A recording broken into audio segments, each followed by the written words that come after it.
Okay, hello everybody. We are now dealing with Esoteric Astrology Adventure number 68. It is difficult to know whether this will be a 1 hour, 2 hour, or 3 hour presentation. When I increase the length of these presentations, I simply try to save time in the conversion process, and so I can do more. Now we are dealing with Capricorn, and we have the idea that the keynotes of this sign are all indicative of a crystallization process. The concretizing faculty of Capricorn can be considered in several ways. To make dense, to make concrete, to make rigid, to bring into a solid and unchanging relationship a crystallized and non-fluid relationship. This is what we are talking about. So we are on page 158. First of all, Capricorn is an earth sign. Let's see here. And it is, in it, we have expressed the densest point of concrete materialization of which the human soul is capable. A very, as they say, earth-bound soul. This is taken from page 333 of Esoteric Astrology.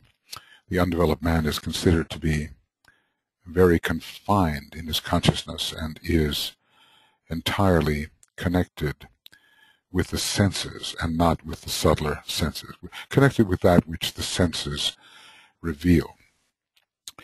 Man is then, quote, of the earth, earthy. We see in Capricorn the mountain, but also the inverted mountain, which points towards concretion and density and brings us into the sense of that which lies under the earth rather than that which rises above the normal surface of the earth. Man is then of the earth, earthy, and what the New Testament calls the first Adam. It's a primitive and unredeemed state, and I suppose related to the idea of original sin, which is related to the lunar aspects of the human being, the elemental personal aspects, which in their own nature are unregenerate compared to the solar aspects and have to be uplifted vibrationally through the evolutionary process. In this sense, Capricorn holds in itself the seeds of death and finality, because we have the factor of crystallization, and that is death is always involved, or should we say crystallization is always involved in the death process. The form can no longer respond, it can no longer expand, it is frozen, non-growing, and has densified. So because, in a way, the densification of consciousness is its death. The more circumscribed the consciousness, the more it is dead to the higher life. Because Capricorn will always reach a point of no further accommodation and growth and flexibility, it will reach that point of crystallization beyond which it cannot go.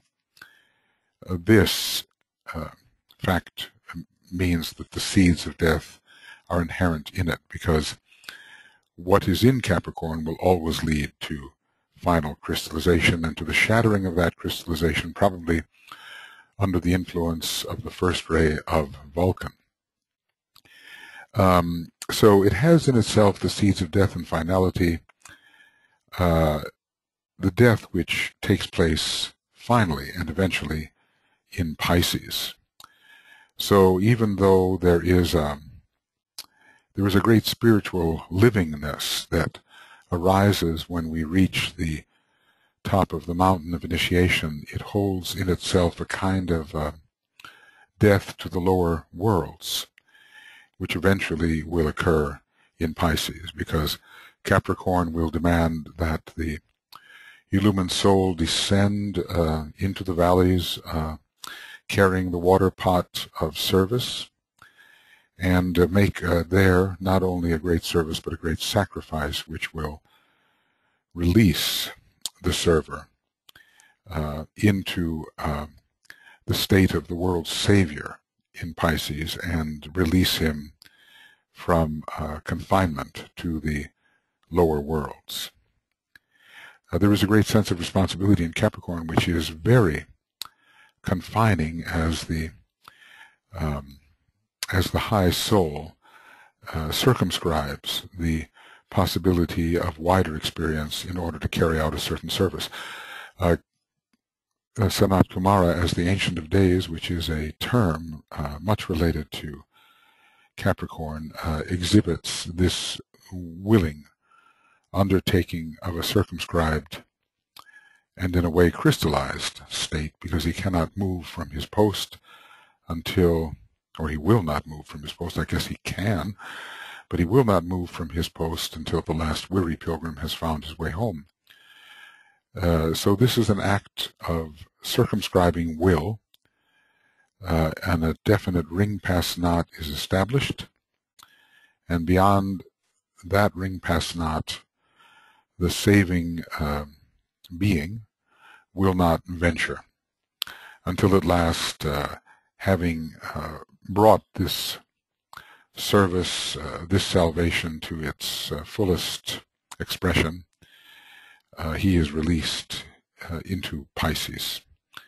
I guess in a way we could see, death by earth in Capricorn, death through air or through dispersion, certainly the death of the ego in that way, because the person loses the sense of his circumscribing ego and manages to be a pervasive force. So the lower ego dies, but a higher sense of identity is born. There's a death by water, not the earlier death of drowning, wherein the consciousness of the spirit is immersed and engulfed in the matter of the lower worlds, drowning within it, but a kind of a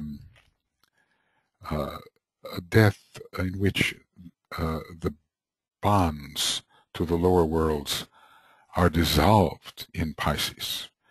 So it's a death to the lower consciousness and the lower circumscribed field of expression.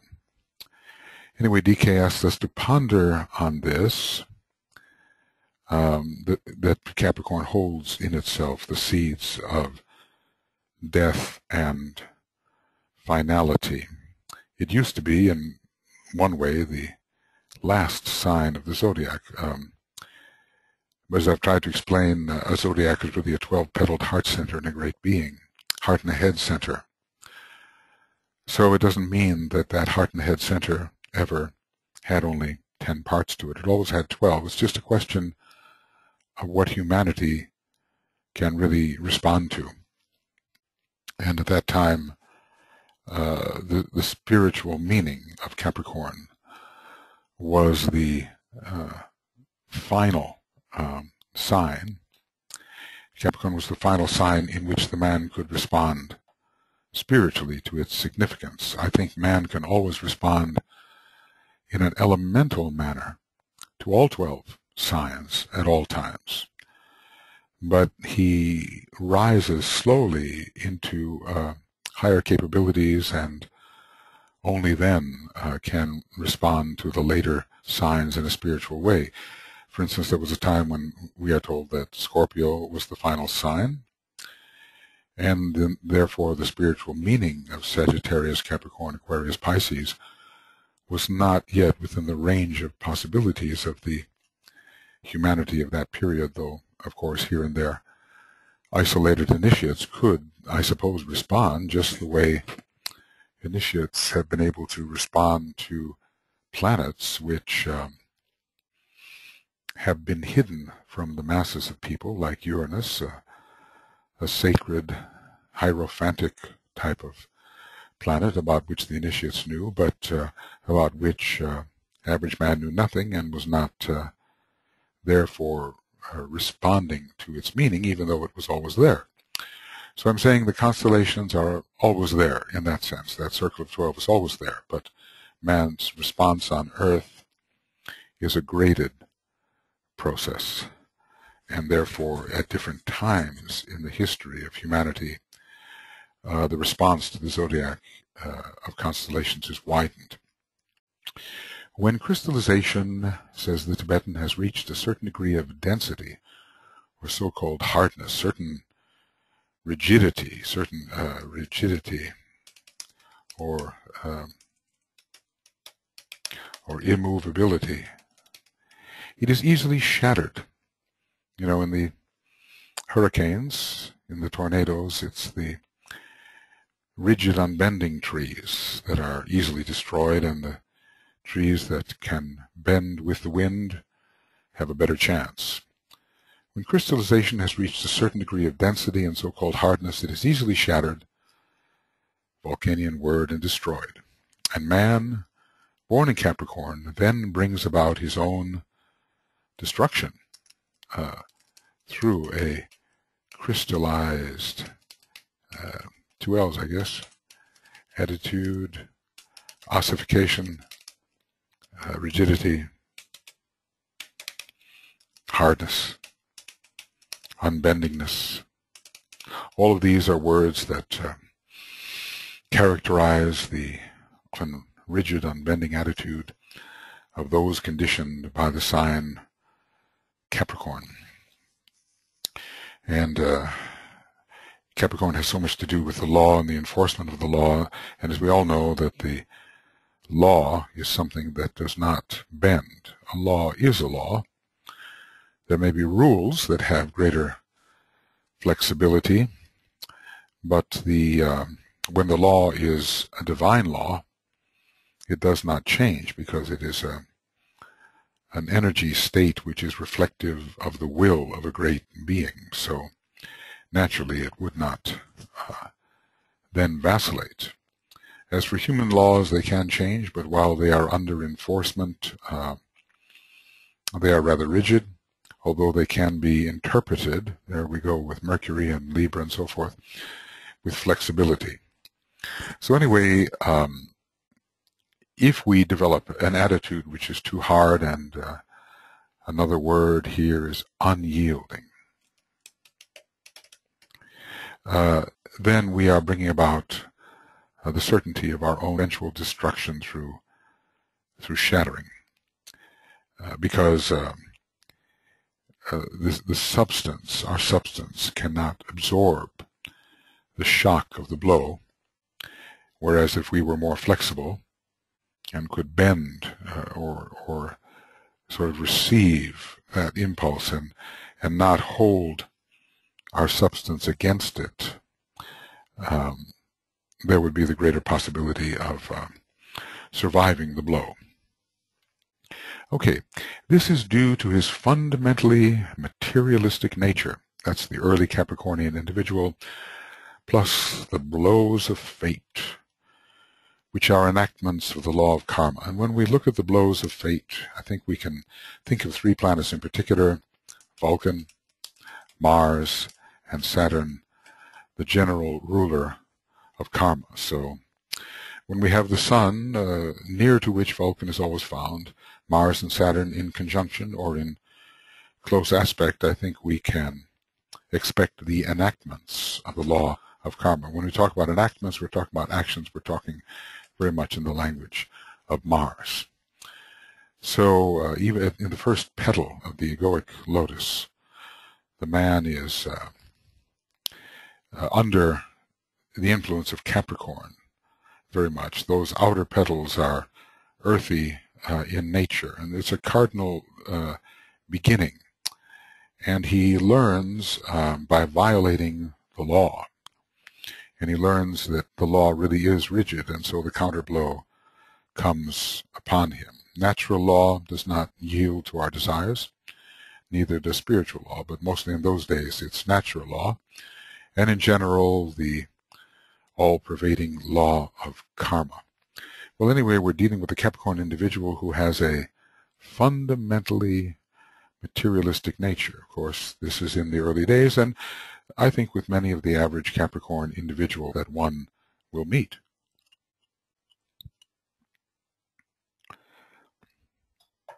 Again and again, a certain measure of concreteness is achieved, only to undergo destruction. Otherwise, how could there be the growth into a new pattern? You see, let's say rigidity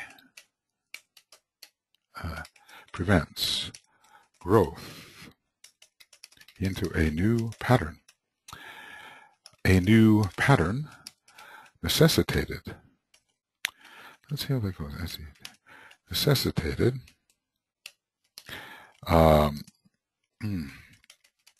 by the inwardly growing consciousness, which demands a compliant form to express this growth.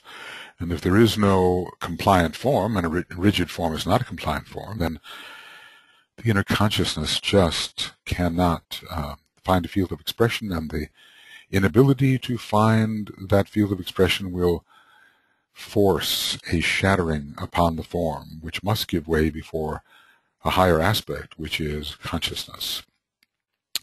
So only again and again to undergo destruction prior to the release of the life and the rebuilding of the form. We really outgrow our forms.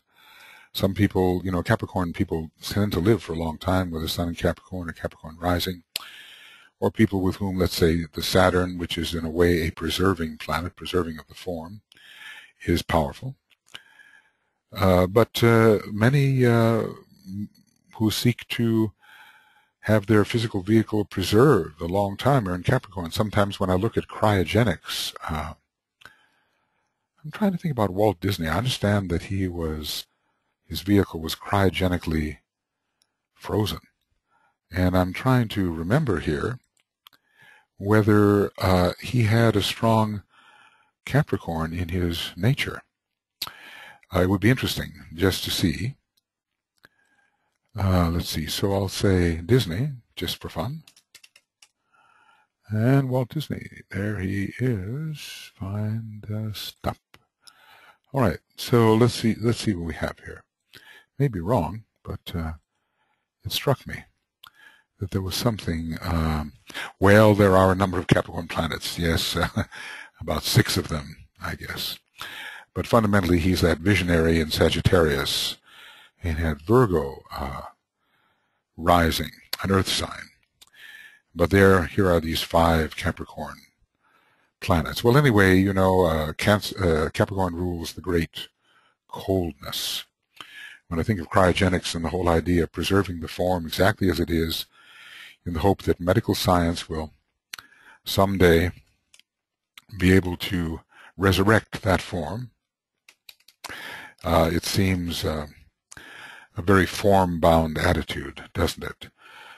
Without much faith in the interior consciousness, nor in the possibility of reincarnation and the providing of a new and more consciously compliant form, or a form compliant to consciousness, allowing for the future a fuller expression of the inwardly growing consciousness. Again and again, a certain measure of concreteness is achieved only to undergo destruction prior to the release of the life and the rebuilding of the form. So this is the process of death, releasing the life, all for good purpose, so that that life and its growing consciousness can find increased scope of expression in the lower and usually confining worlds. I don't think that life per se ever grows. Life is being. Being is exactly what it is. The raw fact of isness, which all forms share. The one thing they share is not qualitative. They all share the fact that they are. And then when we get into the realm of quality, then the growth begins to occur. Okay. Secondly, we're talking about materialization now and materialistic attitude and densification. Capricorn is ever the sign of conclusion. A kind of conclusion, yes. I mean, you know, it reaches the mountain top. You can't go higher than the mountain top unless you take off with wings, which is kind of what Aquarius tends to do. I don't think the helicopter is much ruled by Capricorn. It is a bit more like Aquarius. It is ever the sign of conclusion, and of this the mountain top is frequently, though not always, the symbol, for it marks the point beyond which further ascent in any one cycle is not possible. And yet, unless, of course, you have the mountain of ascension.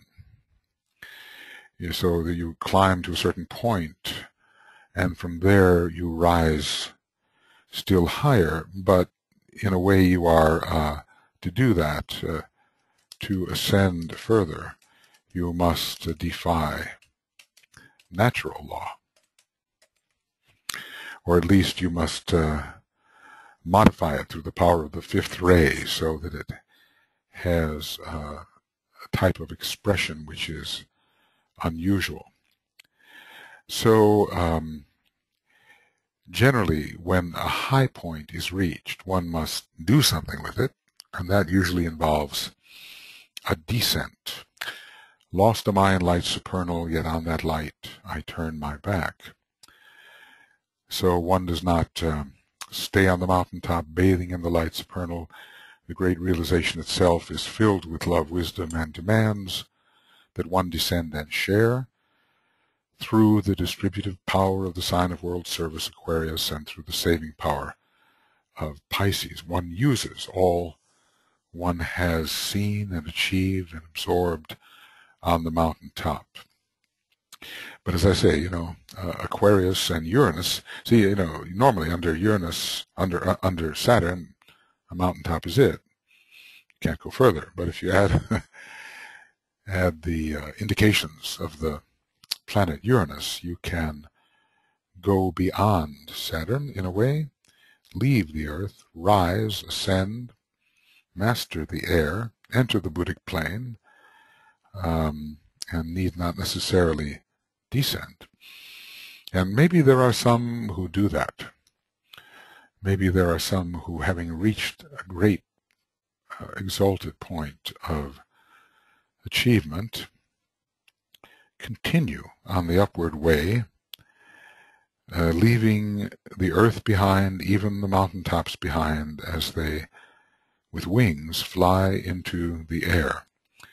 Uranus has everything to do with aviation, and so does Aquarius. So when I think about Aquarius, yes, there is a strong inner compulsion out of a universal love to descend into the valleys and to bring with one what one has gained on the mountaintop, but there's also the possibility of elevation through aviation and taking off from that high space. Normally, those who do so are not considered to be on the world savior path. They are considered maybe to be, although we have to take it symbolically, as the selfish Buddhas, because they are simply concerned with forging ahead. They've shouldered a staff, as it were, without a crook to hold, the shepherd's crook, and having that shepherd's crook on the end of your staff is only useful if you descend into the place where the sheep to be saved are to be found. So if you think about the unicorn, he achieves the mountaintop, and what if he's granted the wings of Pegasus? He can also fly. So the upper realms are his as well. Well, we'll learn more about that as the fact of initiation becomes better appreciated in human consciousness, and when we, as true initiates, finally stand in the place where that kind of choice will be ours. Capricorn is therefore a sign of what has been called, esoterically, periodic arresting. It's one of those very useful and descriptive terms. A sign of periodic arresting, it means you stop, but it's a cyclic kind of stopping. It's not a type of stopping that is final. There are various mountain tops, and each time you descend in service, the next mountaintop you ascend is even higher. Your progress is apparently arrested, but when you compare the mountaintop you reached before, you see that you have risen higher. You descend again, and upon rising after a time, you are still higher. So you see the cycle of rising, descending, rising, descending, but always, well, let's just say, usually, one will go no higher than the mountain top for which one has a particular, the one for which was taken as one's objective. Unless you go mountain peak hopping, for which you'd have to fly, I think. Progress becomes impossible under the existing forms. Okay. Progress might be possible if the form could possibly take the new and more strenuous conditions. And there has to be the descent into the valley of pain, despair, and death before a fresh attempt to scale the heights takes place. Now, the degree to which the initiate will identify, well, or let's say, yeah, he will in a way identify with, but will he be attached to pain, despair, and death depends very much upon what he has achieved on the mountaintop. I don't think there will be quite such an immersion in pain, despair, and death, though the love wisdom will take him into the presence of pain, despair, and death. Yet he will see through the illusion that pain, despair, and death actually present. So all of us who are striving for initiation will have to realize that upon its attainment there will be a descent, and we will face the lower conditions which we may have fled as we were rising up the mountaintop, and we'll have to have a redemptive attitude towards these lower conditions. And he talked here before Mount Everest was scaled. He said, when was it scaled? 1951, 50 or 51, or early 50s. The attempt today to climb Mount Everest is amazingly symbolic and is being watched with much interest by the hierarchy. For in this effort we see the attempt of humanity to achieve the top of the mountain whose height has hitherto defeated all efforts. The attempt of humanity to achieve the top of the mountain whose height has hitherto defeated all efforts.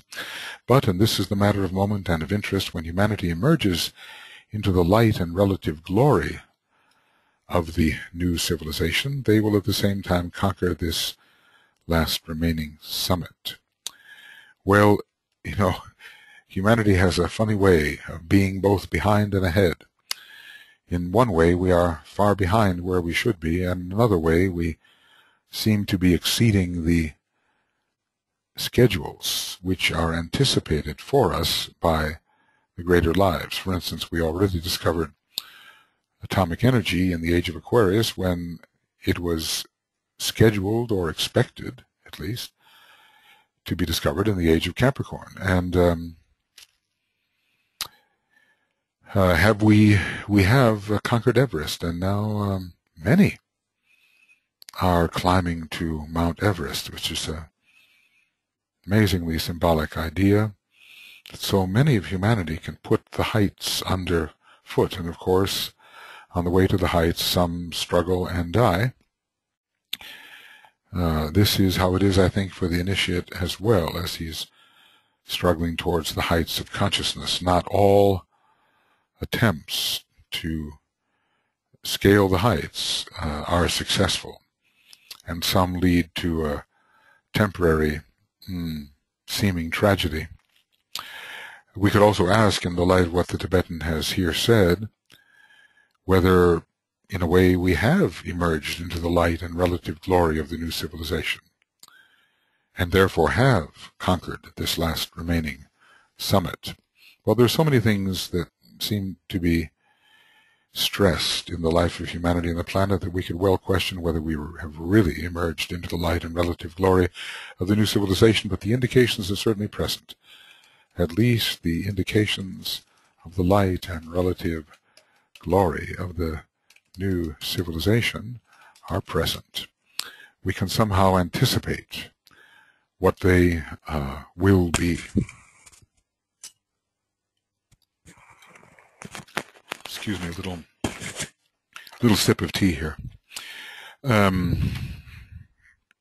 So we have, in some way, it could be that we, humanity, are ahead of schedule in certain things. We've certainly shown our prowess at the ability to climb this mountain. I think, are there more than one that have undertaken the climbing of Everest without oxygen? And, just in the natural state, I think I've heard of at least one such individual.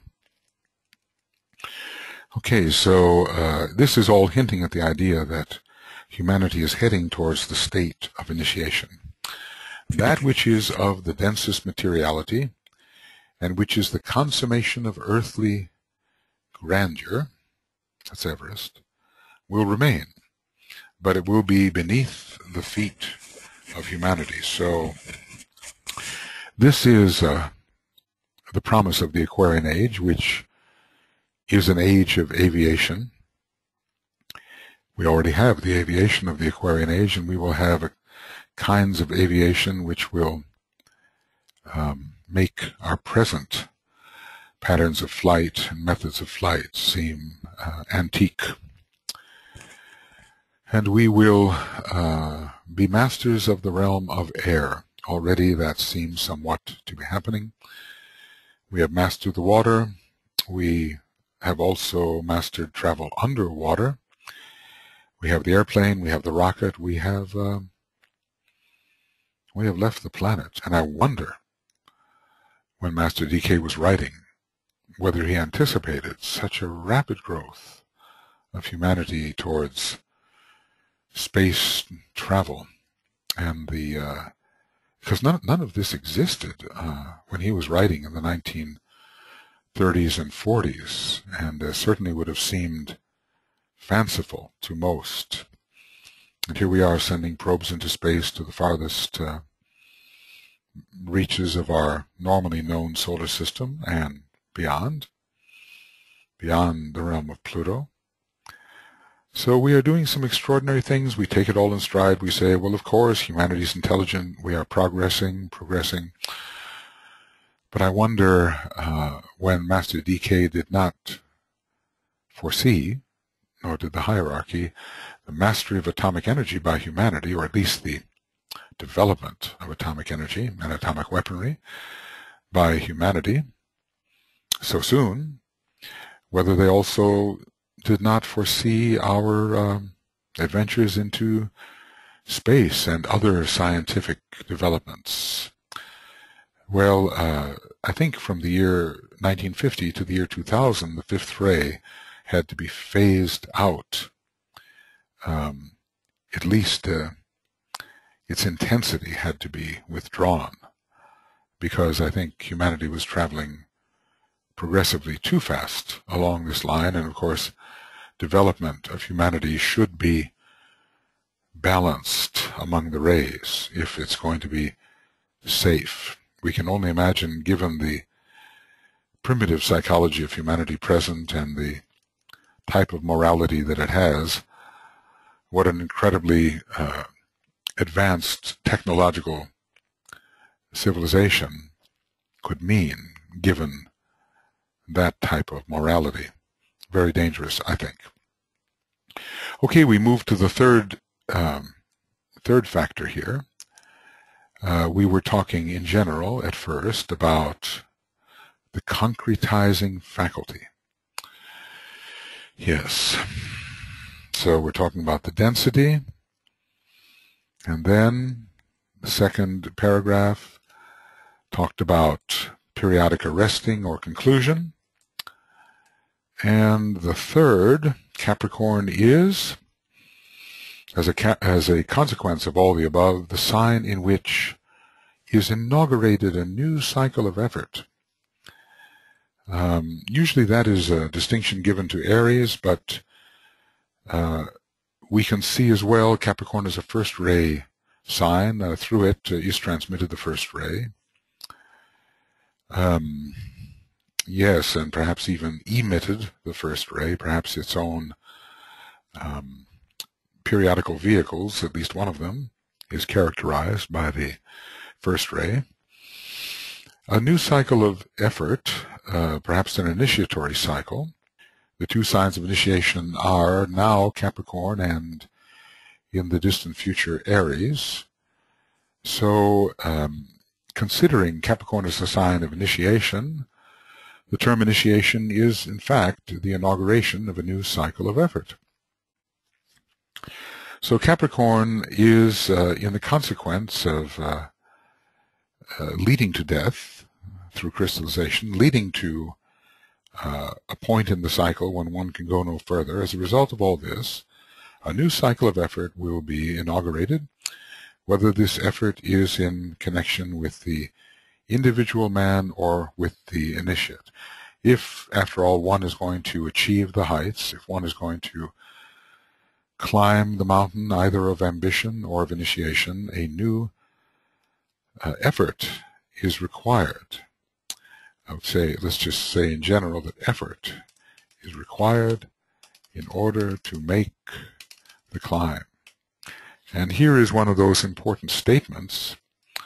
Effort, strain, struggle, the fight with the forces native to the underworld, or the strenuous conditions entailed by the tests of discipleship, these are the distinctive experience of Capricorn.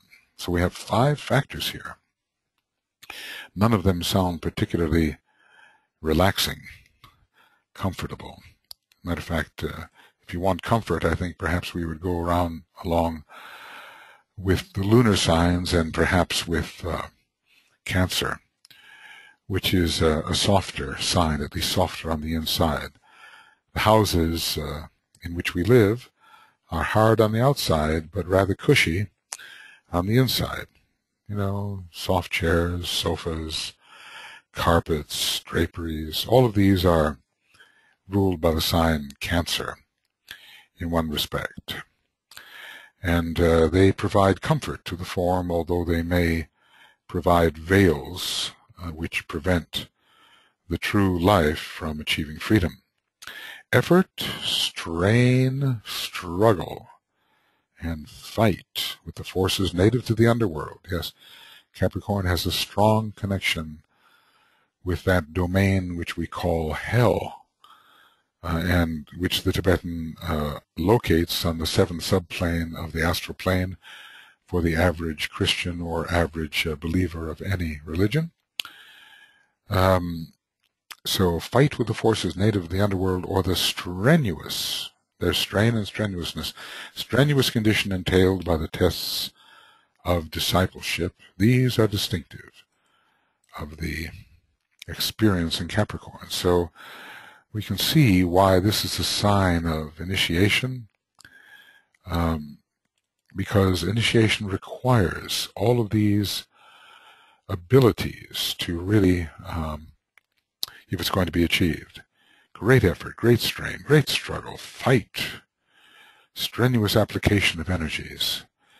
The life of the initiate is not an easy one, it's not a comfortable one. One has to fight for the status of the initiate.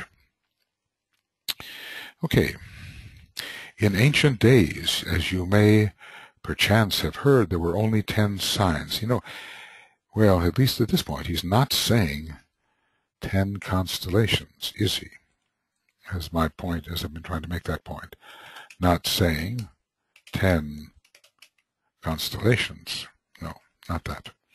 And at that time, Capricorn marked the end of the zodiacal wheel, and not Pisces, as is at this time the case. Well, unless for initiates. We can ask how the year was divided at that time, or was there some, no man's land or undefined period between the Capricornian part of the year and the Aretian part of the year. What exactly was the calendar like in those days? We are not given to know that at this time. But at least, perhaps, for initiates, Aquarius and Pisces were operative. The two signs, Aquarius and Pisces, were not incorporated in the signs.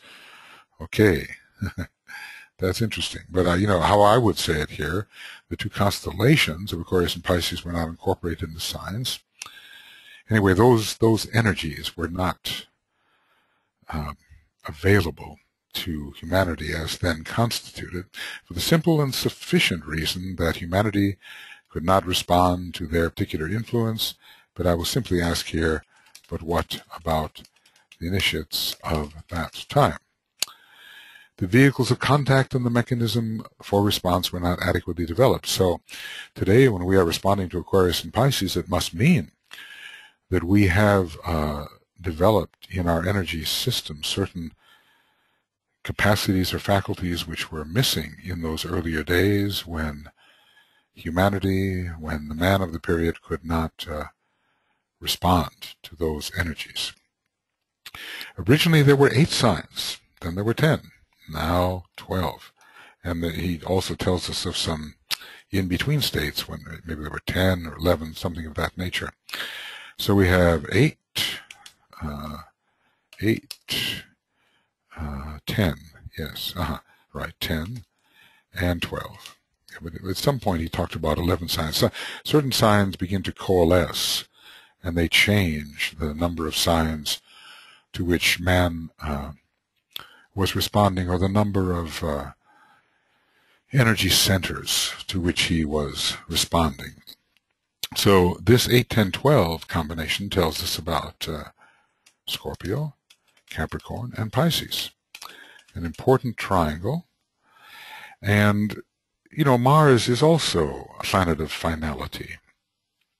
Saturn is a planet of finality as the ruling of Capricorn. And Pluto, the hierarchical ruler of Pisces and esoteric ruler as well, is a planet of finality. Death or finality is involved in all three of these instances. Okay, so let's see what it says here. In Lemurian days, during the early period of animal man, before humanity appeared on Earth. Well, Lemurian days go way back before individualization, so I assume he means here. Let's see, what have I done? Okay, he probably means before individualization. In the interim period of development, 8 signs influenced the planet and the kingdoms of nature found upon it. 8 signs. Well, this is an interesting hint, because he seems to be extracting Leo and Virgo. Perhaps Sagittarius was included, as animal man was present. But if we want 8 signs and we extract Leo and Virgo, is Scorpio the final sign? Let's put this down here and say that when 8 signs prevailed, was or was not Scorpio the final sign? So this is animal man. Lemurian days extended for millions of years before the process of individualization actually took place in the middle of the Lemurian period. So humanity, the individualized animal man, had not yet appeared. Let's define humanity here. Defined as individualized animal man had not appeared. In the interim of the development, 8 signs influenced the planet. He's not telling which yet. And the kingdoms of nature found upon it. There was no response to Leo, which is the sign of individualization, and Virgo, in which the implanted Christ energy is growing. So Leo, let's just say sign of individualization, and Virgo, in which the implanted essence of the solar angel is not yet present, and so the inner Christ is non-existent, and therefore, well, non-existent. That's enough.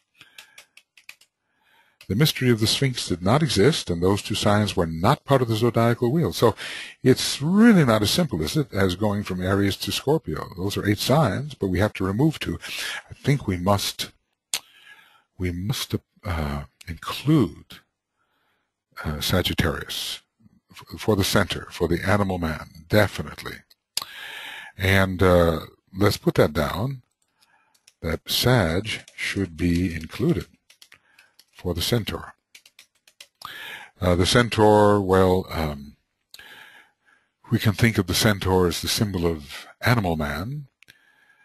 Certainly it is animalistic man, and perhaps for a pre-individualized man. When we talk about individualization, it's largely an interplay between Gemini and Sagittarius. Gemini provides the angelic content of the individualization process, and Sagittarius the animal content, the animal man content. So if Sagittarius is included, which of the next 3 signs, Capricorn, Aquarius, Pisces, would be included?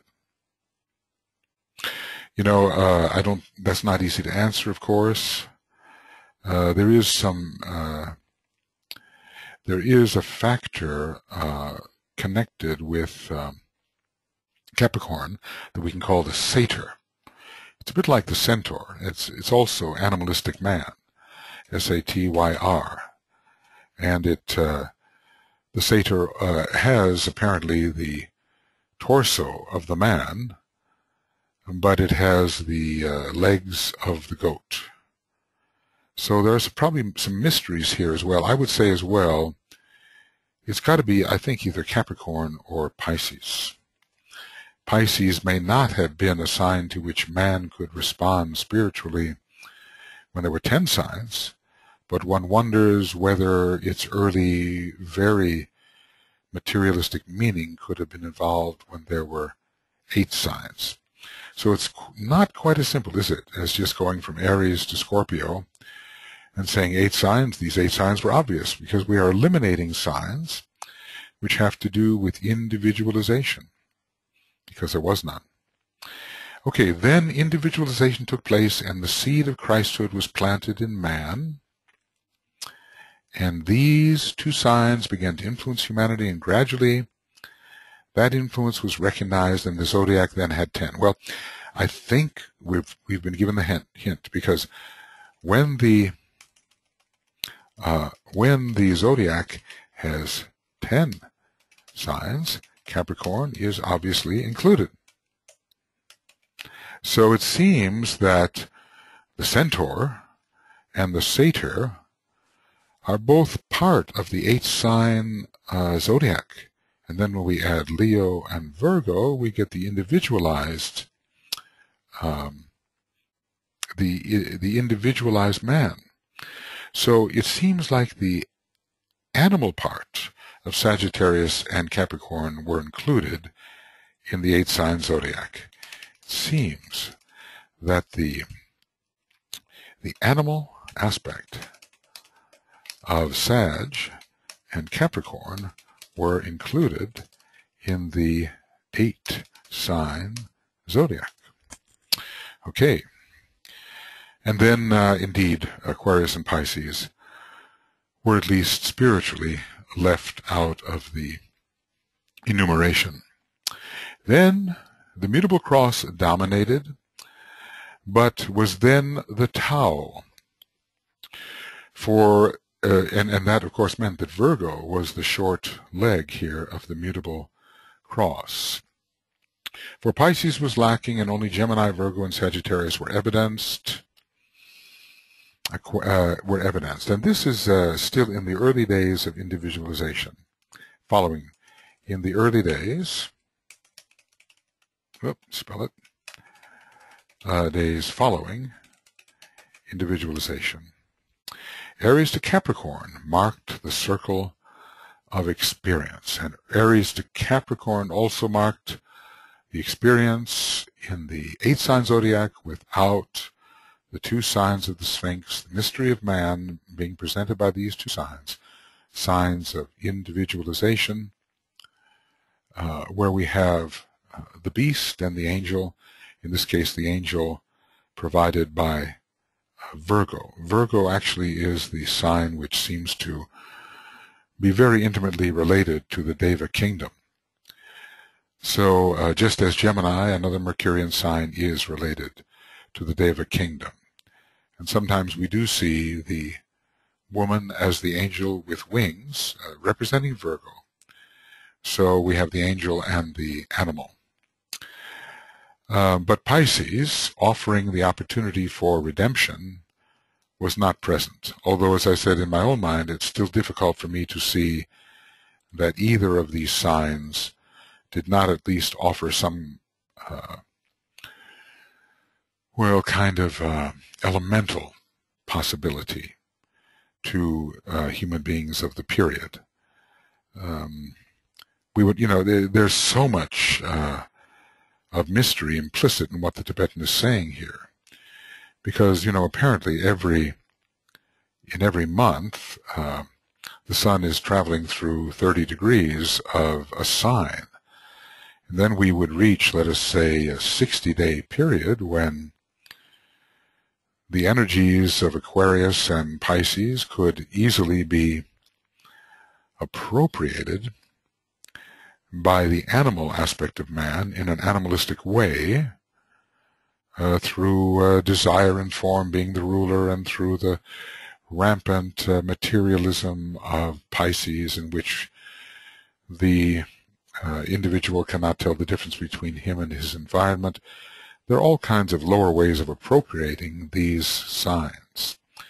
But that has to be, I'm afraid, one of those questions which remains in the air for a while until we can definitely solve that with increased light on planetary history, and probably the ability to read with accuracy the Akashic record the way the Tibetan can do so. I was thinking about water, and there's so much today made about the ability of water to store impressions, as if water has memory.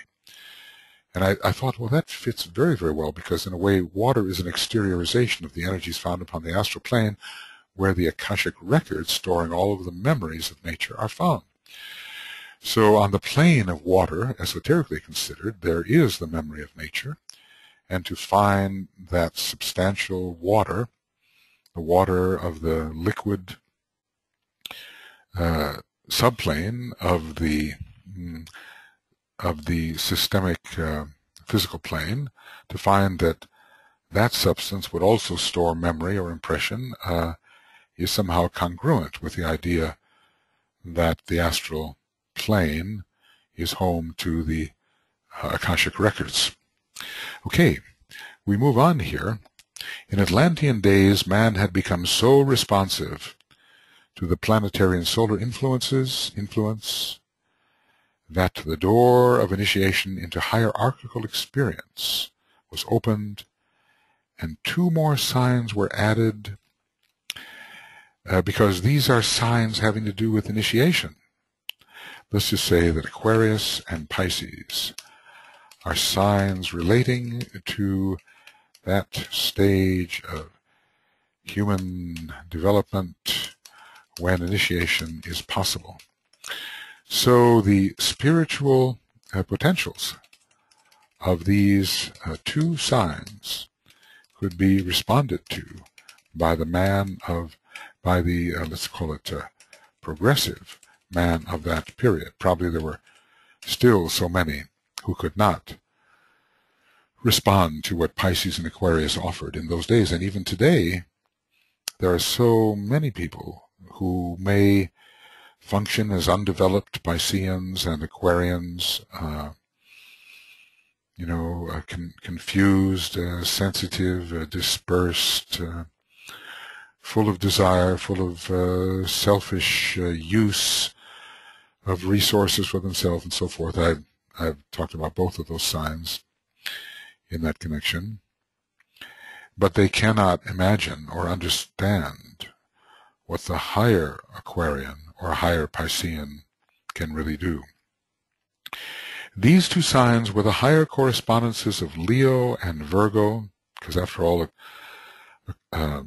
Aquarius rules group consciousness, and initiation leads you into group consciousness, and that is the obvious point of development of the individualized ahamkaric individual in Leo to become truly group conscious.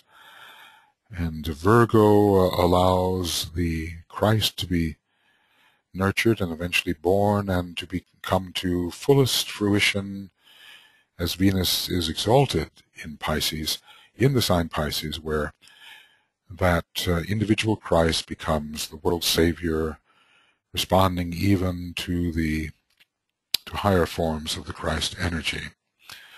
So these two signs were the higher correspondences of Leo and Virgo, and were the polar opposites of these two, Aquarius and Pisces. Their influence became active and effective, and they formed part of the zodiacal wheel because man began to respond to their potencies. So, in a way, the zodiacal wheel of signs is not the same.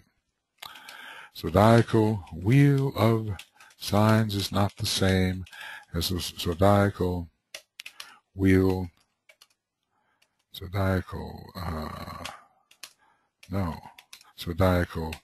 wheel of constellations.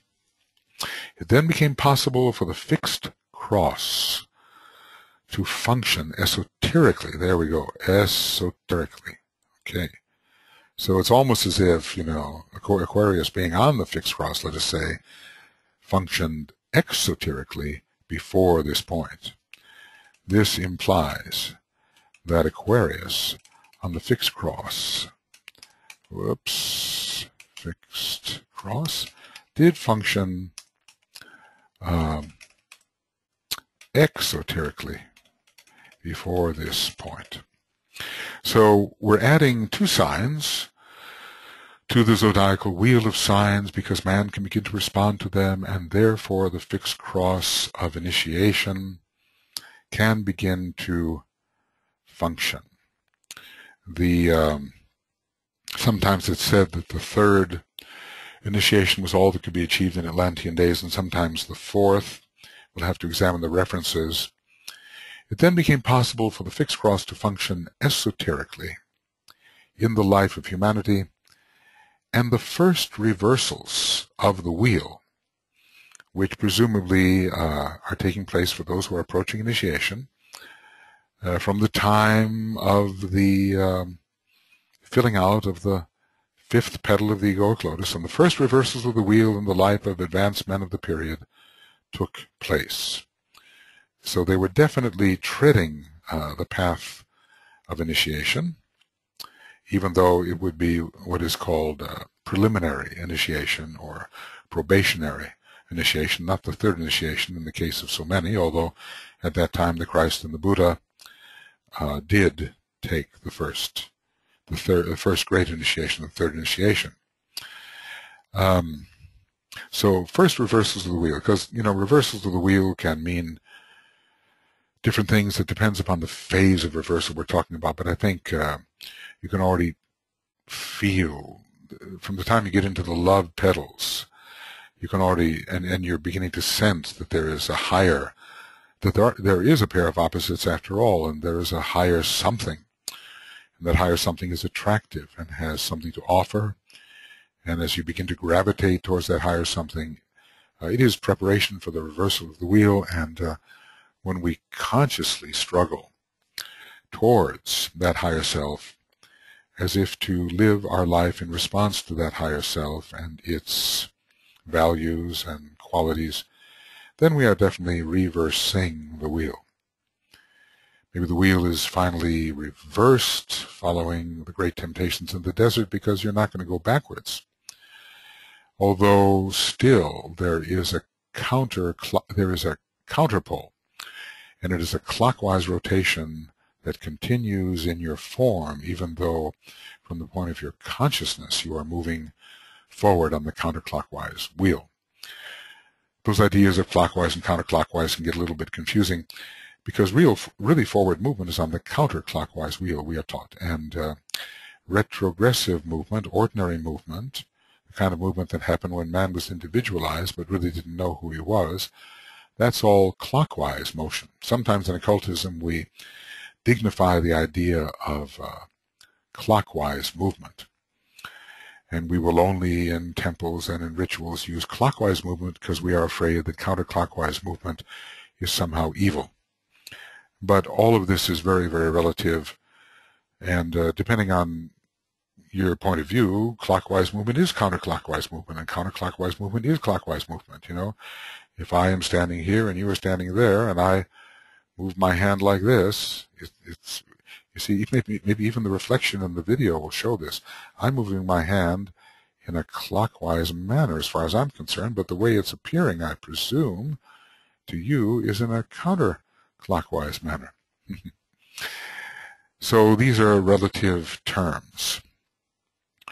And eventually the wheel has to turn in both directions and on itself in all ways, which the Tibetan assures us we have to see to believe, you know, because he can't really describe it, at least in the words that we have. So in those days, in Atlantean days, the first reversals of the wheel in the life of the advanced man of the period took place. And it was this reversal which was the true cause of the great contest or battle between the lords of the dark face, as they are called in the secret doctrine, and the lords of light, a contest which is today persisting. We can see that the Second World War did not resolve it. We can see that there are many today who are under the influence of the materialistic, selfish influence of the lords of the dark face. And the other term that was used that was contrary to the lords of the dark face is the lords of the shining countenance, the lords of the shining countenance, something like that. Their face shone with the light of their aura, because the material of their vehicle had achieved that type of vibrational frequency which gave the radiation. And the true identity or the soul is not shining through the face of a lord of the dark face, but when you look in the eyes of one who is a lord of the shining countenance, then the soul is shining through those eyes. Certain men then reached the stage of discipleship wherein they could consciously mount the fixed cross and prepare for a major initiation. Well, okay, now, as I've sometimes said, what is major? There are different, usually we think it is the third initiation. And indeed, that is that is what we usually regard to be the first major initiation. But there were, preceding the first initiation, certain minor initiations, such as the initiation which occurred, DK tells us when describing the petals of the egoic lotus, it occurred when the first three petals were able to open up fully. And then another and later initiation that seems to be occurring in the vicinity of the fifth or sixth petal, as it is opening, but not fully opening. These are minor initiations, and they are initiations of humanity, and compared to them, even the first initiation of the birth of the Christ in the heart is considered a major initiation. So it's major in that context when compared to these earlier two initiations. I might be able to just, if I'm lucky here, I don't like to waste time by looking too long for things. Minor initiations. And maybe I can find something here that will give us that kind of hint. There are also other ways that I can do this, except the computer is not exactly cooperating. Minor.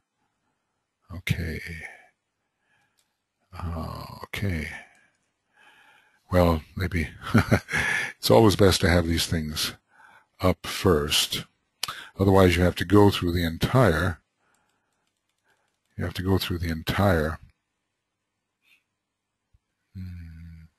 HI. So initiation defined, intuition.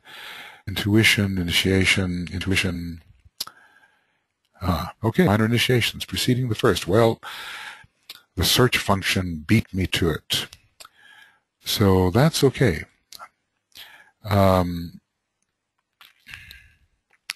Let's see.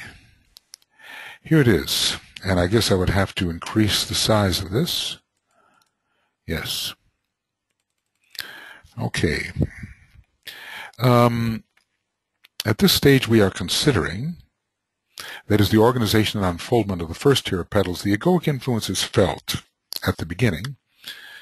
The egoic influence felt at the beginning is but small, but when the three petals become sufficiently active and alive, through the energy accumulated and stored up in the ego during the activities of the personal life, a form of initiation then takes place, which is a reflection on a lower plane of the great monastic initiations. Presumably it's a reflection on the astral plane. Maybe astral, right. The energy in the outer circle of petals causes it to spring apart from the next circle and to unfold. Spring apart and unfold. This threefold energy becomes interactive and a very definite stage is reached. This series of initiations, well, he only mentions two, but he calls it a series.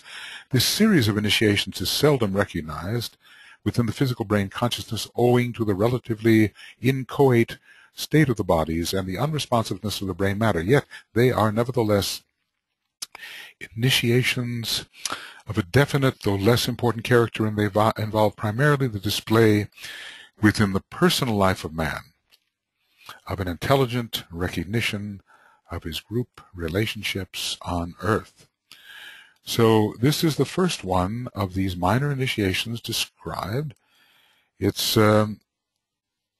rather selfish in character, and it displays, for instance, something the union worker would display, but is indicative of group interplay. Somewhat selfish in character, and then a similar process takes place when the second tier of petals is organized and ready for unfoldment, but notice it's not springing open and unfolding. It's only there's only a readiness for this. So we don't get to the full unfoldment of the second tier of petals for the second minor initiation. This time the world teacher, the master, and the ego concerned are cooperating, for these smaller initiations deal with the love nature, with astral or emotional organization, and with the recognition by the man in his personal life of some form of unselfish love. Some form of unselfish love. And of a love for some object, person, or ideal which leads to altruistic endeavor. And that's the nature and the negation of the self. So that's not yet the birth of the Christ in the heart. It precedes it, and it occurs on the astral plane because the other initiations are monastic in nature. The great monastic initiations can be considered from that perspective the major initiations, and these two, the ones that DK is describing, they occur before, and they are not registered in the brain because the brain is not yet of that quality. The brain cells are not yet. As a matter of fact, the first and even the second initiation might not be registered in the brain cells. A recollection under many circumstances, or most circumstances, of the first and second monastic initiations may lack. All right, well, that's just a little digression there, but I think it's important. So why I talked about it is that these men in Atlantis were able to consciously mount the fixed cross and prepare for a major initiation, perhaps the minor ones that already occurred, and we usually think of it as the third, but we could mean even the first, the birth of Christ in the heart. We could mean even that, because that, as I've tried to justify, can be considered a major initiation in relation to these two earlier minor ones. This, the forces of materiality and obstruction, the selfish, advanced individuals, often, mostly from the previous solar system, as they are sometimes called, fought. And the battle was fought out and conditioned in the sign Scorpio, and I think it lasted a very long time. And I think we're not just talking about a smaller precessional age of 2160 or even 2500 years. I think we're talking about a very long period. Perhaps it was an entire Platonic year conditioned by the sign Scorpio. Well, you know, chances are all of us were involved in that great battle one way or another. Because if we were Earth humanity, individualized in the middle of the Lemurian times, we were certainly part of the Atlantean demonstration. And this big battle occurred in the middle of the Atlantean root race, and those who came in from the moon chain came in the third subrace of the fourth root race, which was before the middle period. Chances are the big battle was in the 4 of 4, the fourth subrace of the fourth root race, or initiation becoming possible in the fifth subrace of the fourth root race. So it could have been a time of battle then as well. And if we were from the previous solar system, then DK tells us we were on this planet even before the individualization of animal Earthman took place. And so the experience of the human being from the earlier solar system on our particular planet in this fourth chain and fourth globe was very extensive and has lasted more than 21 million years. In other words, those from the previous solar system have been on this planet for more than 21 million years, although the question about whether they experience the moon chain or not is still to be resolved.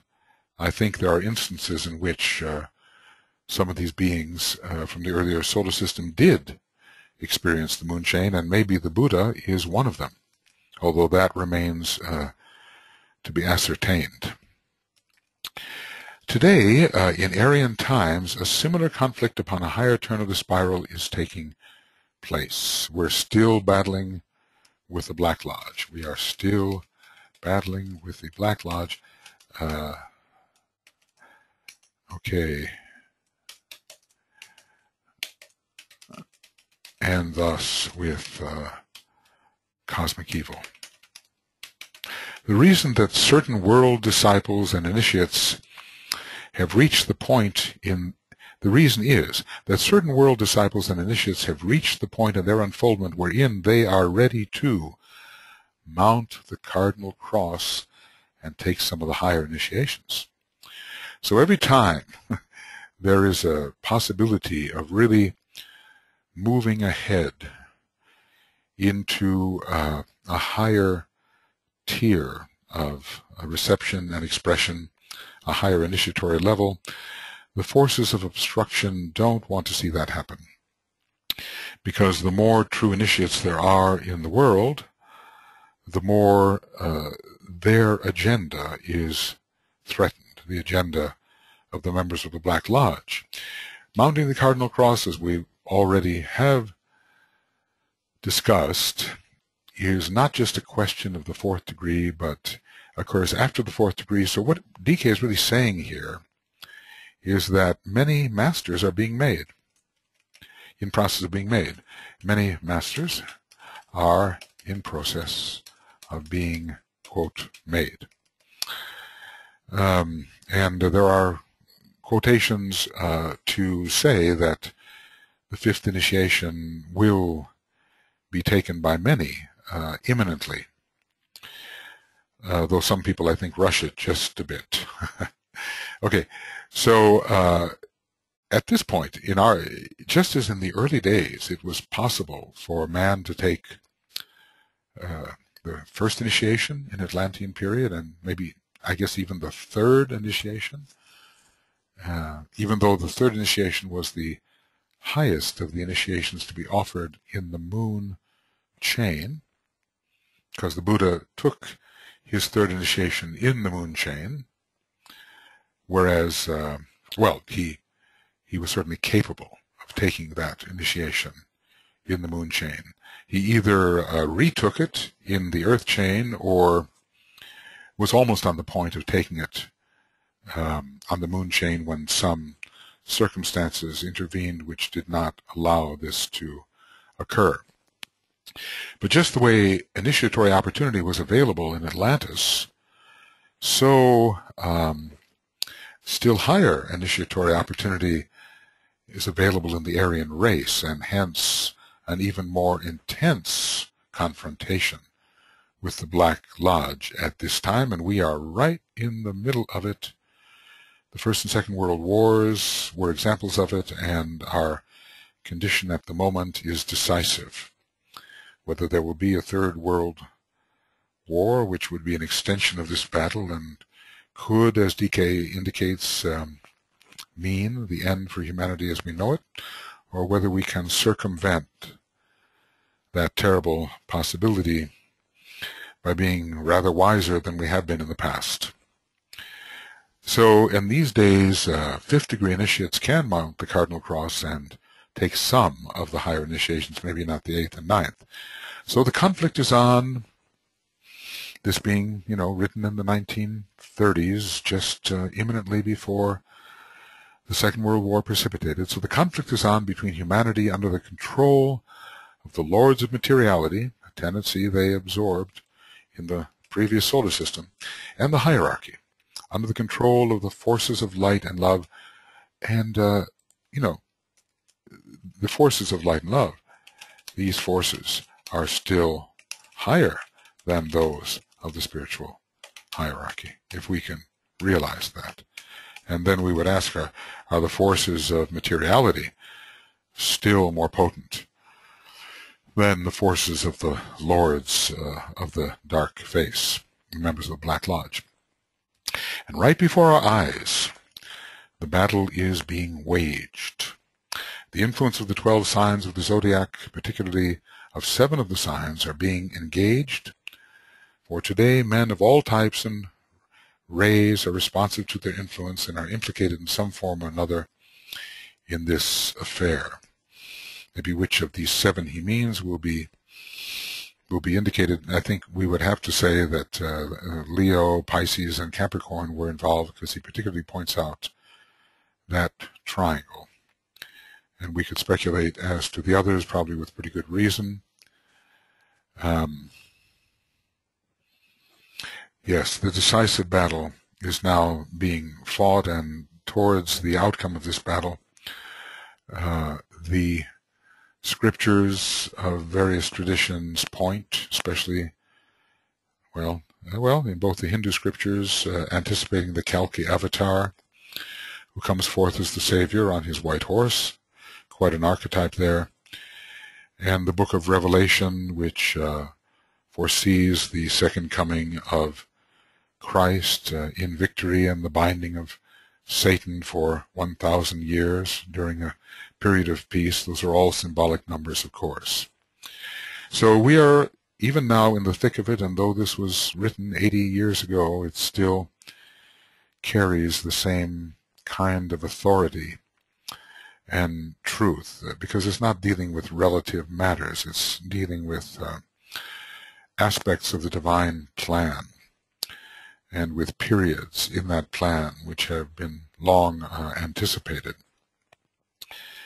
You will note, and I was thinking about this idea of Capricorn dealing with forces native to the underworld, conflict with the forces native to the underworld. Well, certainly the underworld includes the Black Lodge, because they tend to use especially the forces that are found in the dense physical body of the solar logos and planetary logos. That is, in many ways, the underworld. And the true initiate or master of the wisdom is engaged in this conflict most strenuously, as are the Christ and the Buddha, and really all sincere disciples and initiates. We are all engaged.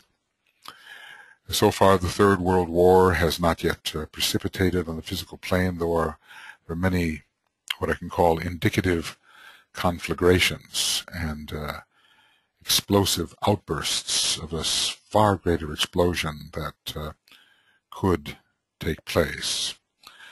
This explosion is discussed by Madame Rourke, is discussed by Master Decay, and what it really would mean in terms of human terminology is an atomic war. And this is what we are all trying to prevent. We do have the encouraging words from Foster Bailey when he was writing in the early 1950s, and maybe it was Running God's Plan or Changing Esoteric Values. In one of those books, he talked about his conversation with the Tibetan, in which the Tibetan had assured him at a time when the Russian arsenal was growing, a Russian arsenal of such weapons, that there would not be an atomic war. And let us only hope that in these times of religious fanaticism and spreading nuclear technology, that the same indication holds, that there will not be an atomic war. We're told that Christ is expending every effort that he can possibly make to avoid a final war. We are told that in some of the later writings of the Tibetans. So they obviously could foresee what could happen with the release of atomic energy and the presence of the religious fanaticism of the sixth ray and Piscean energy not yet dissolved or faded out at the very end of the cycle, but not entirely vanished. So times are serious, but we move forward as if the new age is on its way, and as if the possibility of the reinitiation into the earth is only a possibility and will not become an actuality, because we will be able to be wise enough not to fall into that trap. You will note, therefore, that if the concentrated forces of the Cardinal cross are definitely potent at this time as they are, the battle is terrific. The battle is terrific. Now, this is being written, remember, before the Second World War precipitated, and we remember the warning that the kind of war which could come in the Department of Religion, and presumably with atomic weapons, would make all the earlier wars look like child's play. And, well, not to dwell on that subject, I think we all get the picture here. So there are concentrated forces of the Cardinal cross, especially Capricorn, very strong, is present. Aries trying to initiate the new age.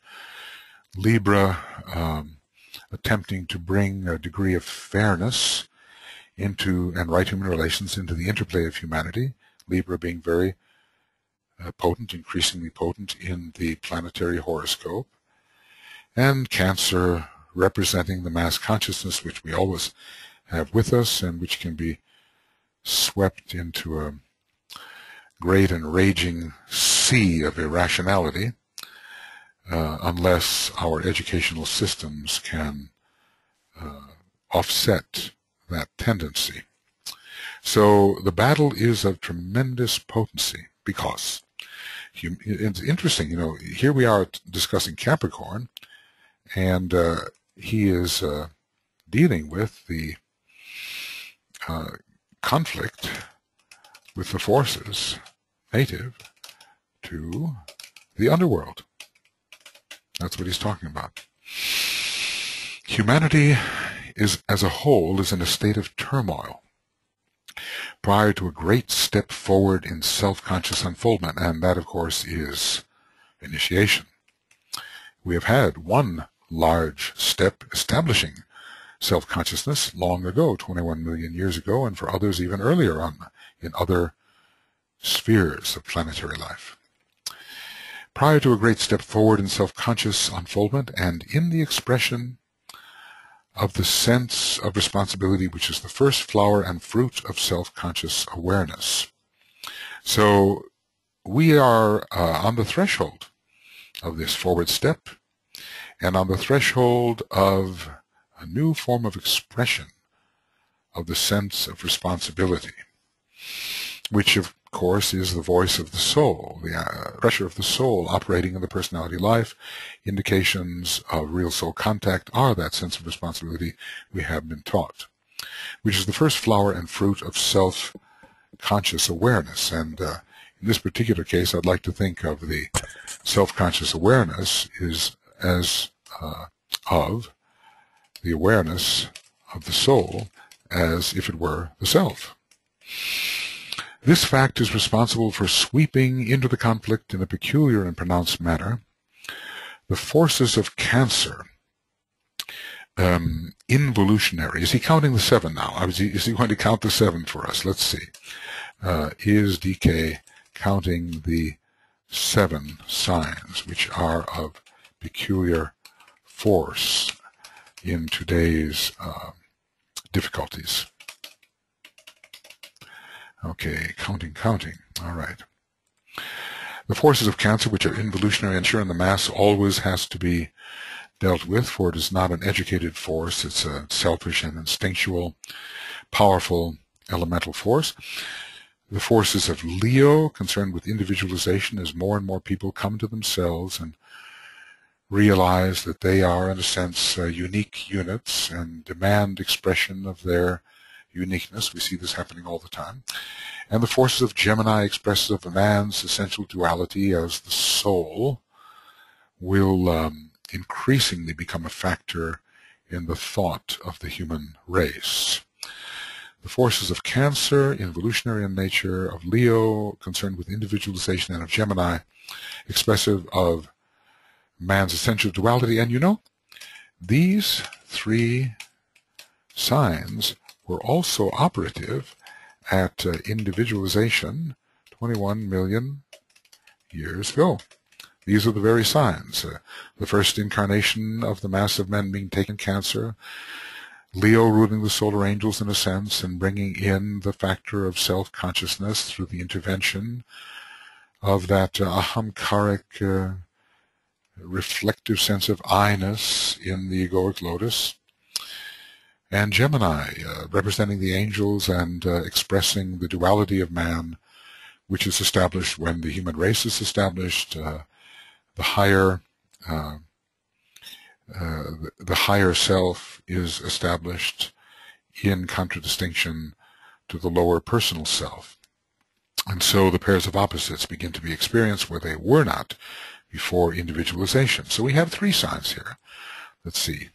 If we go back just a little bit, I think we will see DK talking about 7 of these signs. There's a big conflict, and particularly 7 of these signs are operative. So let's see if he's starting to talk about these signs. He has told us that in this day and age, the disciples of the world are fighting the battle in Scorpio, whereas the average human beings are making decisions in the sign Libra. They are not yet rational decisions. They're based upon their sense of desire. And one of the important things we can do is to help humanity as a whole rightly orient their desires. Okay, you find, therefore, today the activity of the mass consciousness of Cancer, which is indicative of the cardinal cross in the involutionary stage. We did discuss that, and that is the mass that has to be leavened, and it's because of that Cancerian quality that we begin to get movements towards what might be called, as it was in Soviet communism, the dictatorship of the proletariat. It's like the dictatorship of mass consciousness. It's anti-elitist, anti-hierarchical movement, and therefore it's anti-evolutionary in a certain respect, because the base of the pyramid should not dictate to the capstone of the pyramid. That's setting all the higher laws on their head, upside down. Okay, so this is indicative of the cardinal cross. The self-consciousness of man is indicated by Leo, the most human sign of all. That's one of those great quotes, Leo, the most human sign of all, because in a way humanity came to birth as a result of the Leo influence and also of the Capricorn influence. But there would, that reflective consciousness that we call self-consciousness, where the knower knows that he knows, or even that he exists, this is one of the first steps of Leo. And we are told that 3 million years after individualization, under a Leonian influence, the man awoke to himself and realized that in fact individualization had occurred and that he did exist. It's possible to be individualized and not yet know that one is an individual. And it only took 3 million years to discover that. Long time. Okay, the most human of all signs, and indicative of the fixed cross in Gemini, which gives the sense of the dual nature of man, human and divine, which is the goal of the consciousness of the experience of the mutable cross. So in a way, Gemini represents the goal of becoming aware of the pairs of opposites within oneself, so that one is no longer under the lower unity, where one thinks that all that one is before one's eyes, and one is not the immortal soul. One is simply a personality in matter, and that's all that one will ever be, and when death comes, that's the end of that material being. Many people are still subject to this limitation of consciousness. So we have 3 signs here, and DK has been talking about 7 being active in the great battle, but he's also been talking about the cardinal cross and how the factors on the cardinal cross are now strongly implicated in the great battle, and I've gone through them and tried to show how they could be implicated. Yes, the search for fairness in the world, for a humanity ruled by the rule of law and international courts and so forth. This is all Libran. The mass consciousness is Capricorn, Cancer. The coming in of the divine law under the hierarchy is Capricornian in nature, and Aries inaugurating the new age. Those are some of the very potent intensifiers coming from the cardinal cross, all mixing in this great and decisive battle that will decide whether humanity goes forward or turns retrogressive. So you consequently, he's describing these 3 though now, which is Cancer, Leo, and Gemini. You consequently have a sign in each of the 3 crosses particularly active today in influencing the masses everywhere. Well, we're trying to get the masses, aren't we, to move out of the strictly material, egoistic, self-conscious stage. We're trying to get them to move out of the uneducated mass consciousness, at least into the personality stage. That would be one step. And then after they become definite personalities and self-aware individuals and want to begin, improving the quality of their life, they will move upward toward Gemini and appreciate the duality which exists within their nature.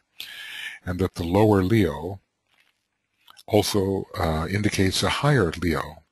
And the Gemini, in a way, measures the relationship of these two Leonian centers, a higher self and a lower self. Gemini represents the brother in the light and the brother of form. So we can see the movement from Cancer to Leo to Gemini. A little study of world conditions as far as man is concerned will prove this, says the Tibetan. Okay, we're on page 162. I didn't really stop, at the hour point. Often I do, but we are in Esoteric Astrology adventure number 68, and we so far have been working for about an hour and a half. The disciples of the world today and advanced humanity are equally in a state of turmoil. I guess Decay is describing this incredible disturbance, which is happening not simply as a disaster, but as an indication of divine possibilities. They are equally in a state of turmoil. They are being tested and tried. Test, trial, and triumph, right, under Scorpio. So the test and trial are occurring under Scorpio, and hopefully then the third of these descriptive words occurs, triumph, struggle, strength, and Sagittarian attitudes. This indicates the movement towards the victory, and this also characterizes those who are born in or under Scorpio. Test, trial, and triumph, and struggle, strength, and Sagittarian attitudes. So these disciples are being tested prior to taking a major step forward. In some cases, this will be the taking of the first initiation and others the second, but remember, DK seemed to be hinting that the Black Lodge isn't so much worried about first and second degree initiates, but the fact that an increasing number of masters might be made, and those would be formidable opponents to the materialistic agenda which has been embraced by the blinded members of the Black Lodge. Okay, so the first and second initiation here, this testing, this trying, this is brought about by and brings in the forces of Taurus, Leo, and Scorpio, plus a pervasive influence coming from Gemini. Now we've added a couple of more signs here, haven't we? We're up to 5. If we're talking about looking at the 7 that are most engaged, we are up to 5 signs, having introduced Taurus and Scorpio. Okay.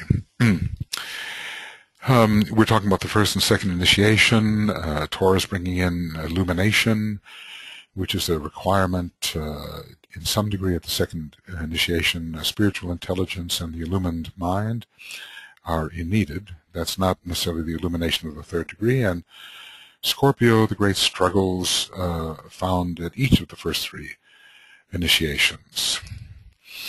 And generally, the whole question of there being a higher self and a lower self is constantly with us and in the background, and that sense of the higher of the brothers, the brother in the light, although in a way both can be called brothers in the light, but the higher brother is coming in increasingly as humanity becomes more educated and the possibility of initiation becomes more established. So this is brought about, these initiations, by the forces of Taurus and Scorpio. Now here we do seem to be implicating Taurus in this initiatory procedure. And as stated, this type of illuminating of the astral body, and think of it how we dispel glamour using Taurus or Venus or the Agenus center connected with Taurus, and how we direct that beam of light toward our personal glamours or towards world glamours. Taurus is definitely involved in clearing the way for the possibility of becoming deglamorized and thereby taking the second initiation, though some glamours do remain. You have here 3 signs found on the fixed cross. Notice we don't have Aquarius yet. And 1 in the mutable cross, conditioning and affecting world disciples. 4 signs conditioning and affecting world disciples. And 3 signs affecting the mass of men and the average human beings. And those were, we recall, they were Cancer, Leo, and Gemini. And now we have added Taurus and Scorpio. And all of them of terrific importance and potency today, owing to the stage of development and the sensitivity of the disciples and world initiates. So, great constellational energies through the signs,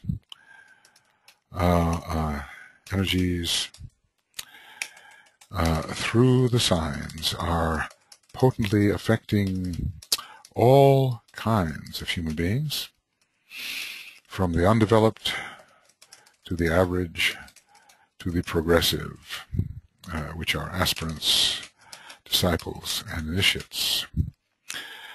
Yes, we live in times when the heavens are demanding a change on our planet. And sometimes because of the turmoil, we cannot see clearly how the progress is going, what the stakes are. We become bewildered by the chaos and turmoil before our eyes, and we don't really see very encouraging patterns taking shape within and behind all of the turmoil. So we have to have faith, and we have to believe in what the ageless wisdom has taught us, and we have to be perceptive and to see the good emerging in the midst of all of the turmoil and the chaos. If we become fixated on the turmoil and the chaos, we may lose faith and flag in our industriousness, in our service, and therefore be of less use than we otherwise might be. But I think when we study Master DK's books, we understand that the good is indeed emerging, and that we will be in a condition, we humanity, to rejoice in the wonders of the New Age before long. We just have some perilous times to go through with vision, faith, understanding, and a knowledge of this great teaching, which gives stability to the consciousness, because it describes things as they are, actually, things as they are really, and things as they are intended to be and will be in time. Okay, we've been looking here at the effects of this great battle going on, the effects on humanity as a whole. Okay, I'll make that nice and big so we remember what we're doing here. And the effects on disciples, which there's also quite a turmoil happening, as anybody who's really following the life of discipleship will realize. And then we go to the initiates. And when we go to the initiates, we see whether we are continuing to add signs to make 7. The initiates in their turn are being subjected to the impact of energies from Scorpio, Capricorn, and Pisces. Well, we've added 2 more signs. Looks like we're going to get our 7 here. An inflow of force from each of the 3 crosses. This happened in each instance. Always, let us say, 3 crosses are contributing to each of these phases. Okay, now that probably should have been, that was a 2, and this needs really to be a 3. I wonder if I can do that. Yep, I think so. All right, so with respect to the initiates in their turn are being subjected to the active energies from Scorpio, Capricorn, and Pisces. So we've added Capricorn and Pisces. And now we're talking about the first 5 initiations, and we're talking about Pisces in terms of the final initiations, namely the 4th and the 5th, I would think. An inflow of force from each of the 3 crosses. These three forces enable the initiates to take the third initiation. So now he seems to implicate Pisces in the third initiation as well.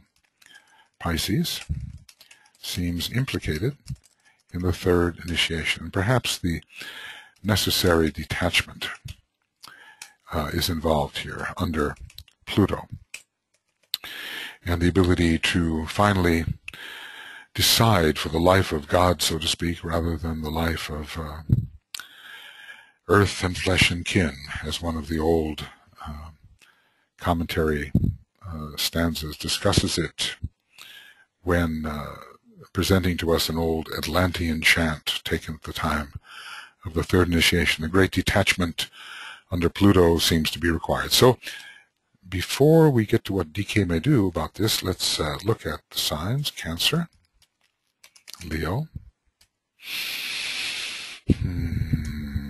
We have Scorpio. Okay. We have, we should have started over here, Gemini. We're not doing them in the order that he discussed them, of course. So at first we discussed Gemini, Cancer, Leo. Well, if we really want to be Taurus, okay, we have 5 here. Now we have Capricorn and Pisces. These are 7 signs. Now, the order in which he discussed them for the average human being was Cancer, Leo, then Gemini. Then for the disciple, it looks like he, let's go back and take a look there, Taurus, Leo, and Scorpio, with Gemini pervasive. And now he is discussing Scorpio, Capricorn, and Pisces for the initiate. I think we have to remember these triangles. So we say triangles, conditioning the battle, or battle in 3 levels. So the first one was Cancer, Leo, and Gemini, in that order, for humanity. Then he discussed Taurus, Leo, and Scorpio, plus Gemini, for disciples. Let's make it capital. Then Scorpio, whoop, don't want to erase that. Then Scorpio, Capricorn, and Pisces for initiates. These were the order in which he discussed these. And yes, I think, here is a clarification and illumination. I think we understand the first one quite well. From the mass to the individual to the sense of duality of soul and personality. Then with Taurus, it's the ridding of glamour, leading to a stronger sense of the higher self, followed by the tests of that self or soul. All of this taking place under a growing sense of duality, with the soul aspect of that duality becoming stronger all the time. Then we have the triumphant disciple in Scorpio, leading to the stage of initiation in Capricorn and to still higher initiations and detachment from the normal experiences of the world. Now, DK did say this allows the initiate to take the third initiation, but this same triangle we have here would allow the initiate to go even farther than the third initiation.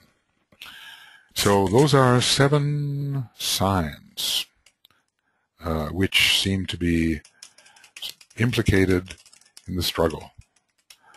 We're leaving out Aries, Virgo, Libra, Sagittarius, and Aquarius. Okay, left out are Aries, Virgo, Libra, Sagittarius, and Aquarius. Although all of these signs play a very important role in the modern era in different ways. So we have to look at the way DK combines these signs these different combinations being implicated in different types of processes which are occurring at the present time. It will interest you to note, he says, that, well, maybe I'll make that a little, to note that average humanity is therefore subjected to the influence of 3 major signs at this time, and conditioned by the potencies coming from each of the 3 crosses. Okay, so Cancer, the cardinal cross, Leo, the fixed cross, and Gemini, the mutable cross. These present men with the responsibility of choice, evoking their free will, their trend towards self-determination, and their established decision at this time of world crisis. Sounds like he's somehow involving Libra as well, but maybe Gemini is giving the choice. The mass consciousness has no really free will about it. One is compelled by one's instincts and desires and doesn't even reason about it. One just does what one is prompted to do and feels like doing. But the responsibility is coming in. The free will is coming in via Leo, self-determination via Leo, and Gemini is always presenting a polarity of higher self, lower self, about which a decision can be made. You know, which way do you go? Where do you throw the majority of your strength? On what side do you throw the majority of your strength? So that's one. Okay. And you will note that world disciples are related to the mass of men through their responsiveness to influences emanating from Gemini. The mass of men has that pervasive sense of duality, a strengthening sense of duality, and to each other through Scorpio. Well, Scorpio is also found among the initiates, but let's just say world disciples are all having Scorpio experience, even if their personal horoscope does not contain Scorpio. And that's a kind of important distinction there, because we sometimes think, well, our astrology is only what our chart indicates, but that's not so, because our astrology is also very much what our particular level of unfoldment or development indicates. That too. And this is someplace where we are a little bit remiss. We are not really fully understanding that. It's a bit like saying, well, I've got the 5th ray in my ray chart. Okay, well, perhaps I do. But there may be a stage of your development where the 5th ray is pervasive because of that stage of development, because it's needed at that stage of development. You might also at that time have the 5th ray in your ray chart, but you might not, and still be in a stage where the 5th ray is necessary and called for. Like, you know, all those disciples, let's say, who are approaching the 3rd initiation. The 3rd initiation is ruled by the 5th ray. Now, we cannot say that all those approaching the 3rd initiation who are taking it necessarily have the 5th ray in their makeup, but they somehow have access to or can express in line with that 5th ray because it is required of the stage in which they are presently focused. In a way, in all of these vehicles, we have all the rays, all the ray potentials. It's just a question of their relative emphasis. I think we will find that the permanent atoms which generate the various vehicles which are said to be qualified by the rays have within them the potential for all the rays. It's just a question of the preponderance in any particular vehicle, and the way the rays are, shall we say, focused and released by the permanent atom into the substance which is to create the vehicle. There may also be atoms that are vibrating to particular ray frequencies, and perhaps they are gathered according to the way the permanent atom is sounding, expressive of one particular ray for one particular incarnation. All of these are the technicalities of vehicle building and relate to how our ray chart is actually formed and how the rays condition these vehicles, and will be part of the science of the future. Very interesting. For right now, we just have to deal with the sense of the qualities which pervade us. Okay, so world disciples have this Scorpio part, and they are related to initiates via Scorpio. Let's just say disciples are related to initiates via Scorpio, and to themselves via Scorpio, since all of them are in the scorpionic phase of unfoldment. Discipleship is very much a scorpionic issue. It's got a lot of Virgo in it as well for purification and training. But Scorpio for the fight and the battle and the overcoming of the negativity and the releasing into freedom as a result of that fight. This produces in these disciples the capacity to respond to test, to a sense of the vision through the illumined eye of Taurus, and to use their power of individuality through the developed personality and through the potency of Leo. So you see, if you are a disciple, it's making a difference really, in this sense, what your horoscope is. You will be having the vision under Taurus. You will be tested and responding to the tests under Scorpio. You will be developing your personality under Leo, and its developed personality is a good instrument to be used by the soul, and you will also be getting a sense of the higher self under Leo. So let's say whether or not you have these signs in your horoscope, you are responding to them because you are a disciple. Initiates are brought into relation with the world disciples through the Salation Scorpio. This we have said, because initiates are struggling too.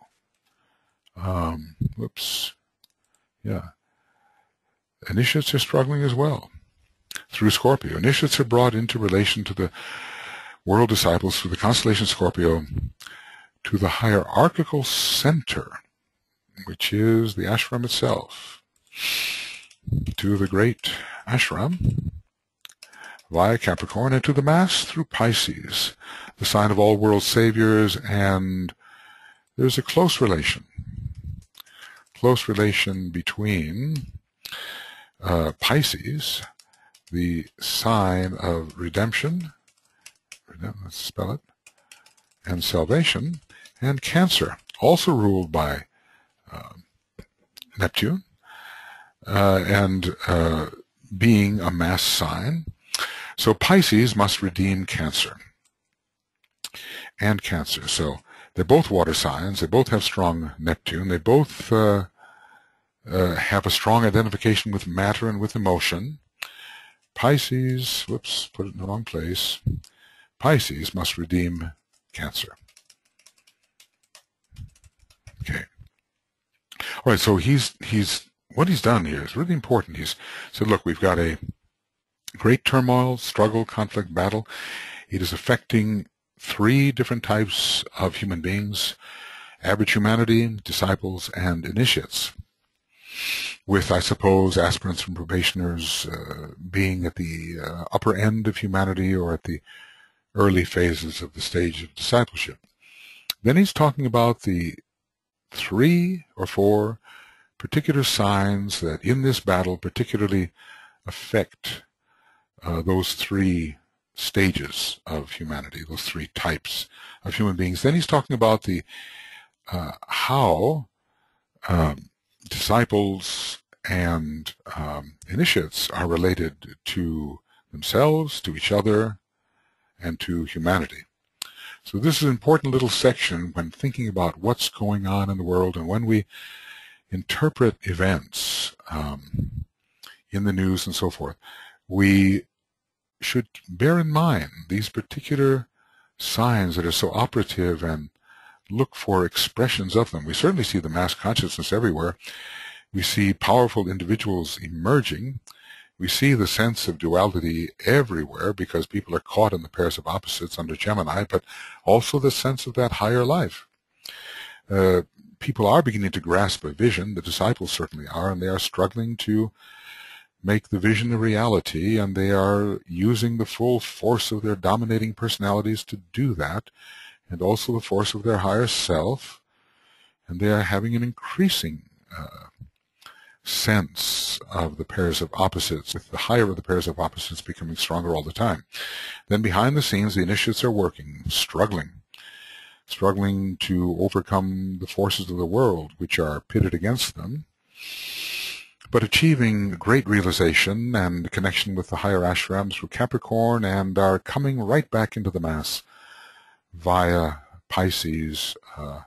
They're interfacing with the sign Cancer, the instinctual sign, the tendencies of the mass, and they are using compassion and pervasive wisdom and skill in action and self-sacrifice to deal with the masses of human beings, and also to educate the disciples of the world, because after all, if Pisces can be related to Cancer, that's the initiate's relation to the mass. It can certainly be related to the Scorpio factor within discipleship. Namely, there is great understanding. Okay, well, looks like these are the 7, aren't they? Well, we worked them out first, and then DK will give his unique explanation. So I'm going to pause here for just a moment, as 2 hours have transpired. So this is the end of Esoteric Astrology. Well, not really going to be the end. It's number 68. A and B, and we have gone from pages, that's physical plane, pages 158 to 162 thus far. Let's see how soon 163 shows itself.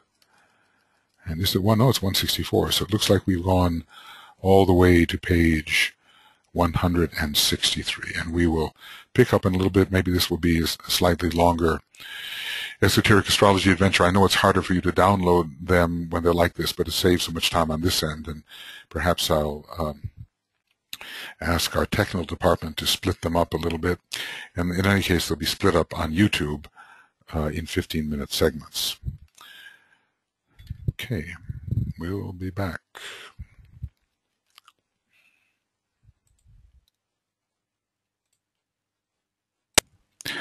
All right, let us resume then. We have been working on Esoteric Astrology 68, and we're about 2 hours into the program. We're talking about Capricorn, and we're talking about 7 constellations which are involved in the great difficulty, struggle, turmoil through which humanity is passing.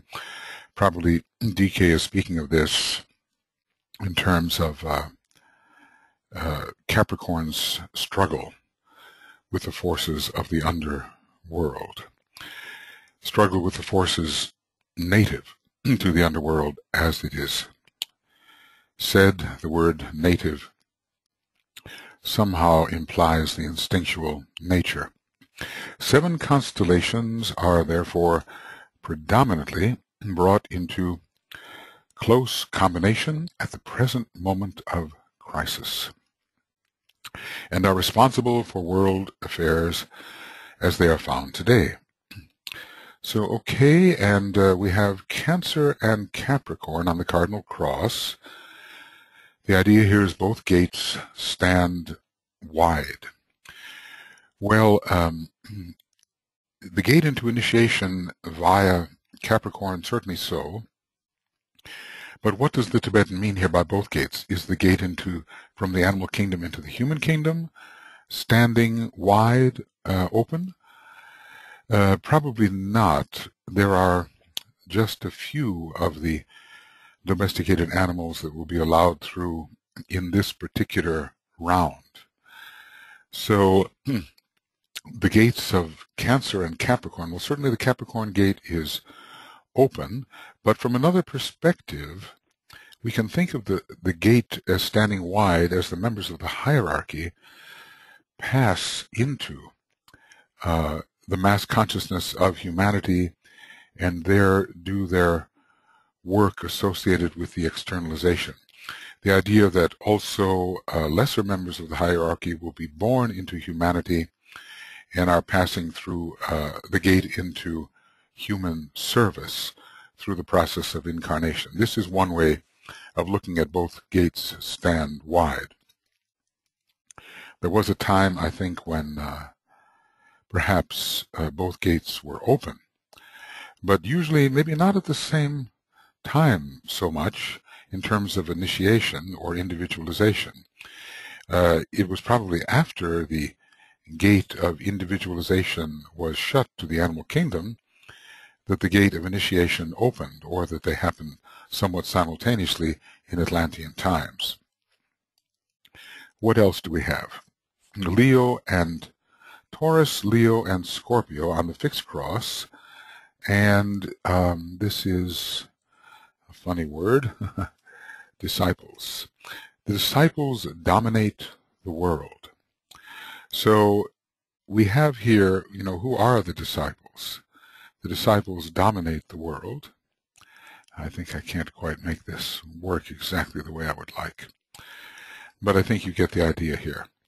This idea of dominates, no, this is not going to work. Anyway, the disciples dominate the world. And the domination is indicated by the powerful personalities of disciples that can rule, control, direct, and so forth, all this under Leo. There is also the consideration of Scorpio, which is the sign of the disciples particularly. And we have the members of the New Group of World Servers under Taurus. They are disciples. And we have the strong Vulcanian will under Taurus. So we have three aspects of the of the fixed cross operative here. The liberating aspect of Aquarius is not yet with us, but it is beginning to come in strongly as the new age gradually emerges. So in many different countries, many different places, people who are in prominent conditions might be considered in one way or another disciples. Whether their technique is always superb or even wise can be questioned, but they are nevertheless disciples. They do have their personal liabilities, but the personal liabilities are not viewed as so important as the larger objectives which they are achieving. So Leo, Taurus, and Scorpio on the cross of discipleship. And even some of the individuals who have had quite a horrific effect on humanity have been referred to by DK as disciples. If we look at this, if we go here into the book, I think there's a place where we might be able to, disciples of Shambala. I think there's one place where that is discussed, and he's talking about Ataturk, well, in a very positive manner, I would say. And is he talking about others here as well? He has, he has discussed sometimes Stalin, Hitler, Franco, Lenin, people of this nature, as associated with the center Shambala. It might be apposite here to point out that such first-ray exponents of force are often misunderstood and hated. They may and often do misuse the energy available, but they also use it constructively within the desired limits of the immediate plan. I would like to state that the lot of the first-ray disciple is hard and difficult. There are disciples of Shambhala just as there are disciples of the hierarchy, and this is a fact hitherto not recognized and never as yet referred to in the current writings on occult subjects. It is wise and valuable to remember this. They are powerful, these disciples of Shambala, headstrong and often cruel. They impose their will and dictate their desires. They make mistakes, but they are nevertheless true disciples of Shambala, and are working out the will of God as much as the disciples and masters of the hierarchy are working out the love of God.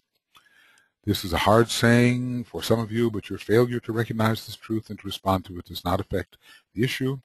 It simply makes your individual lot harder. So I think he is talking about some of these figures who have played their role on the world stage and have not been loved because of their headstrong and often cruel ways, but behind it all is a certain amount of constructive action within the present limits of the plan, and so they must be considered as working their role, expressing their role. He does in this particular paragraph speak of Ataturk, and that the historical records will indicate how wisely, sanely, and disinterestedly he used this type of force for the attainment of first-rate objectives. Well, Ataturk's work is presently being challenged. I think as the Turkey slides back into the Islamic fold, and under the control of Islamists. I don't know what DK would say about this, but I think that he was commending Ataturk for bringing Turkey forward from that point. But the entire world under fear is undergoing a certain kind of regressive possibility. It's happening in many nations. The forces of regression are very afraid of the impending Aquarian energies, which even if they don't understand, they can certainly feel. And so there will be a tendency to want to move back into a safe and entrenched thought form. And hopefully this will not happen. Hopefully the constructive forces of the world are strong enough to prevent this from happening. Okay. The disciples dominate the world. Then Gemini and Pisces.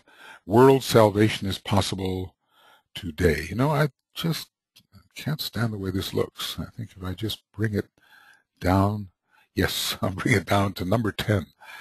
And then there will not be this peculiar alignment.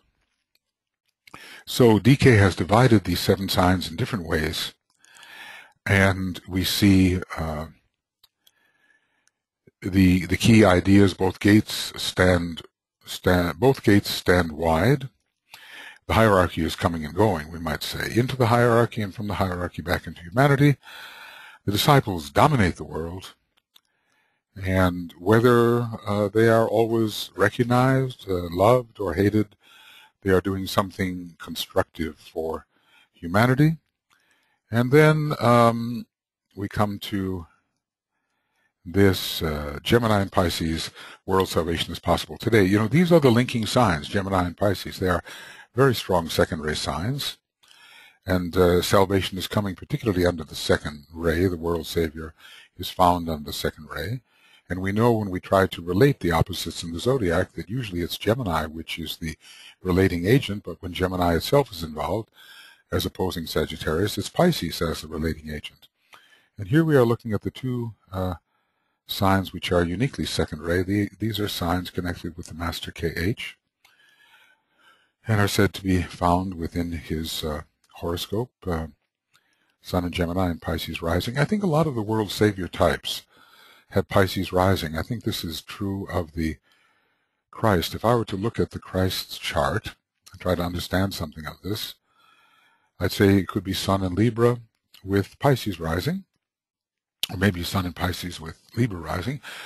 Looking at the Buddha, it apparently is, I think, Sun in Taurus, Pisces rising, although so many different versions of the Buddha's chart exist. And we are not in a position to ascertain which is accurate.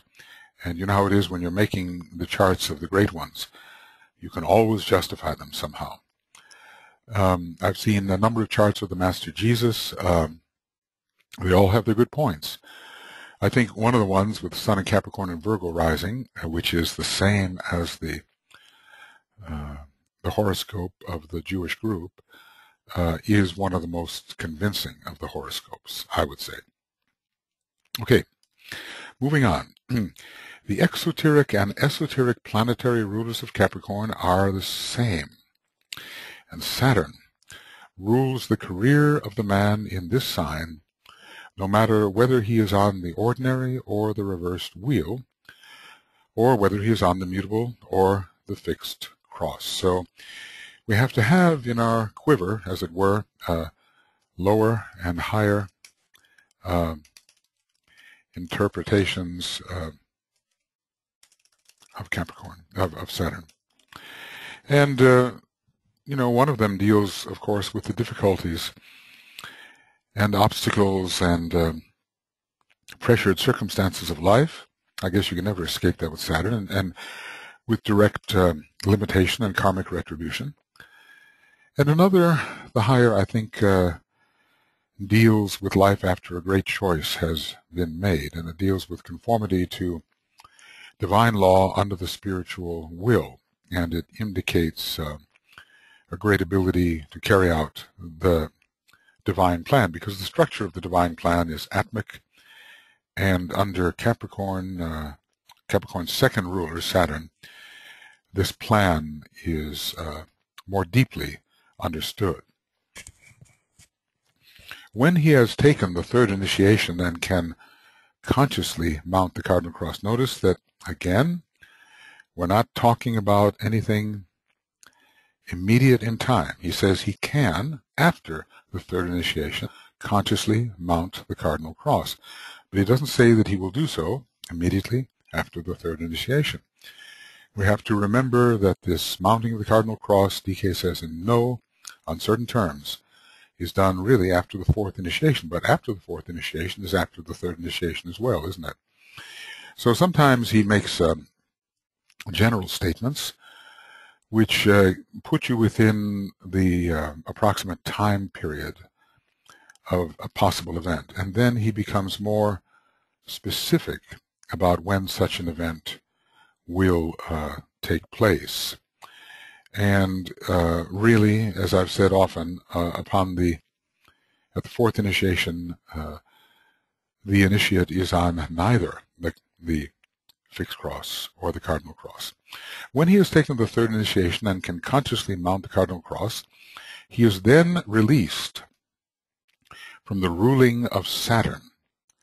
Yes, and we're told, that Saturn does not follow the man onto the cardinal cross. And that's the reason for its fall in the preeminent cardinal sign Aries. And yet, if Saturn is the ruler of the entire cosmic physical plane and serves as the correspondence of the physical permanent atom of the solar logos in relation to the cosmic physical plane, on the highest of the subplanes, the logoic subplane, then you can see that, at the sixth initiation, you're still not off that cosmic physical plane, and yet you are definitely upon the cardinal cross, and at the seventh as well, where, in relation to which you are still not off the cosmic physical plane. And only at the ninth initiation do you leave behind the cosmic physical plane. You're still on the cardinal cross, of course. And then, in a sense, one would leave Saturn behind. But, of course, Saturn has a very strong cosmic mental aspect to it as well. And I wouldn't be surprised if, some influence from the cosmic atmic plane is not involved in Saturn. Saturn is a great planetary logos. It's, as a sacred planet, it's going to have a causal body on the cosmic mental plane, perhaps on the second level of the cosmic mental plane. So there are different levels of Saturn to which we respond. And when we leave one level of Saturn behind by mounting the cardinal cross, we're leaving mostly the karmic part of Saturn behind as it relates to the individual karma experienced on the earth. Remember how important Saturn is in the life of a great being who uses Saturn, Mars, and the Earth as three forms of expression. Saturn is the mental body of that great being, probably the Brahma of our solar system. So it's difficult to say or to think that we leave all of Saturn behind, even when we mount the Cardinal Cross, because simply by being upon the Earth, we are experiencing the downflow of the mental body of this great Brahmic being that Saturn represents. But anyway, for practical purposes and in the life of the individual initiate, he comes under the influence of Venus at the third initiation, and no longer the lower sort of karmic influence of Saturn, wherein he has to pay the price of ancient error, and where he is assuming burdens based upon his own imbalanced action of the past.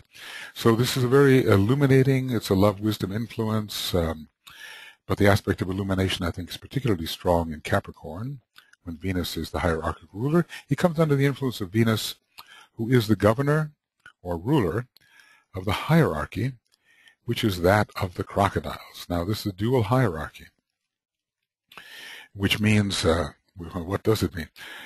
Part of it is very positive and relates to the solar angels. The other part of it is perhaps more personal, more elemental, and is relating to lives that are still imprisoned, and the tendencies which man, the personality, has to live that lower life, and sometimes a somewhat crocodilian life. Remember, we have the crocodile, the goat, and the unicorn, and they represent three different phases of the life of man in Capricorn. So we cannot consider the crocodiles high. The dual hierarchy is part of that mystery which DK said we will not solve, the mystery of the fifth grade of hierarchy, the mystery of the solar angels.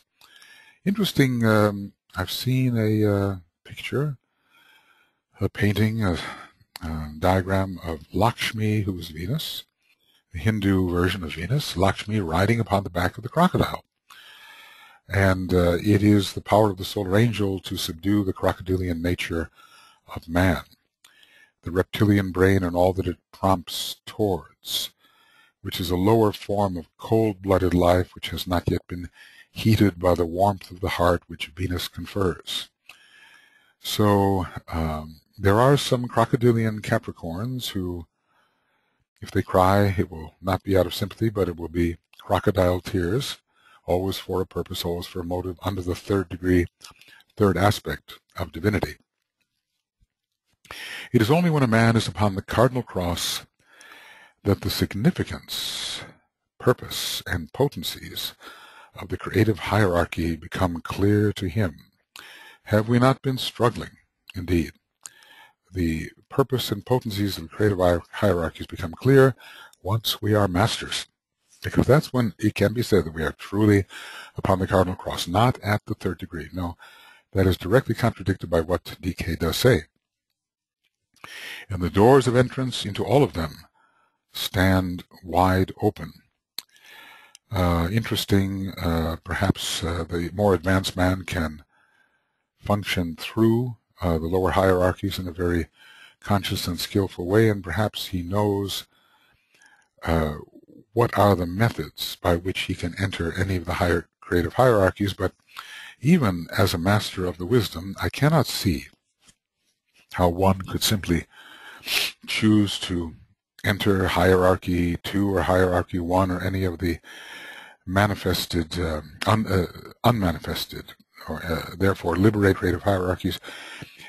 One might understand what those doors are, comprehend them, and they might stand open to one's knowledge at least, but the actual entrance, I have difficulty seeing how anything but a gradual and well-planned and well-earned entrance into these hierarchies over vast periods of time could be accomplished.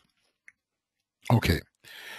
On the mutable cross and on the fixed cross, we have the so-called green ray, controlling not only the daily life of karmic liability upon the path of evolution, but also controlling the experiences and processes of evolution. So look, is green extending farther than we thought. Because would you not think that disciples are subject also to the blue ray? It would seem to me to be the case, but disciples on the fixed cross are still very much disciples within personalities, and until the fourth initiation is over, they're not really liberated from that personality, and so, because the personality is still a factor, therefore the green ray is still an aspect of this, of their life.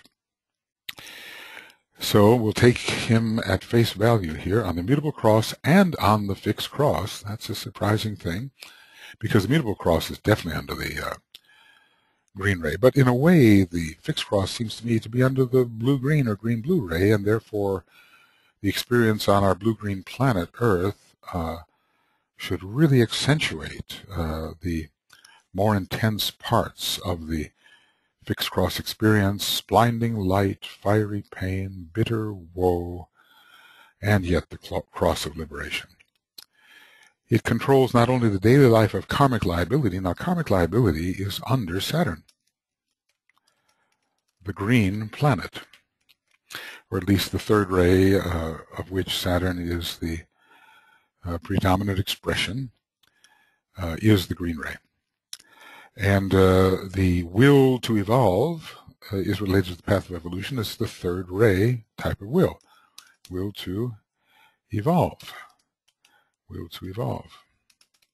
But if I can spell it, path of evolution is also controlling the experiences and process of evolution. So that's also a green influence as well, the will to evolve. And certainly that is operating also for disciples. But other forms of the will take over, you know, the will to love, the will to serve, the will to save, these all take over eventually.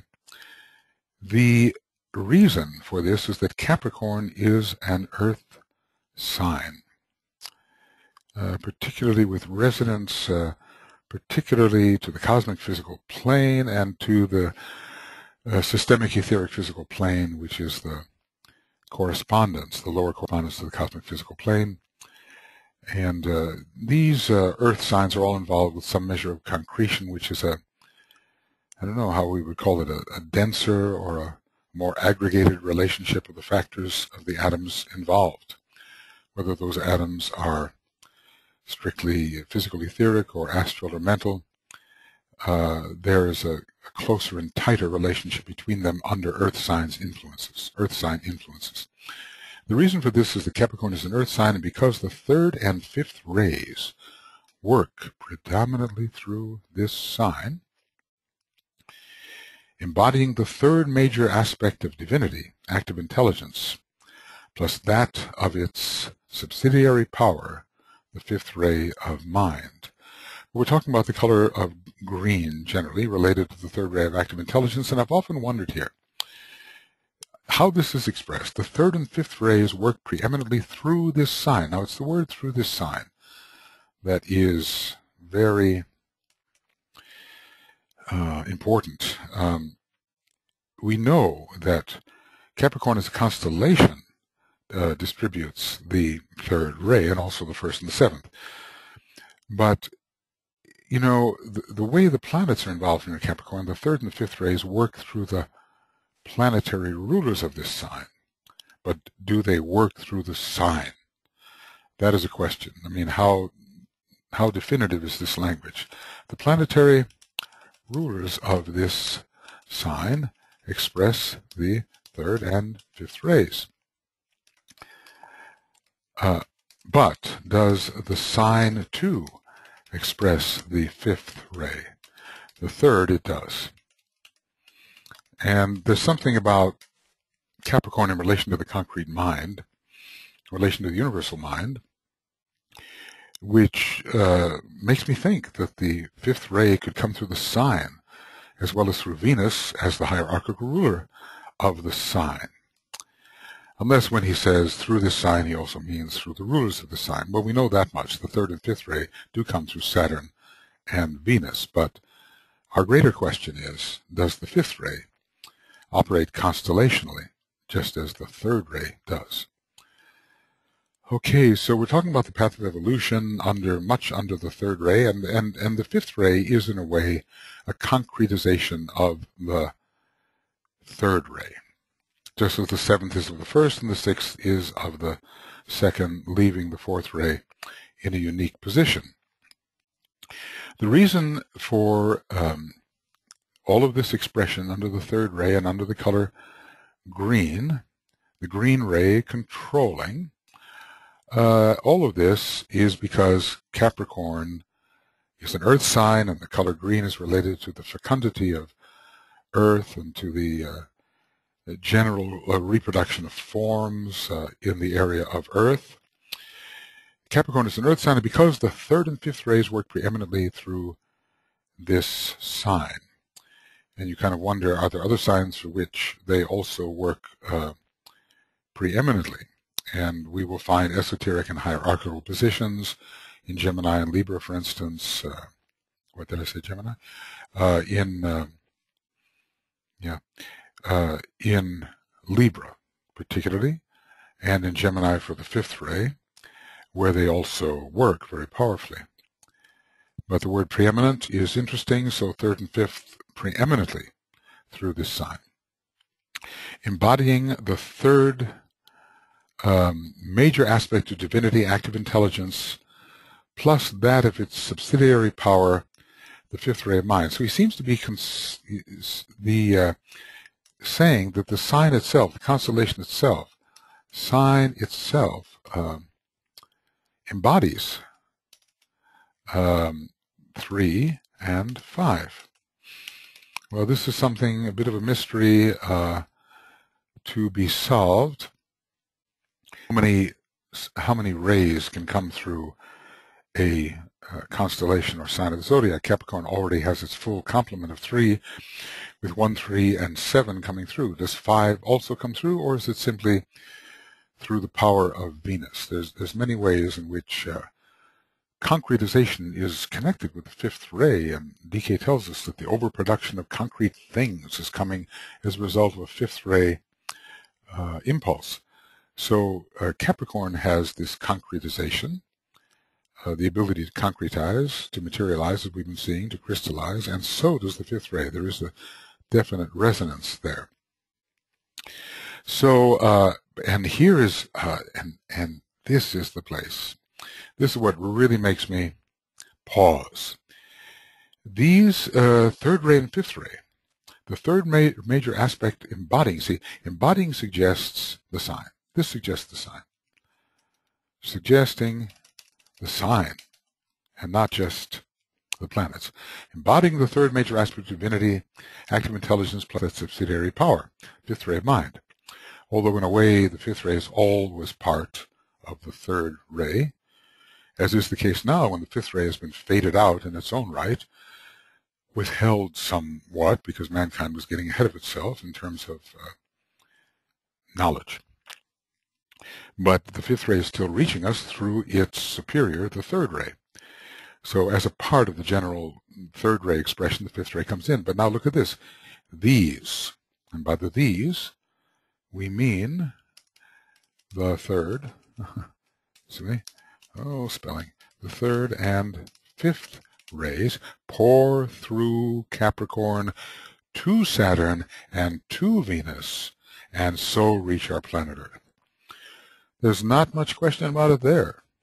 The third and the fifth rays are there already pouring through Capricorn to Saturn and to Venus. So it's not just the ray of Venus being the fifth ray, emitting the fifth ray, but it's coming through Capricorn.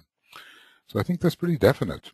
And even though DK does not explicitly in so many tabulations give the fifth ray as a ray being emitted by Capricorn or even transmitted through it, we do have apparently in this section the indication that these rays pour through Capricorn and reach the planets with which they are identified.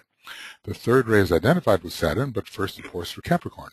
The fifth ray is identified with Venus, but first it appears to pour through Capricorn. and so reach our planet, the Earth. Saturn is one of the most potent of the 4 lords of karma, and forces man to face up to the past and in the present prepare for the future. The 4 lords of karma, I've talked about them before. They are found in the externalization of the hierarchy. I don't know, page 112, something like that. Or perhaps, well, let's see. Return and pain. That's it. That's the place. 117. Okay. Here are the 4 lords of karma, and they have a symbolic meaning. The names of the lords of karma signify symbolically, and from the angle of their inner meaning, relationship, enlightenment, pain, and return. I have a feeling the pain part is Saturn. Relationship, Venus, enlightenment, Mercury, and return, well, we could see. It involves cycles here. What could it be? Is Jupiter, which, well, it's a cycling. It's a cyclic process, coming back into incarnation under the law of opportunity. I think I've speculated on this. Pretty sure about relationship, enlightenment, and pain in terms of their planetary associations. Return is somewhat Uranian, but we cannot take these extra Saturnian planets, I think, as lords of karma.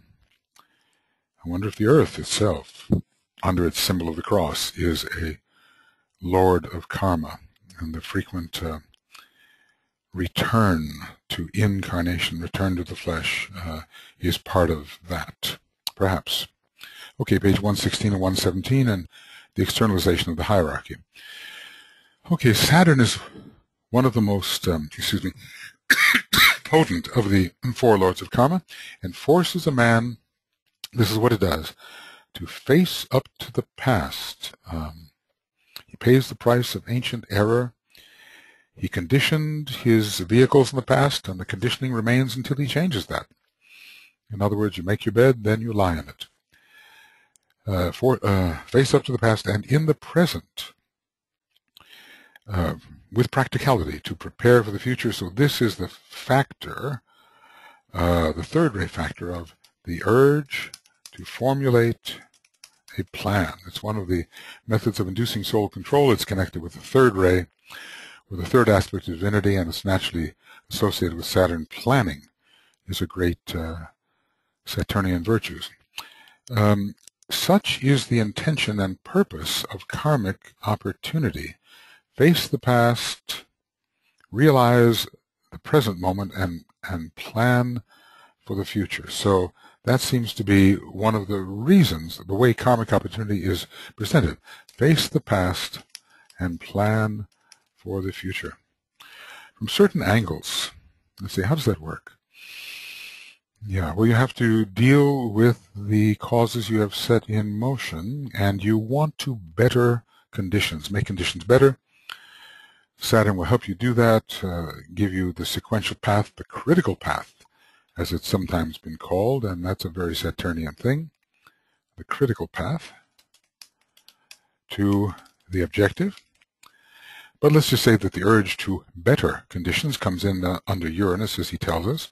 So Uranus may present the flash of the vision of the future objective, but Saturn incrementally plans its way to reach that objective. From certain angles, Saturn can be regarded as the planetary dweller on the threshold. Okay, so it's something that has to be passed in the right way and according to law in order for the lives and life of this planet to progress.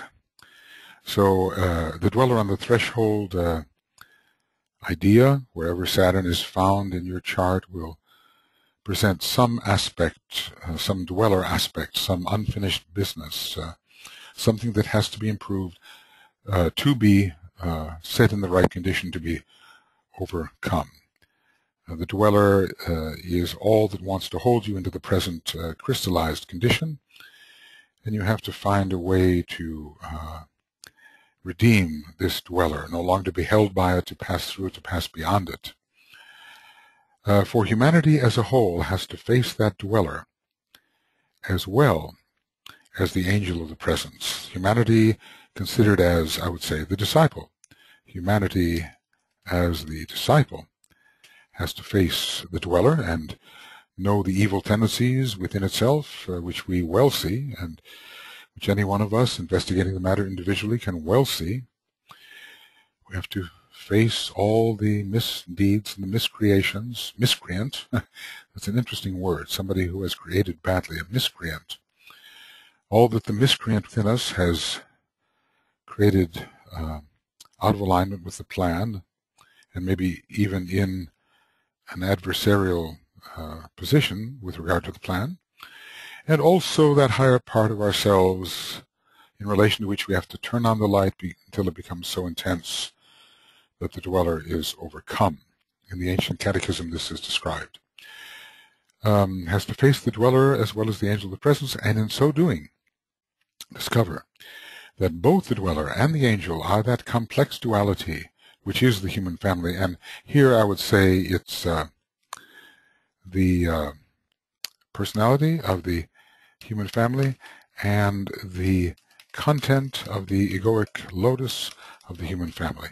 In this case, when we talk about the word angel, what we should not mean is the returning nirvani from a previous Mahamanvantara, but we should mean that part of the human nature which is underlay by the great solar angel of the human family, and which is really filled with transpersonal characteristics aided and developed by that part of the consciousness of the great solar angel which underlies or pervades or sustains the egoic lotus of humanity. Okay, so the dweller and the angel are that complex duality in this fourth-ray kingdom, you know. Eventually, under the law of magnetic control, the angel will control the dweller. Fourth kingdom, fourth period of hierarchy, fourth law, fourth systemic law, law of magnetic control, and resolving this complex duality into harmony. Saturn, in a peculiar relation to the sign Gemini, the sign of the constellation, the lord of Saturn and the lord of the constellation Gemini, presumably, makes this possible. Let's see, has to face the dweller. Let's see, what is becoming possible? Saturn, planetary dweller and threshold, and humanity will have to face the dweller and the angel. So, makes this possible, i.e., what is it that's possible? I.e., that humanity will face its dweller,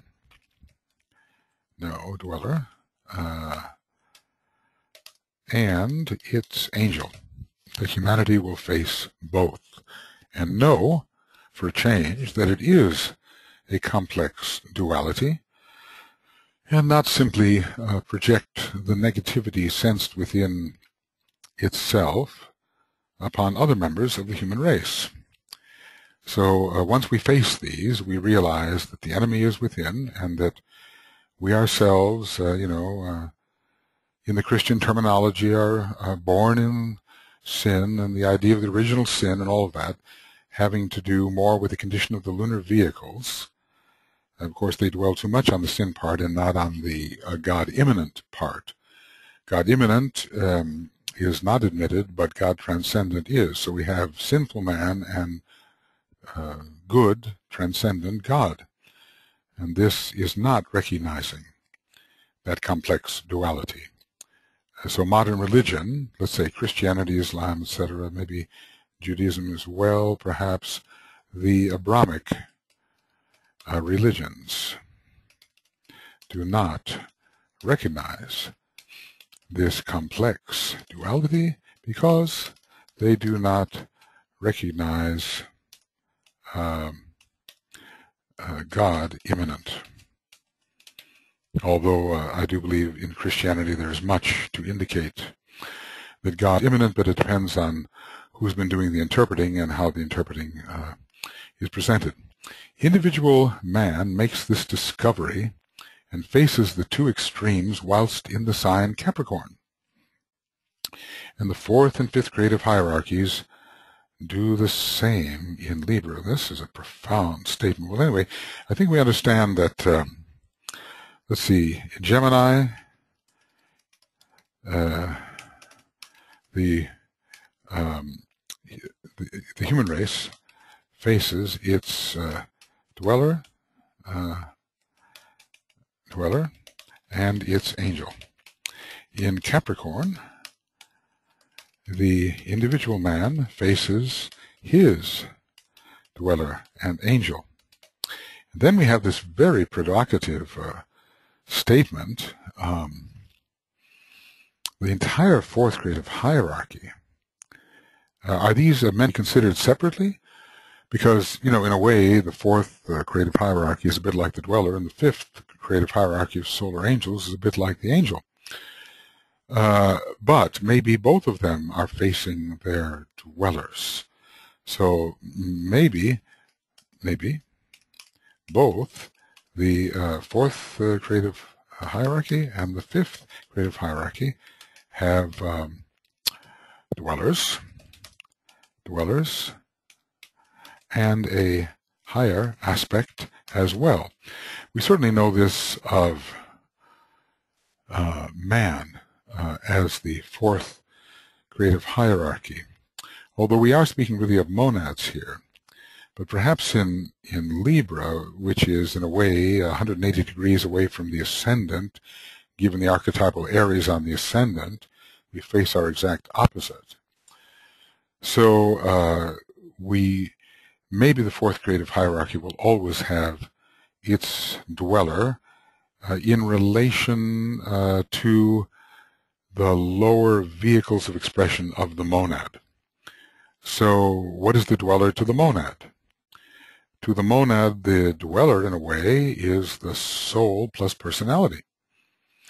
That is interesting. So, if true, interesting if true. Mary Bailey used to tell me that her husband, Foster Bailey, used that little statement often. Interesting if true. So let's just say that the fourth creative hierarchy of monads, of human monads,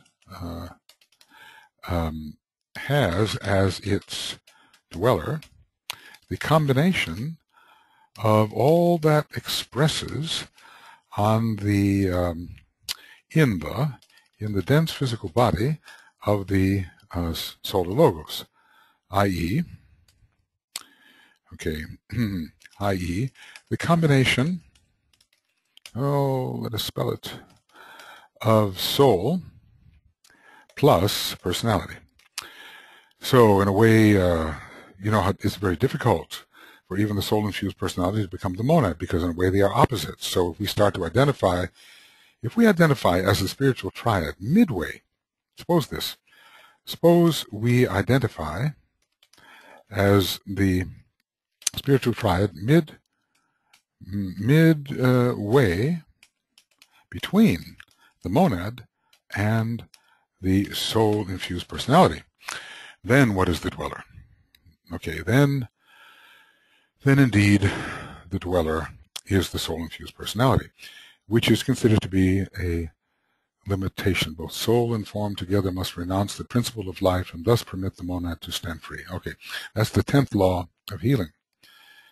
And it shows that kind of position. Okay, where the monad is the true angel, as it were, the true divine presence, and everything that is not the monad is the dweller, but especially that which represents to the monad form within the dense physical body of the solar logos, namely that which goes on in the higher mental plane, which we call soul and then personality. Now, what about the fifth creative hierarchy? Does it have a dweller aspect? Well, maybe every creative hierarchy has a spirit aspect and a dweller aspect in a midway position where the member of that hierarchy has to stand. But in this case, we have perhaps an easier solution, because we know that the fifth creative hierarchy is dual. So, with the fifth creative hierarchy, we know it is dual, and one part of it is the crocodiles, and the other, the angels.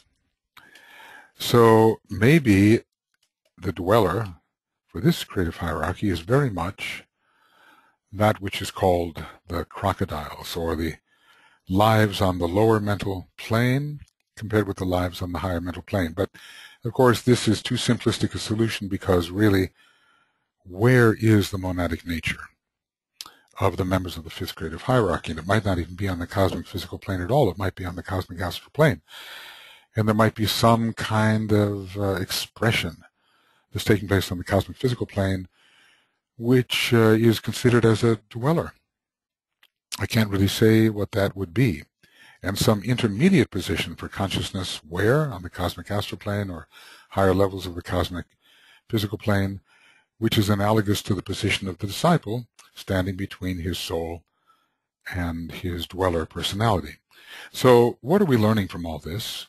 Maybe we learn that the dweller is a generic structure which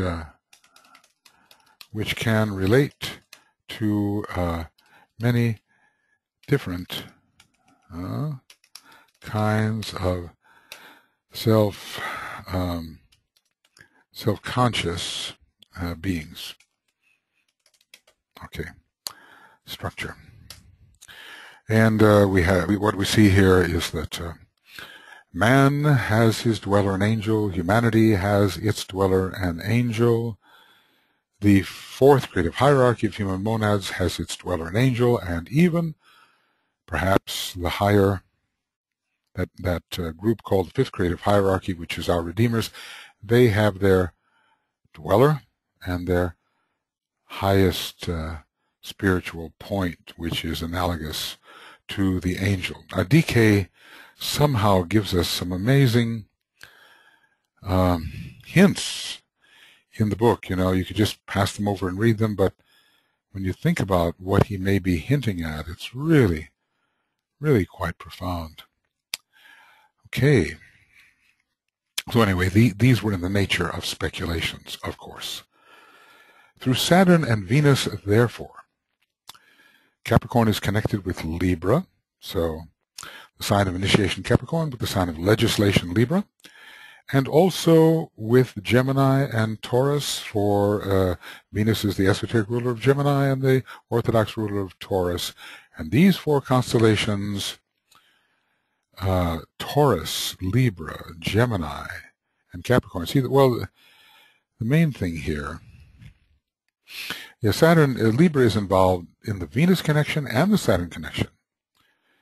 Taurus only in the Venus connection, Gemini only in the Venus connection. And these four signs, little quadrangle here, constitute a potent quaternary of energies, and between them produce those conditions and situations which will enable the initiate to demonstrate his readiness and his capacity for initiation. His readiness and capacity, they are called the guardians of the four secrets. Somehow very important, the guardians of the four secrets. Because the initiation really is taking place in Capricorn, although all of these signs allow initiation to occur, and you know, Libra can even be connected with the sixth initiation, Gemini with the fourth initiation, but we're keeping ourselves, I think, within the realm of the archetypally ruled third initiation, archetypally ruled by Capricorn. So let's look at these four secrets here. Taurus guards the secret of light and confers illumination upon the initiate, and especially upon the initiate of the second degree and maybe third degree. Because remember, as a second degree initiate, you have to have spiritual intelligence and an illumined mind. But maybe, since Venus is so important at the third initiation, that the mother of illumination Taurus, would be invoked and somehow spread its light. Maybe it is participating in this light supernal of Capricorn, because after all, there's a huge illumination compared with Taurus. Even if you look at it in the larger sense and outside the microcosmic context, you will see Taurus in a way as even a greater source of illumination than Capricorn.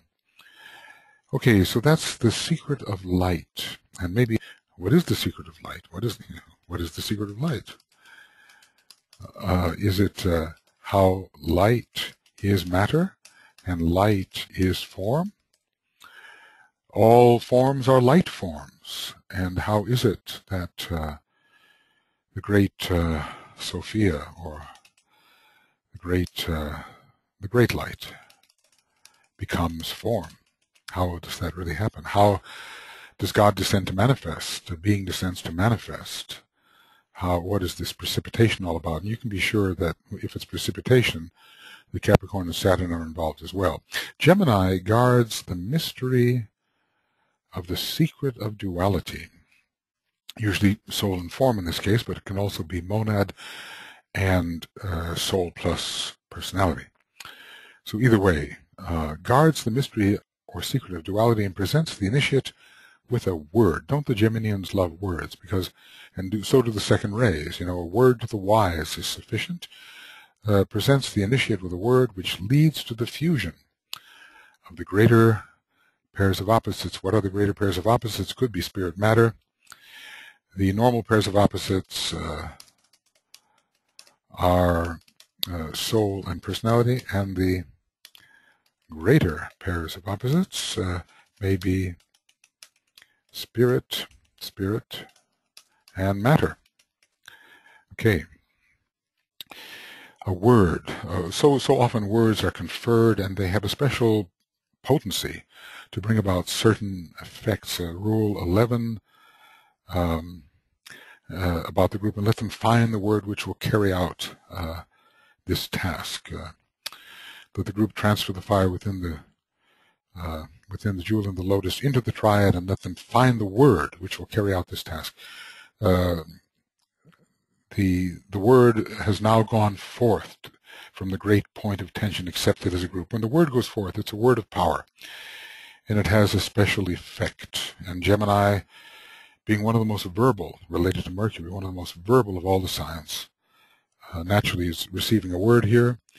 What is really the mystery or secret of duality? How can, in a way, the secret of duality, if I might say as it strikes me, the secret, the greater secret of duality, is the secret of emanation. How can a one become a two and still remain both the one and the two? How can the two really be the one and still each of the two be apparently independent in their expressions? So it's really the secret of how the one becomes the many. The secret of how the one becomes the many. But for all practical purposes, it's going into HBB's statement that spirit is matter, matter is spirit, soul is them as well, and they're all three pervaded by life. How can all of these three be different and yet the same, and be pervaded by one synthesizing factor called life? So when he says the greater pairs of opposites, I don't think it's soul and personality. He usually just talks about the pairs of opposites as soul and personality. But it's also the mystery of the secret of how soul and personality relate, and how spirit and matter relate. It's all contained in that word in the second sentence of the philosophical exposition, Dyna 2, page 285, being descends to manifest. How is it that being can descend to manifest? And he says creation is. Then how can being be something else other than what it is? But it's being, and it's also in a manifested form. It's God and the many forms that God takes. What is that secret? And how does emanation work? Then Libra guards the secret of balance, of equilibrium, and finally speaks again the word. We've got these magical, powerful words which release the initiate from the power of karma. So we're almost talking about a shambolic state leading to the sixth initiation of decision. So the power of the Lords of Karma, well, that's on the Cardinal Cross. You know, we are released. We are released from karma on the Cardinal Cross. And thus Saturn falls in Aries. So there are many times we have to achieve balance and equilibrium only to have it disturbed by the initiatory processes. But the final condition that this might refer to is even the sixth initiation.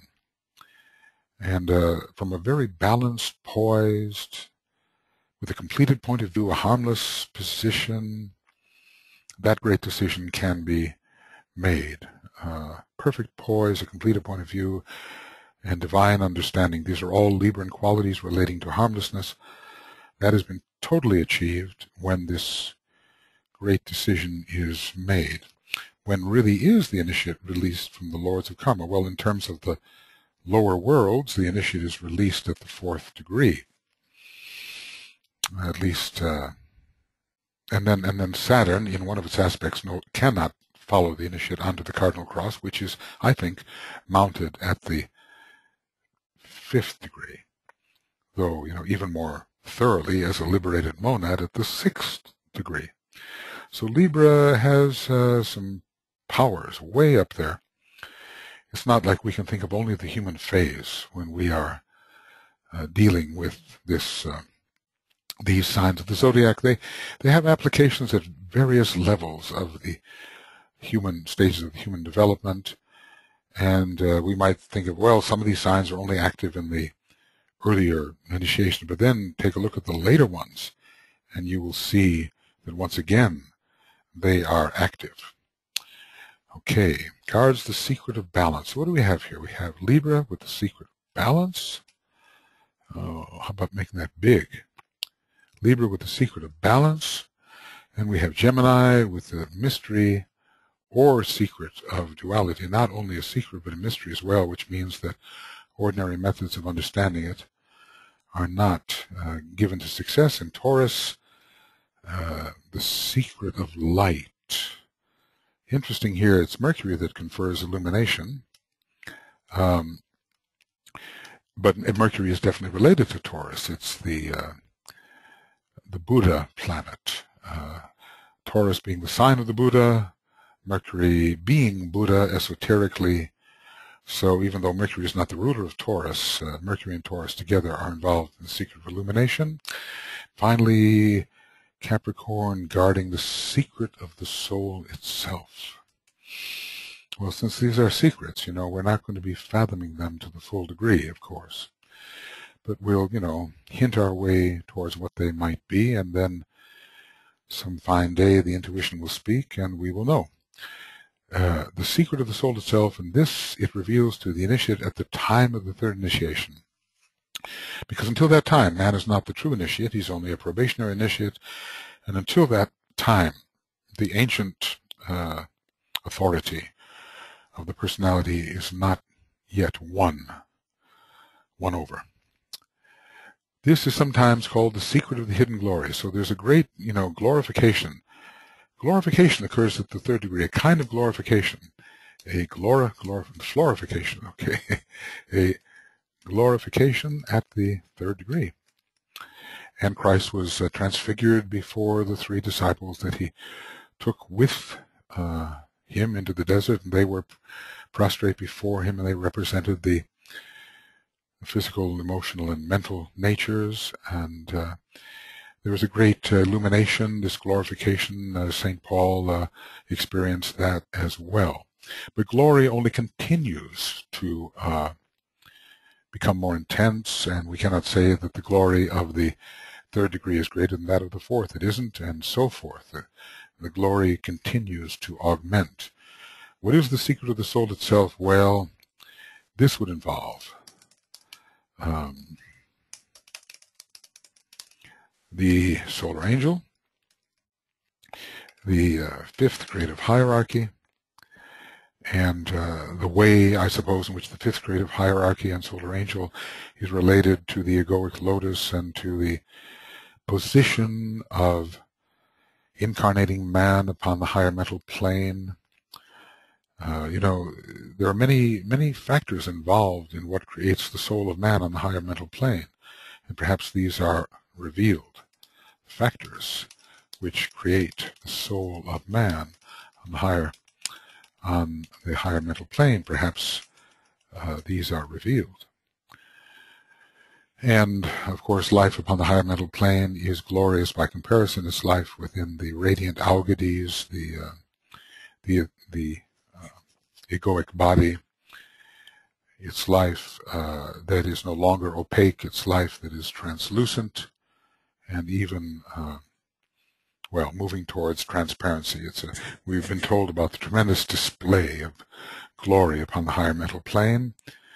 The radiance, all the colors, the way the egoic lotus is something of beauty to behold, a flower created by the processes of divine nature itself. These are factors may be revealed at this point, at the third initiation, and somewhat of how it was that the solar angel, being a great being, participated in the soul of man and gave it its augmentative possibilities. All right. Now, we seem to be, indeed we are a little beyond the 3-hour mark. So this is still Esoteric Astrology Adventure number 68, and Section C. And, I hope I don't regret this, but I'm going to go on. Perhaps making this a 4-hour presentation, not sure. I know it will be harder to download, but it is saving time as it is at night that I can let this convert into a form that will be usable to you. So we will come back to this. We were on page, whatever we were on, when we started this. We were on page 163. And now we are on page 165, is that it? 165, yeah. So, Section C, and these are pages 163 to 165. And we'll be back shortly. Okay.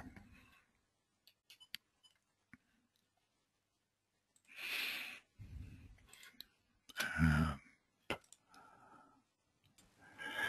now let us continue.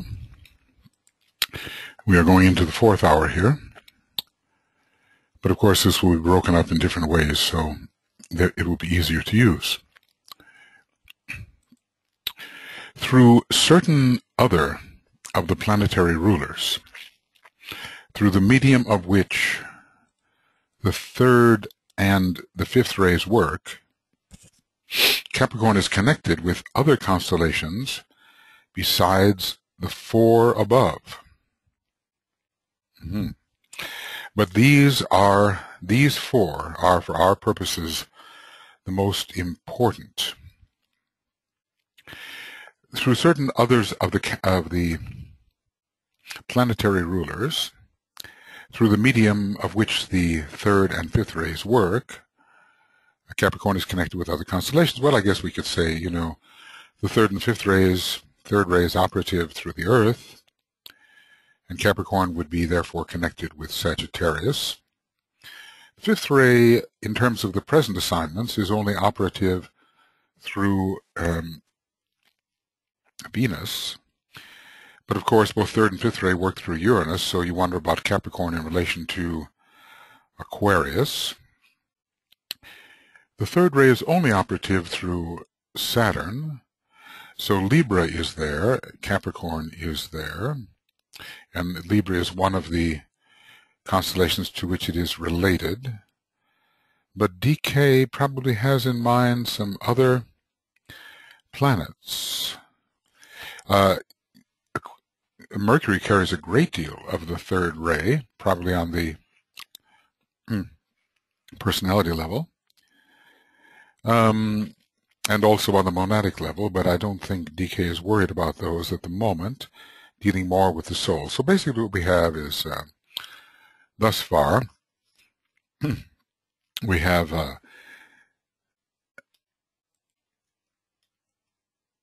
yes, here they are. Taurus, the secret of illumination. Gemini, the secret of duality. These are both Venus connections. And Libra, the secret of balance. So all of the Venus connections are there. The Saturn connection is here in Libra as well. Capricorn, the secret of the soul itself. So I wonder how many others he could be speaking of, unless he's speaking of the alternative rulerships, alternative rays in other of other planets and of other signs of the zodiac. But through the third and the fifth rays, yes, here's how we can do that. We can do it this way. Through third ray, Capricorn is related to what? Cancer. Okay.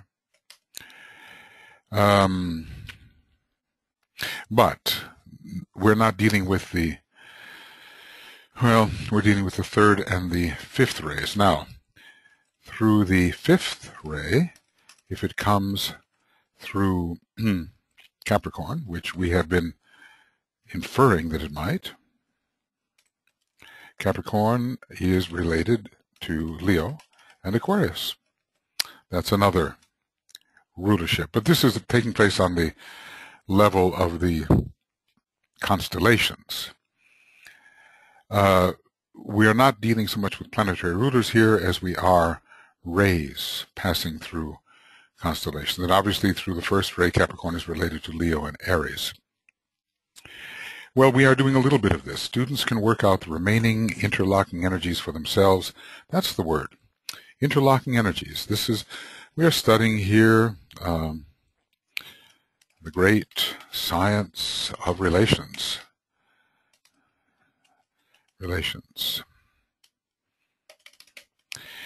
And we can make these relations according to the planetary rulers, according to planetary rulers and constellational energies, and according to the energies passing through the constellations themselves. So before we know, we will find that some constellations are more related to others than other constellations are to those others. But we will also find eventually that every constellation as part of a group is related to every other constellation in that group. Every planet within a group is related to every other planet within that group. Otherwise, they wouldn't form a group, although some relations are stronger than others. So we can work these out if we desire to do so by relating the rays, planetary rulers, and constellations to the references already given. If we can find more fifth-ray planets, some have hypothesized that the undiscovered or hypothetical planet Sigma has a strong fifth ray, and some have called it the esoteric Saturn. Then we can find the relationship of Capricorn to Sigma via the fifth ray, and so forth. The subject is, however, definitely confusing to the beginner. Maybe that's an understatement. And it is for this reason that I am dealing here with the philosophy and symbolism of the signs first of all, so as to familiarize the student with the general scheme, the universal broad interlocking. And as usual, DK is moving from the general to the specific, which is the occult way of proceeding. Okay, we go on. There's a lot here about the third and the fifth rays, which are two rays very connected with the path of discipleship, just the way Capricorn is. Capricorn is the sign of initiation, but let us remember that for the first two initiations, the individual is technically upon the path of discipleship. And only at the third initiation is he no longer technically called a disciple, but an initiate. So the path of initiation really takes off after the third degree, but the path of discipleship includes the path of probationary initiation, which is for the first and second degrees. The third and fifth rays are peculiarly active upon the path of discipleship.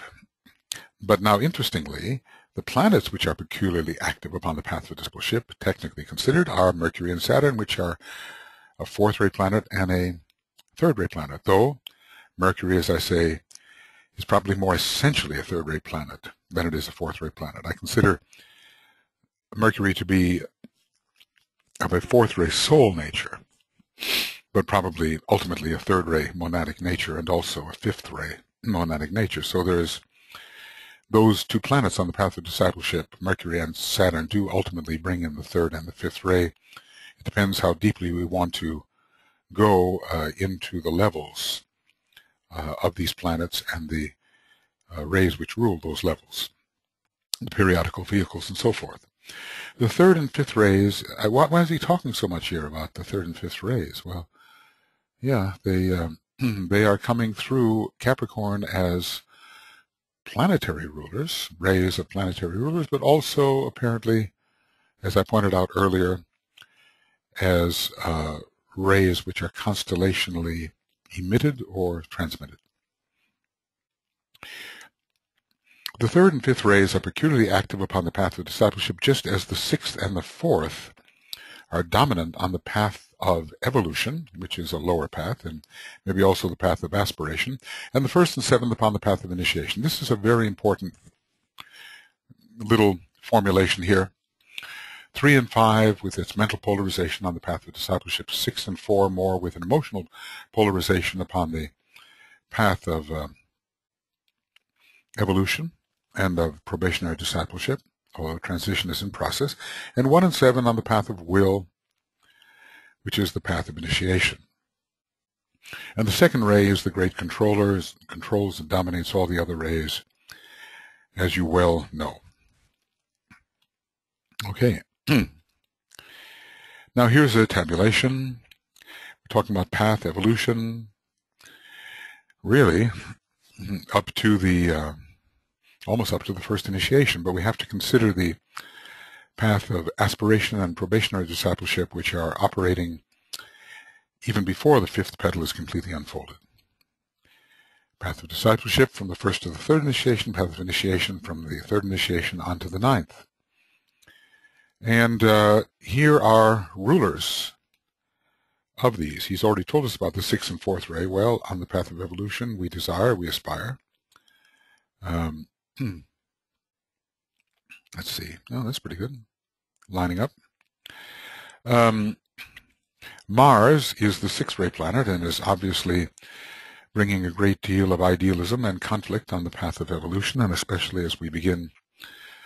Well, it's active all the time, but as we become aspirants, we aspire to the sixth ray, and we enter into a period of conflict where the different aspects of our personal nature are at war with each other, eventually integrate, and then are at war with the soul.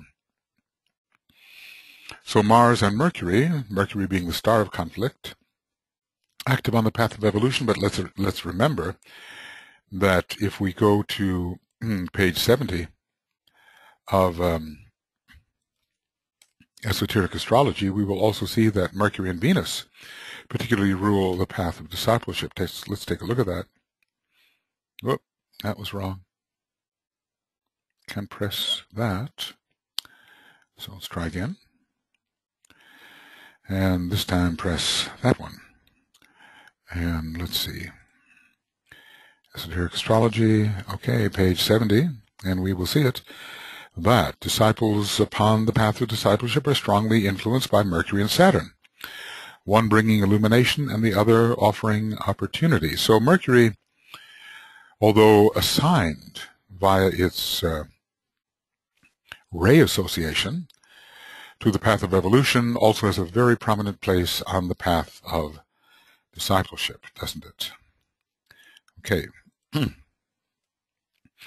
And how do we look at these? Well, path of evolution, we are no longer dealing strictly with those 7 constellations which were involved in the great conflicts through which humanity is presently passing. Now we are dealing with constellational energies as they are drawn in by the planets, and the planets are listed here according to ray association. So Aries has Mars as the orthodox ruler, Gemini Mercury as the orthodox ruler.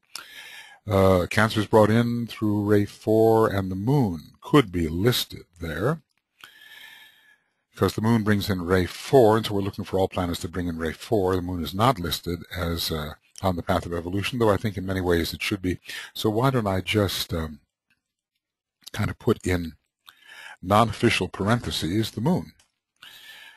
All right. Virgo with Mercury as its exoteric ruler, and Scorpio with Mars as its exoteric ruler. These 5 signs are particularly active upon the path of evolution. All right. Maybe we can even line that up properly. Not sure. Would like to line it up properly. May not be possible. If I make them small enough, it may be possible. A little fastidious, I agree. All right. Now we talk about the path of discipleship, particularly rays 3 and 5. Now, as I said, and I pointed to page 70 of Esoteric Astrology, it's the Mercury and Saturn, but here we're dealing with the planets as they appear because of the rays that rule the path. So Venus rules the it's ruled by the 5th ray, or transmits the 5th ray, and Saturn the 3rd. We should also include, in a way, Mercury, because Mercury is very 3rd ray, but we would have to do so in parentheses. Yeah, in parentheses, meaning the Tibetan didn't write it.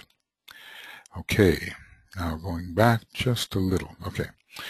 Then Gemini would be included because we're talking about the Venus as its esoteric ruler. See, your note here on the path of evolution, the signs involved are based on the exoteric ruler. So let's just say the signs involved are based on the exoteric ruler.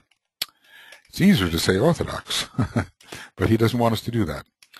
He prefers a more definite and closely related use of terminology with exoteric and esoteric. Okay, now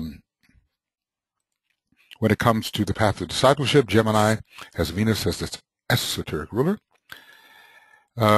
Sagittarius is coming in here. Why?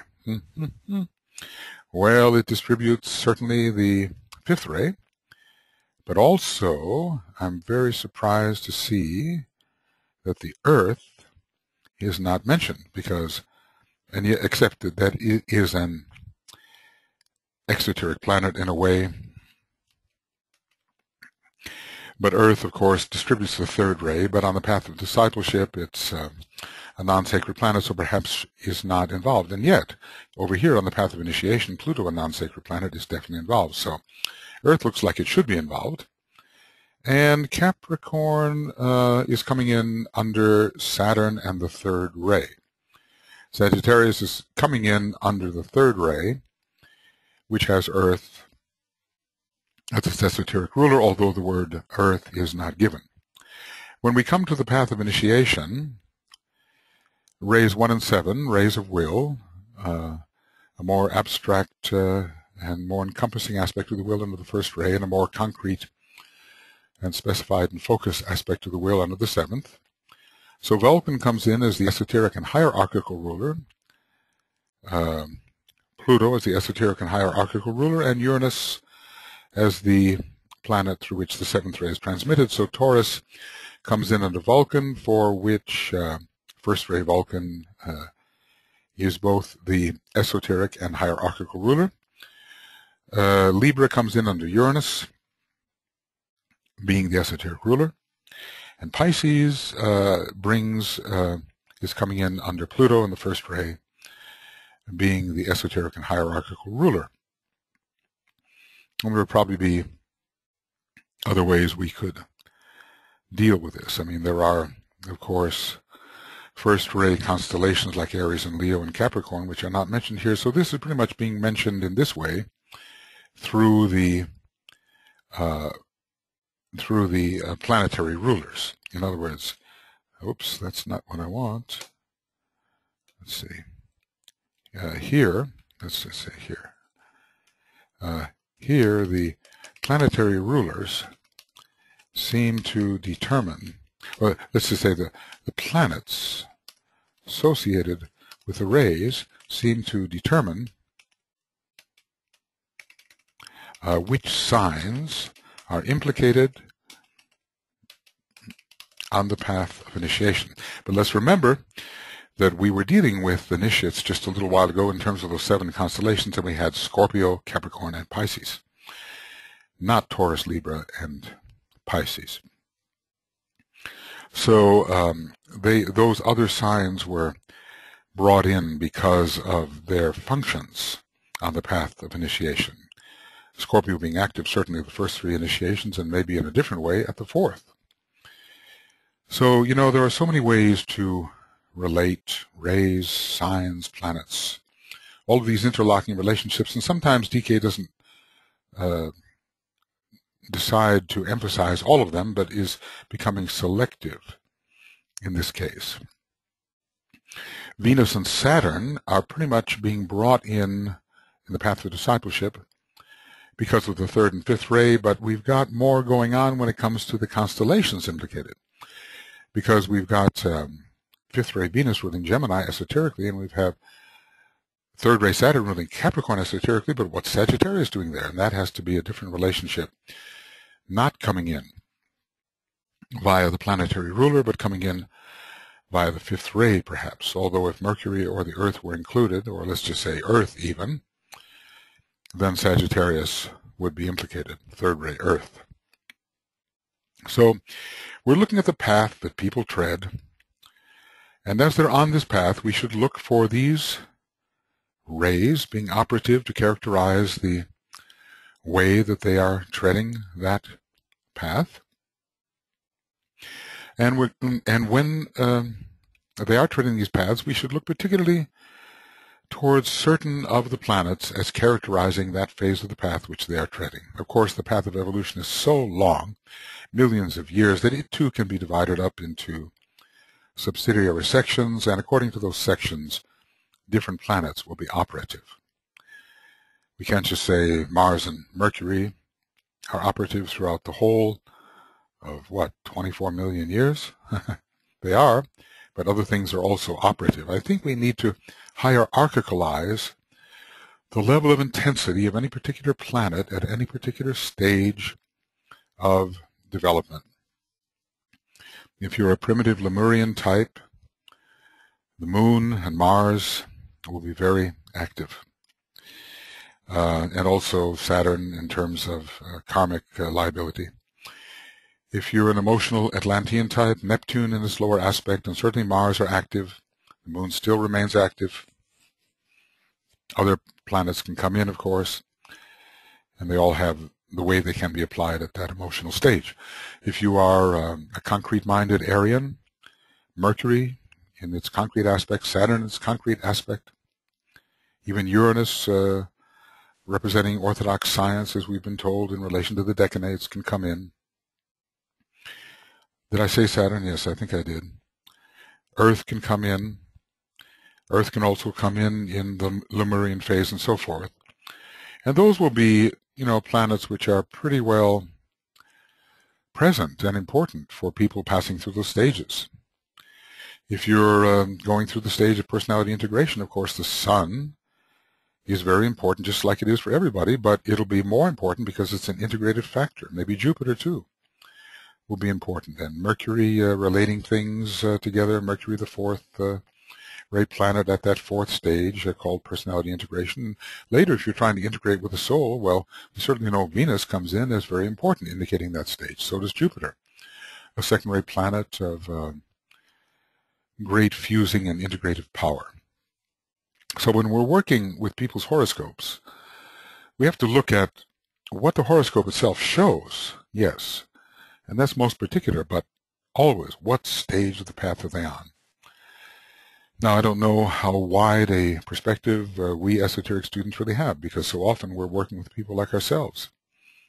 We're not necessarily working with people who are longing for personality satisfaction per se, and not for some spiritual elevation of that personality satisfaction. We're not very much working with pure Atlanteans or Kama-monastic people. We're certainly not very much working with Lemurians, of whom there are not so many. Nor are we necessarily working with true initiates, because maybe they wouldn't, need our advice. Maybe they might know more about it than we do. So, what's the phase of the path that people are on? This, of course, one has to be most delicate about. You can't go telling someone, oh, you're on this phase of the path, I just know it, It's better to let people discover these things for themselves. It takes longer, but it's more solid method of approach. Although you can, among those who can be trusted to take your thoughts with a grain of salt or as possibilities, you can hint. You can also say what you know from the teaching, and you can discuss that at this stage of the past, thus and so is going on. Does this seem to correlate with your life? But you don't want to, take out the pin and put the butterfly in the collection. That's not the way we have to operate, and we could be wrong. That's the point. So we do need people to go through all kinds of speculation about themselves, and even quite fanciful speculations about which we think they should know better.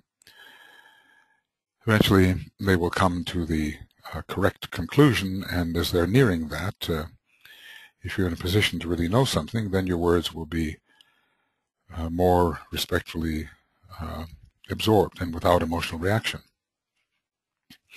You will notice from the above tabulation one or two interesting points. These should be carefully considered by all astrologers.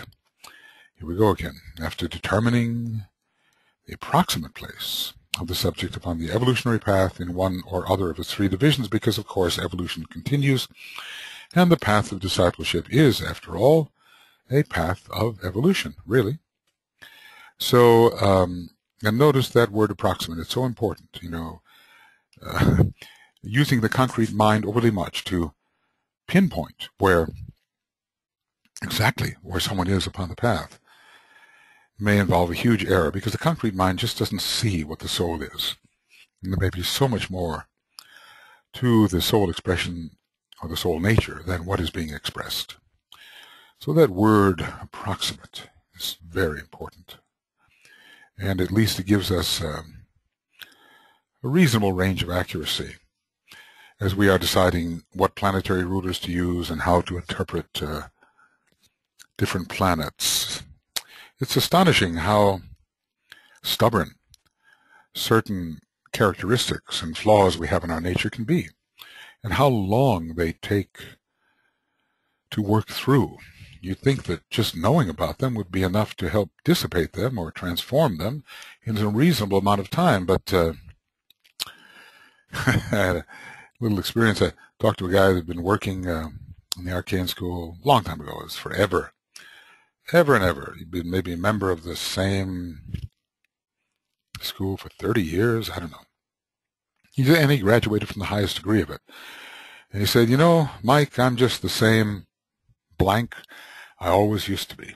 I won't tell you the word, but this was in a moment of self-assessment. May have been a little harsh on himself there. But it's hard to get rid of some of these stubborn traits which seem to stick with us. After all, they've been long in the making. And just because we can identify them now doesn't mean that they so easily go away. I've seen people really work on themselves. I've seen first-rate people really try to cultivate loving kindness. I knew a first-rate person long ago with a first-rate soul and second-rate personality, and you could just feel how that first-rate wanted to blast right through, but the addition of that second ray for good therapeutic purposes stopped it, modulated it, modified it, represented it. And it was not yet a spontaneous expression, but it was certainly a work in progress. Okay. So there are a few interesting things that are coming here, we are told. First, that the constellation Gemini appears twice on account of its close connection with the fourth creative hierarchy. Yeah, there wouldn't be a fourth creative hierarchy without Gemini. It's one of the signs most important at individualization, providing, let's say, the solar angelic aspect of man, or stimulating that part of man. Remember, we have Gemini here as related to Mercury, and Gemini as related to Venus. By the time it's related to Venus, the higher aspect of the twins is being strongly emphasized. So anyway, it's here partially because of the rays. Ray 4, Mercury ruling Gemini, and Ray 5, Venus ruling Gemini, esoterically, but he's telling us perhaps a deeper reason for its presence twice in this important list of the rays which rule the three phases of the path of evolution, discipleship, initiation, and the planets and signs thereby associated. Second, that during the period of the mutable cross, 5 constellations are concerned with the experience of man upon the path of daily life. 5. Perhaps because it's the cross of many changes, and the submersed soul or the immersed soul has to be subjected to many different impacts in order to develop that kind of flexibility and versatility of response which will be needed later. The path of daily life, of constant rebirths, and of karmic difficulty. Constant rebirth suggests cycles. Karmic difficulty certainly suggests Saturn. The mundane life, the mundane life here is the life of Earth, life upon Earth. 5 are involved. 4 of them lead to Scorpio, in which sign comes the point of the reversal of the wheel. Scorpio and Scorpio and Libra under Uranus bring about the reversal of the wheel.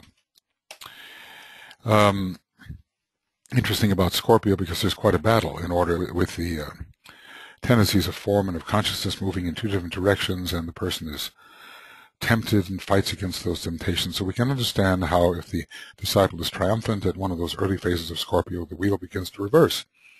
And you can see how a certain person with a lot of Leo and plenty of Scorpio at a certain stage of evolution could indeed reverse the wheel, because we'd be dealing with the 5th petal under Leo, and the 5th petal in some ways is also ruled by Scorpio, if you think about it. Yeah, if we go backwards, is that correct? If we start with Pisces, Aquarius, Capricorn, maybe we have to do it.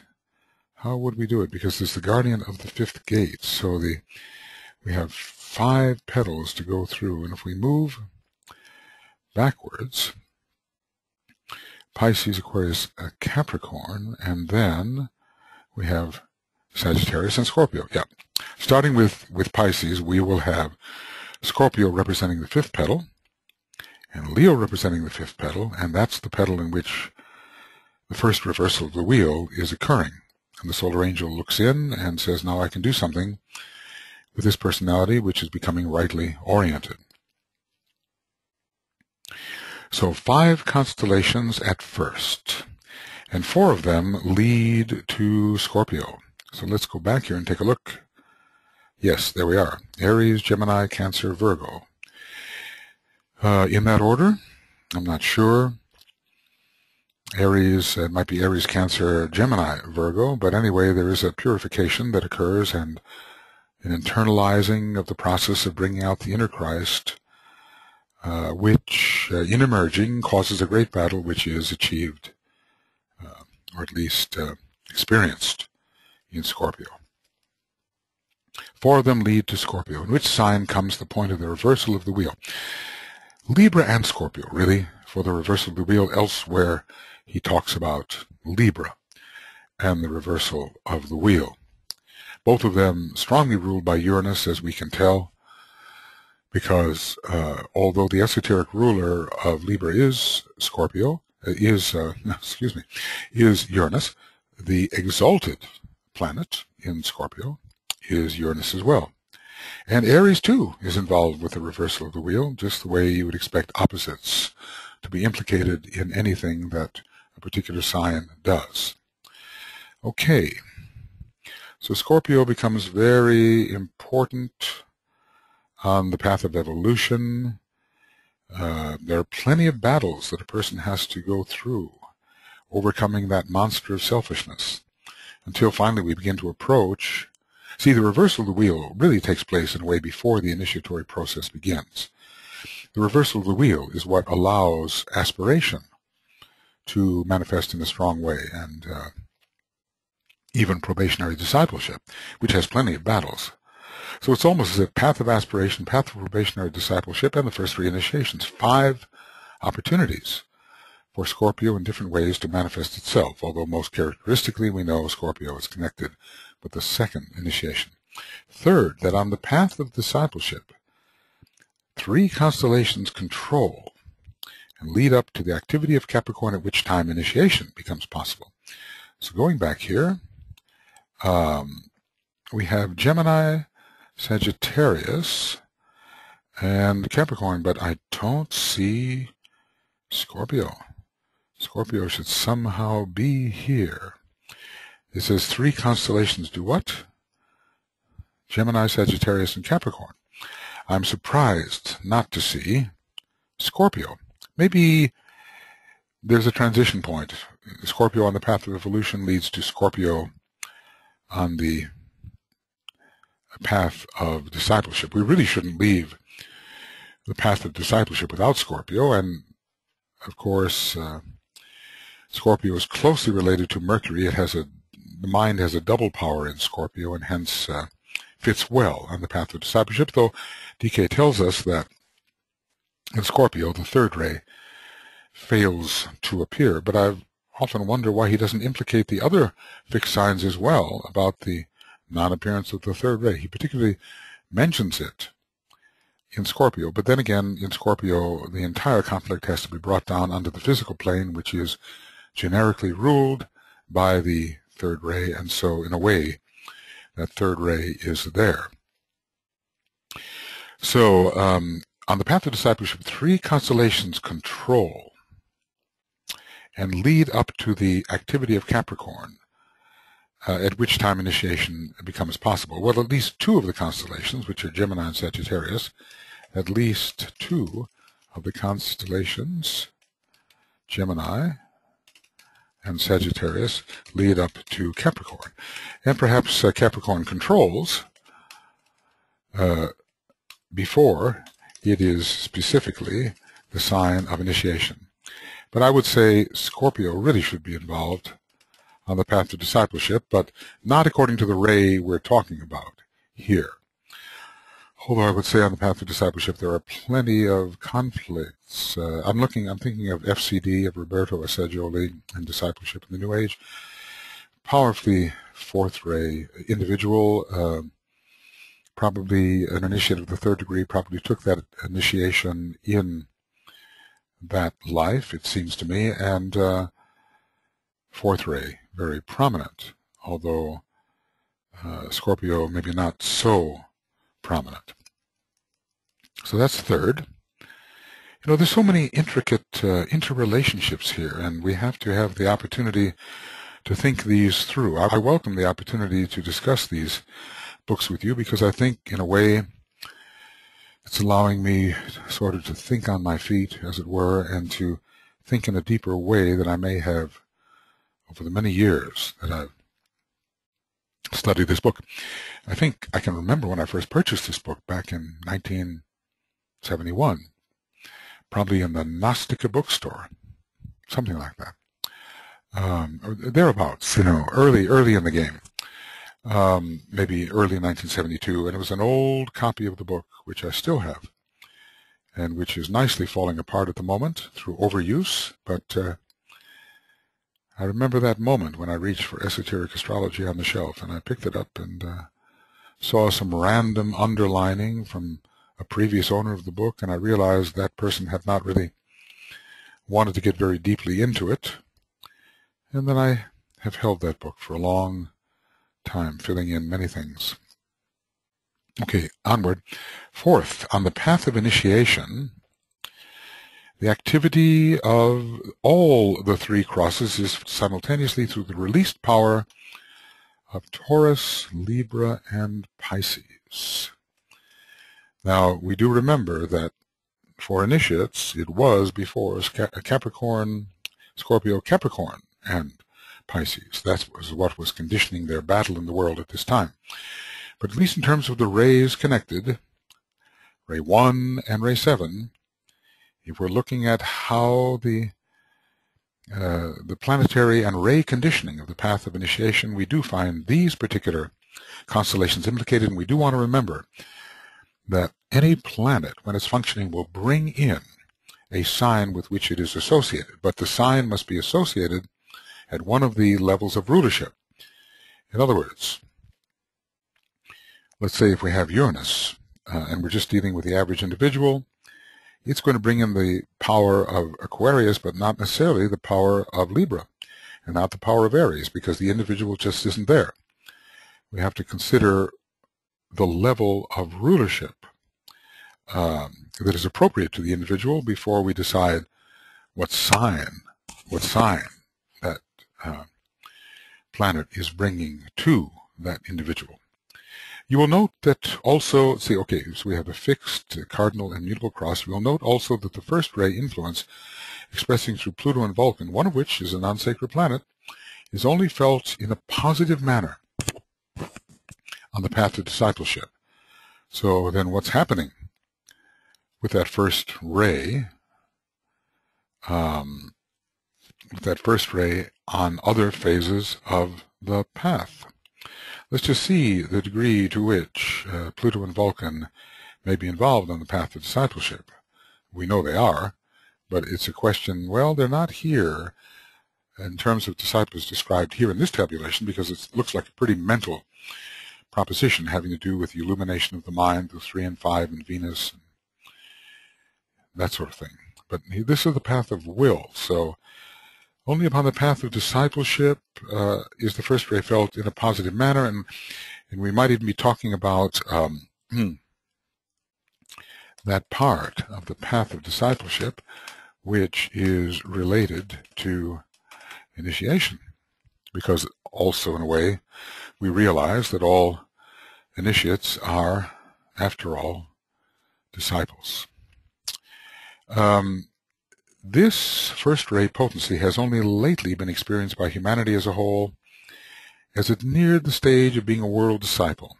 You kind of wonder about the effect of the 1825 Shambala impact of 1825, and the subsequent Shambala impacts of 1975 and the year 2000, not to forget the possibility of a kind of Shambala impact occurring during the Second World War, and almost occurring in the First World War, but that would have been more even a solar impact, which would have been astonishing, that the solar logos almost intervened in the third year of the late war. It's called the First World War, but it wasn't necessary. So it's only lately been experienced by humanity as a whole. Now that would be almost 200 years ago, but in terms of when the Tibetan had written the book, it would have been about 110 years. And vast numbers relatively stood upon the path of discipleship, relatively, and probation. Hence the recent discovery of Pluto and the sensed power of Vulcan, veiled by the potency of Mercury and hidden behind the planet. Now there is one of those occult hints, and some have followed that out to say, well, Mercury is always within 3 degrees, Vulcan always within 3 degrees of Mercury, and it's literally hidden behind the planet. But some who have researched the matter more thoroughly have said that's not really possible. So it's a qualitative veiling behind the potency of Mercury and hidden behind the planet. I think the Vulcan researcher David Walters has come up with good reasons and good interpretation of this, or at least the interpretation that we cannot say that it's literally hidden behind the planet Mercury. But this is giving a very powerful hint, and certainly Vulcan is an intra-mercurial orbit. One of the astrologers I studied with, Charles Jane, said there's also another intramercurial planet, and I think Master K.H. said so as well. Maybe it's in the Mahatma letters, but Charles Jane identified that other intramercurial planet as Adonis. Whether or not this is factual, time will tell, but he did know what he was doing. So the potency of Mercury and Vulcan oftentimes show up in the same decanate involved with initiation. And I'm thinking particularly about the third decanate of Capricorn, where the Sun, Mercury, and Vulcan all are appearing, and I think we'll have a chance to study that very shortly. And there's already one we have discovered. We're talking also about a union of these three. That's not what I wanted. What I wanted was my table of decanates, if I can find that, without undue search. Let's see, you have to go through a great number of searches as you do this. So this is more, and I'll just, yes, decanate graphics. And this would be a graphic here. And if we make it quite big,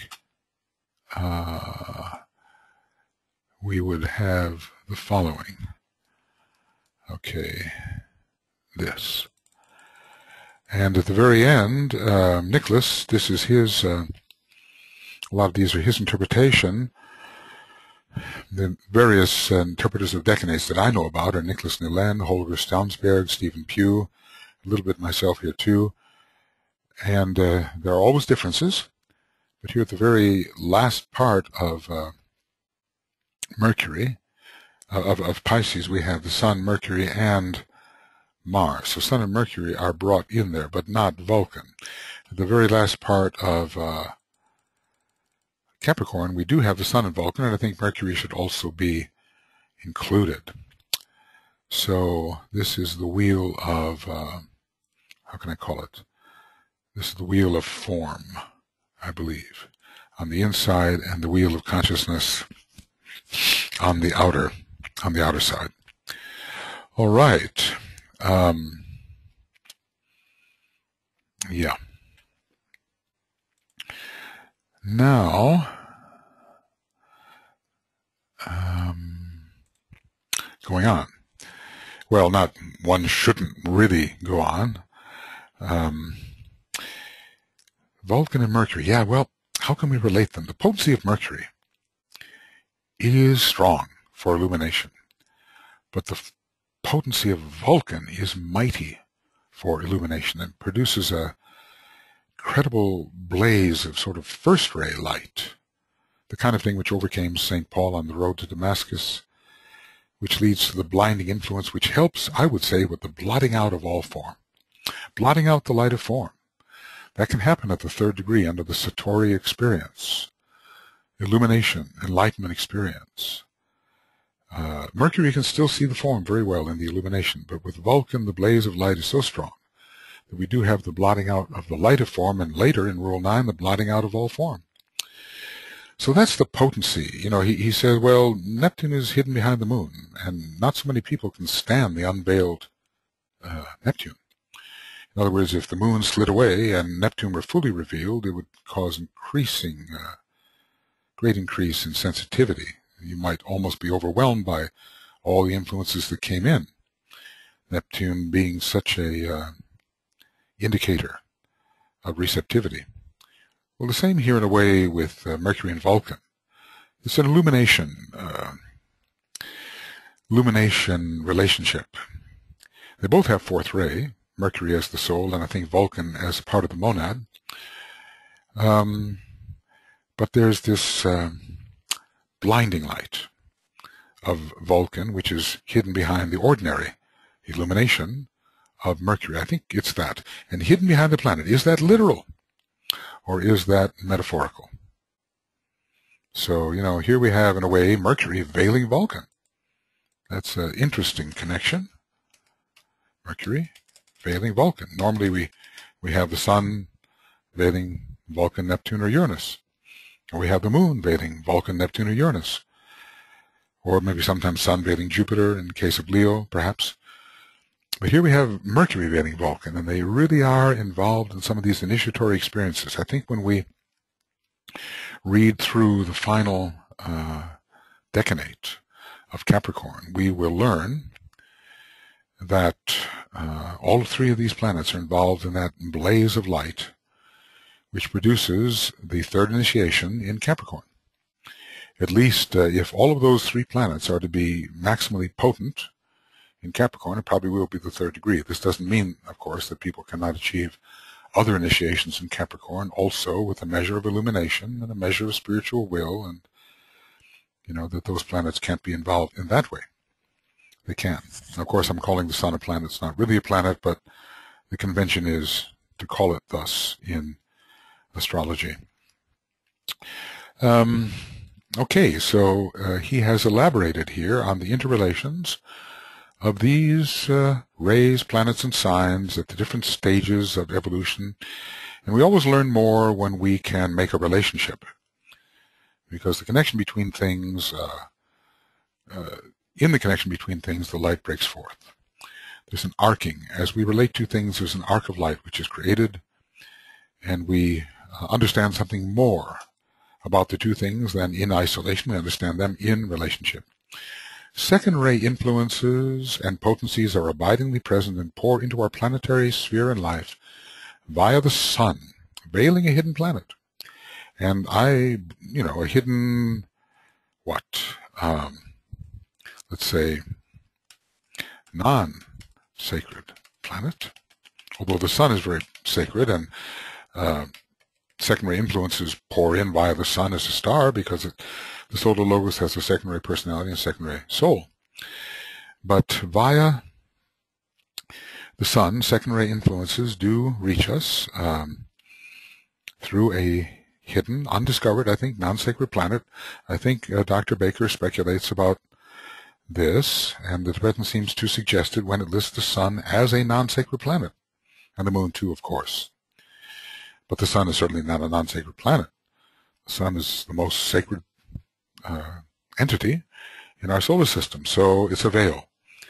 And there is a non-sacred planet somewhere here. And the question is, where? Some have linked this planet with the so-called planet Isis, which is way out there, maybe with a period of some 360 years around the Sun, as a speculative planet, undiscovered, hypothesized. But you would think that the planet Isis, way out there, might be more like a past master, and more like one that was actively a sacred planet, but now is simply in a supervisory role. But that's too far for me to venture into. I just know that Isis has a strong second-ray connection and a strong connection with the Sun. It could be that, although it could be a planet that is not discovered, still within the boundary of Pluto. And Jupiter, of course, which is the sacred, especially the sacred second-ray planet, closely related to our sun. Sometimes Jupiter and the sun are so much alike in some ways. The sun being the eye of Jupiter, as it has been called, but it really has a different meaning, you know, the eye of the deity, of a greater deity. But sometimes the sun can be considered as veiling Jupiter, as is hinted in the Leo chapter. These sweep the forces of Leo, Sagittarius, Pisces, Aquarius, and Virgo into and through our entire planet and all its kingdoms of nature. So let's take a look at what is really being said there. Because remember, now what really is being said is that planets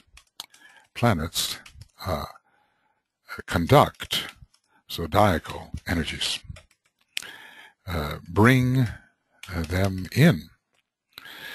And we cannot speak of planetary energies alone without considering that through them come zodiacal energies. Yeah. So let's look at how this will play out. Leo obviously is related to the sun. Is it also related to the undiscovered, hidden second-ray planet? Sagittarius related to Jupiter. Pisces related to Jupiter. Aquarius is related to Jupiter. Now he's getting to the esoteric rulerships, and Virgo is related to Jupiter, hierarchically. So he has allowed here all manner of rulerships. DK has allowed all manner of rulerships when speaking of how the energies of these constellations sweep into our planet and all kingdoms. And I wouldn't be surprised in the entire solar system. So these all have a strong Ray 2 connection. The sun mainly responsible for Leo here, although you can't help but think that this other hidden second-ray planet, presumably it's a second-ray planet because the sun is said to be a non-sacred second-ray planet, and then Jupiter found in all of these other signs. So if we wonder how it is that signs of the zodiac or constellational energy reaches us, it's via the planets that are their rulers or their ray rulers. In other words, if, for instance, first ray comes through Aries, then that first ray is represented by Vulcan and Pluto, even though neither Vulcan or Pluto is the standard ruler of Aries. But again, that first ray is also represented by Mercury and Uranus and Mars. So what an interlocking network of related energies we do have. So Leo, Sagittarius, Pisces, Aquarius, and Virgo, that second ray is the predominant ray of our solar system and of our planet because it has a secondary soul. And it is present on all the aspects of the path. And these are the constellations that bring it in. Now notice above that the hierarchical rulers were not considered. I don't, well, yeah, I guess they were. On the path of discipleship, Venus as a hierarchical ruler is considered, yes. But Uranus is a hierarchical ruler, even on the path of initiation, because it's hierarchical in Aries and even veiled hierarchical ruler in Leo is not considered. Pluto hierarchical in Pisces, and Venus hierarchical in Pisces. But notice that Aries, which really has Uranus as a hierarchical ruler, is not considered. Although Aries is a major sign of initiation, becoming even stronger in future days, it is very much related with Libra to the Great Bear and to general first-ray energies. Hierarchical rulers, however, are not considered on the path of evolution, and not even esoteric rulers. On the path of discipleship, because the rays are the most important thing here, Saturn is considered as an esoteric ruler of Capricorn, and Venus a hierarchical ruler of Capricorn. Well, maybe not. Maybe not. Maybe that's not how it works. Venus is considered as the esoteric ruler of Gemini. Yeah, that's it. Not a hierarchical ruler. Two hierarchical rulers are found on the path of initiation, Vulcan and Pluto, but they're also esoteric rulers as well. Uranus is only listed as an esoteric ruler of Libra and not a hierarchical ruler. Otherwise, Aries would be present as on the path of initiation, and Aries really should be present in a way, certainly the will to initiate, and because Aries is the major first ray sign, and we're talking about the first ray, and because the seventh ray comes through it as well. But, you know, DK will put things in, leave things out, and we have to try to understand why he does this. Okay. We're moving. From the above few points, hints can be gathered together as to the interlocking forces of all the 12 constellations. And one day, maybe it's already been done, one can sit down and I think I've been doing it, you know, at a certain point, but I start these books and I just don't finish them. One of the Aries faults. And hints can be gathered as to the interlocking forces of all the 12 constellations. So constellations to constellations, constellations to planets, either through rulership or ray, and constellations to rays, pure and simple. So, and we could do that with each of the signs of the zodiac, each of the constellations. Hints can be gathered together as to the interlocking forces of all the 12 constellations as they pour into and through all the kingdoms of nature, the kingdoms of nature themselves being ruled by different rays, and the assignments of those rays are various. You know, we can always think of the mineral kingdom as ruled by 1 and 7, the vegetable by 2 and 6 and 4, the animal kingdom by 6 and 3, with a nascent 5 coming in, the human kingdom by the 4th ray, but also the 5th, the kingdom of souls by the 5th ray, the kingdom of planetary lives, well, 3rd ray and 6th ray again, perhaps, kingdom of solar lives, ray 1 and 7, the opposite of the mineral kingdom. Hints can be gathered as to the interlocking forces of all the 12 constellations. He's pointed us in the right direction as they pour into and through all the kingdoms of nature, which are operating throughout the entire solar system, carrying with them also not only their individual potencies. The individual potencies mean the potencies of each one of those constellational lords. And I'll write that down.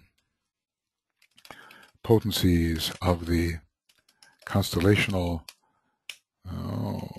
CLS? CLS? No, not really. Constellational lords, but also of the 7 rays. And we know how that goes. We can review it. Ray 1 through Aries, Leo, and Capricorn. Ray 2 through Gemini, Virgo, and Pisces. Ray 3 through Cancer, Libra, and Capricorn. Ray 4 through Leo, Sagittarius, and Aquarius. Wait, yeah, is that? No, Ray 4 through Taurus, Sagittarius, and Scorpio. Okay, Ray 5 through Leo, Sagittarius, and Aquarius. Ray 6 through Virgo, Sagittarius, and Pisces, and ray 7 through Aries, Cancer, and Capricorn. So carrying not only their individual potencies, which are different from the rays they transmit, but also the energies of the 7 rays, focused through the sacred and non-sacred planets, right? But the rays that are transmitted through the constellations come through those planets, even though the planet may have a different ray. I mean, let's take a look. Mercury is one of the rulers of Aries, esoteric ruler. Well, it's a 4th ray planet, but first ray is coming through Aries, and so is 7th ray, and therefore Mercury will be a transmitter, not an emitter, but a transmitter of first ray and seventh ray, even though it's a fourth ray, third ray, fifth ray planet. So the rays begin to pile up, and the planet can emit its own ray perhaps, but transmit a higher ray. So here come the 12 constellations with their own nature. Each is a being with its own definitive nature, regardless of what rays it may be associated with, what planets it may be associated with. Each of these is a planetary lord with its own definitive nature. Okay, and also the 7 rays focus through the sacred and non-sacred planets, but being constellational rays as well, the discovered and undiscovered planetary lives. Okay, we have a number of things operating, sacred and non-sacred, but discovered and undiscovered, or hidden. Sometimes near to discovery, but hidden. It has been occultly said the division of these powers, notice how he's talking about this in the Capricorn chapter, as if you're on the mountaintop, able to see all these things simultaneously. It has been said occultly said, the division of these powers and their many interweaving lines, notice the third ray idea there. Third ray also comes through Capricorn. Their many interweaving lines, seen as rivers and streams of light, is given to the initiate from the mountaintop of Capricorn, once that summit has been reached. And I would think, especially if the initiate is working along the third or fifth ray line, or maybe the second. Maybe not to the initiates of all rays, but especially, I would think, especially third, fifth, and even second ray. But, let's see, and let's try to remember when that happens. It is at the Transfiguration initiation, ruled archetypically by Capricorn, that this vision appears before the eyes of the astounded disciple. Notice he's an initiate, but he's still called a disciple. All are disciples. Even the Christ himself is a disciple. So it is at this Transfiguration initiation that this vision appears before the eyes of the astounded disciple. It must be something to behold, and if beheld, to remember. From the mountaintop of Capricorn, once that summit has been reached. So Capricorn has so much to do with the great interlocking energies because of its third and implied fifth ray nature. So much can be seen panoramically and penetratively from the mountaintop of Capricorn. The great experiences upon the various mountaintops, as related in the Bible, have all to do with Capricorn. Okay. Moses, the lawgiver on Mount Sinai, is Saturn in Capricorn, imposing the law of karma upon the people. Now you kind of wonder about Moses. He was said, along with Muhammad, to be born in Aries. And I believe that's probably in the, might be in the Labors of Hercules. I have the quote. Moses and Muhammad in Aries, but you kind of wonder because it is a mountaintop experience for Moses. He's so identified somehow with the third initiation, with the rending of the veil at the third initiation, bringing the law, because the lawgiver had to go to the mountain to get the law, and it is the 10 Commandments under Saturn. As far as the higher law of love, it's not that he brought that down. He brought down a Saturnian law, bringing the law of karma to an unruly people, people who had gone backwards in retrogressing into the age of Taurus and worshiping the lower energy connected with Taurus. So in the 10th rule, found in the rays and the initiations, the lawgiver is one of those who rent the veils, and we have to assume that Capricorn was probably a big part of his nature. Otherwise, in a way, what was he doing on the mountain? So we can ask, was Capricorn also with Aries a strong part of the horoscope of the lawgiver, Master Moria, presumably as Moses? At least that's one of the assumptions, though there are issues of timing involved there. And I think Philip Lindsay, in his excellent book, The Hidden History of Humanity, suggests that the taking down of the Ten Commandments may have been a much earlier event than we suppose it to have been.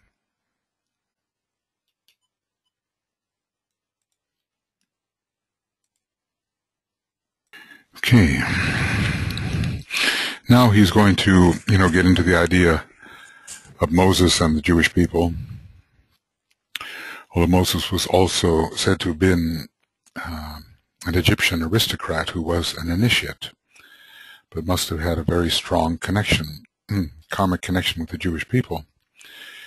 Was this Master Moria? If it was, it will be quite an amazing light on the history of the Jews, because he is considered to be also King Solomon, who was definitely was a great initiate. Okay. So Moses, symbolically at least, is Saturn in Capricorn, imposing the law of karma upon the people. And once he's done that, it seems to have followed them all the way, because the Jewish people is ruled by Capricorn in the personality, and at this present time with Pluto ruling through going through Capricorn, along with the charts of a number of other nations. There will be great changes, I think, for the Jewish group, especially through Israel, I suspect. But Australia and Greece, wow, look at Greece, huh? With its Capricorn personality, Australia is involved there. India is involved, and one other, I'm not remembering which it is, but there's one other, I do believe. A clue to the significance of the Jewish people as a karmic clearinghouse. Whatever that means, I suppose it means that when you have a lot of karma, you can be born into that group for the clearing of that karma, can be found here. When there is great karma, be born into the Jewish group for the clearing of that karma. Of course, we have to also think about the idea that many of the Jewish groups seem to stay together and to reincarnate repeatedly in that group. Although I think it's possible for many people to pass through the Jewish group and without necessarily having a long history with it. And such was the case for some of the disciples in DK's group. RSU was one of them, and maybe FCD could be considered as one of them, although DK said he had overcome that particular Jewish conditioning long ago. Does it necessarily mean that one was associated with the previous solar system? I would say it doesn't necessarily mean that. In other words, the original nomads from the previous solar system can even now, I suspect, be found in many different groups. But they will be strongly conditioned by the third ray of that system. Okay. So anyway, a karmic clearing house. And that means everything has to pass through it, and karma is cleared. What a tremendous clearing of karma occurred in the Second World War. And I won't say especially for the Jewish group, but certainly in a way focally for the Jewish group, even though that is being denied today for inglorious reasons. But anyway, it must have been a great liberation that occurred for many to pass through such terrible circumstances, but liberating them for a wider effectiveness once the karma has been cleared. So he says, ponder on these words, a karmic clearing house. I guess he's talking about, sort of banking terminology where checks, I guess, and certain kinds of financial papers have to pass through a clearinghouse before they are sent on. I'm not sure it's so prevalent today with electronic methods, but in those days it was. Everything had to pass through that. So that when there is a great buildup of karma, I suppose passing through the Jewish group is a way to expiate that karma rather rapidly. The Mount of Transfiguration, that's not Mount Sinai, but the Mount of Transfiguration in the New Testament is Venus in Capricorn, when love and mind will meet in the person of the Christ. Love and mind, the second ray and the third ray, the soul and the personality. And he was, and really, in a way, the present solar system and the previous one. And he was transfigured before all men. And that's what we all, as a race and as groups of disciples, have to look forward to climb that mountain of transfiguration with the three aspects of the personality prostrate before the glorified Christ.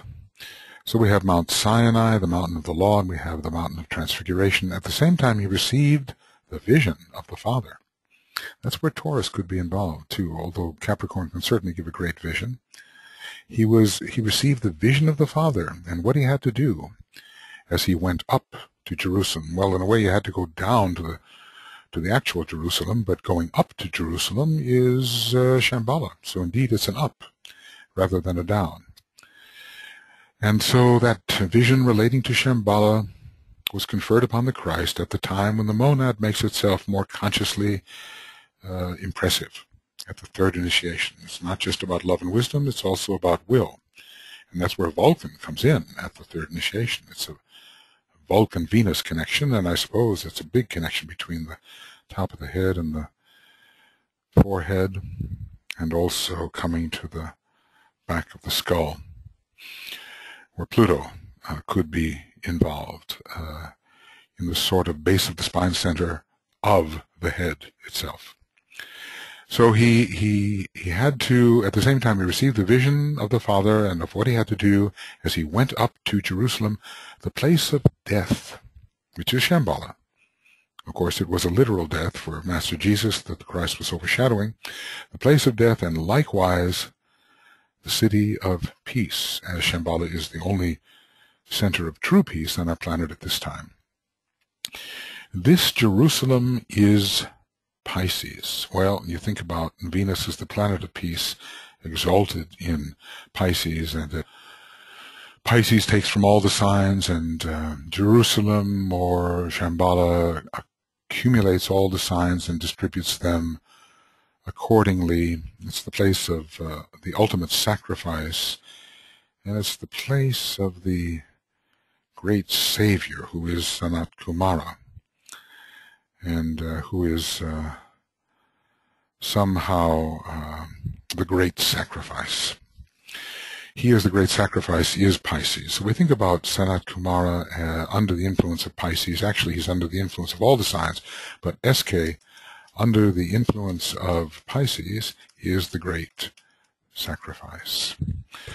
And of course, the Master Jesus made a corresponding sacrifice, and the Lord Christ made an even greater sacrifice in the Garden of Gethsemane, in which he, in a Piscean manner, said, "Not my will, but thine be done," as he surrendered to, at the sixth initiation, to the great will of Sanat Kumara, which laid out before him the way in which he could become, was intended to be, the world's savior for two consecutive processional ages, that of Pisces and that of Aquarius. In Aquarius, toward the end of his life, Christ, through the Master Jesus, Christ put his disciples in touch with the man bearing a pitcher of water. It was kind of a prophecy: you will meet this man, and you will be led to the upper room. He is Aquarius, and he's foretelling an Aquarian destiny for his disciples and how they have to prepare for that, having the Last Supper where they will break bread together. A man bearing a pitcher of water, Aquarius, and in the upper room introduce them to union and unity under the symbolism of the communion feast.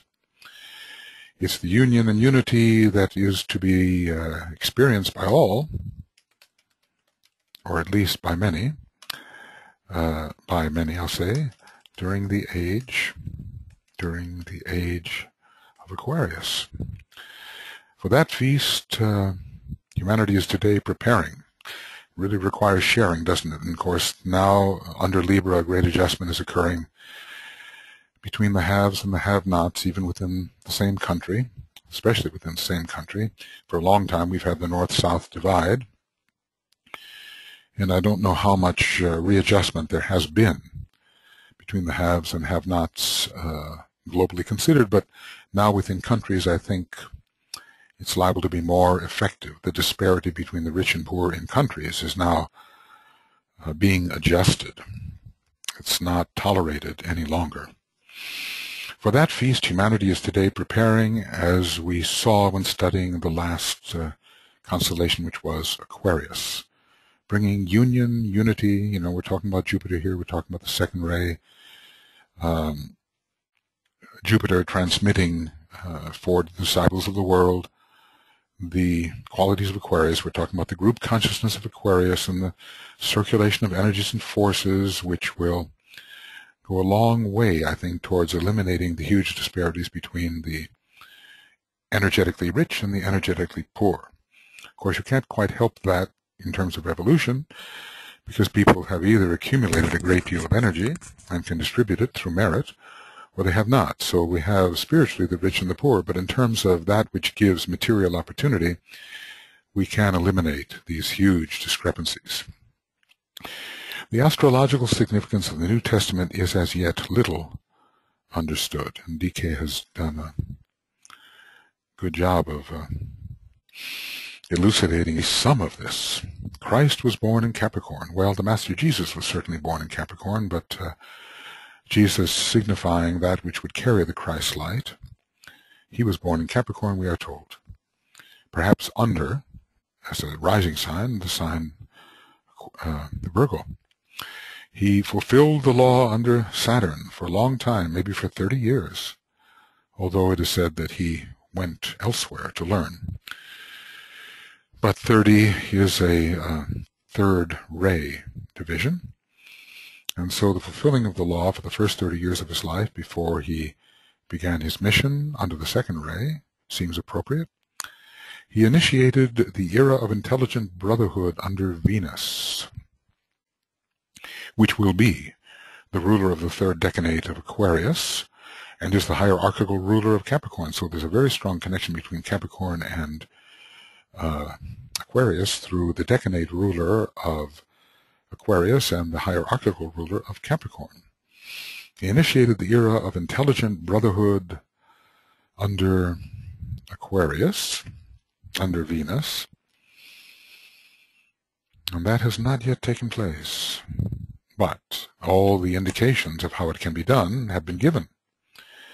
We have simply to follow that which is of the Christ in the New Testament, and intelligent brotherhood will come about. And there will be initiates, perhaps quite many second-degree initiates I would expect in the age of Aquarius, but some third-degree initiates, and in both cases, Capricorn and Aquarius will be involved and Venus will be involved.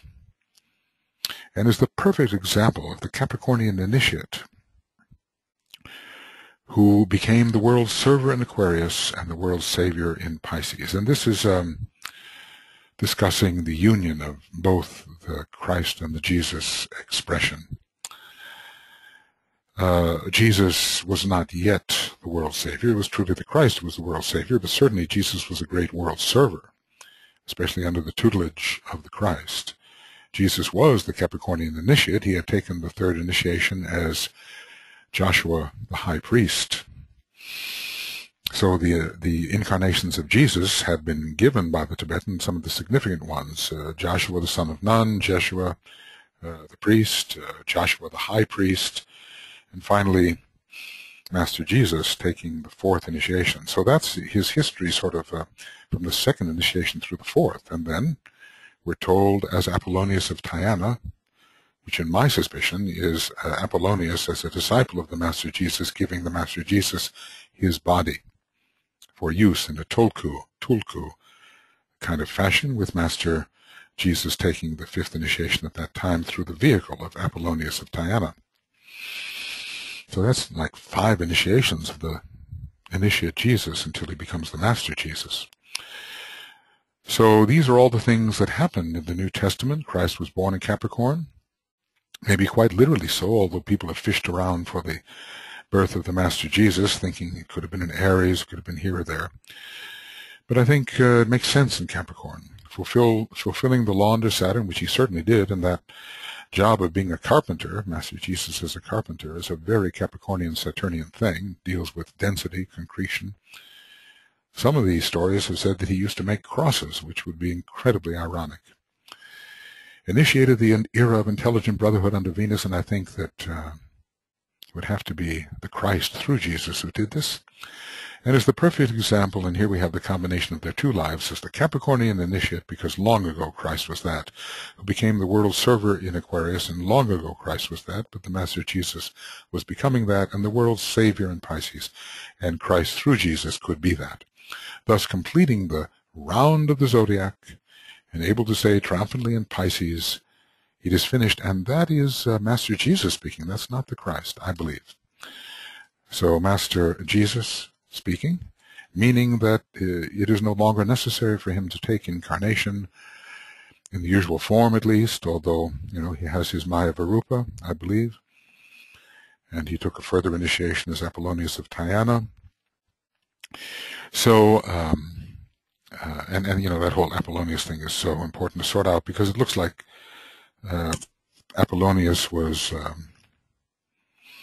how can we say, he had a long life, and he was born before Master Jesus, or the initiate Jesus, died. So how could Apollonius be Jesus? But the way it could be, of course, is that Apollonius was the disciple of Jesus, and we all know that just the way that Christ took the body of Jesus, so Jesus could take the body of Apollonius.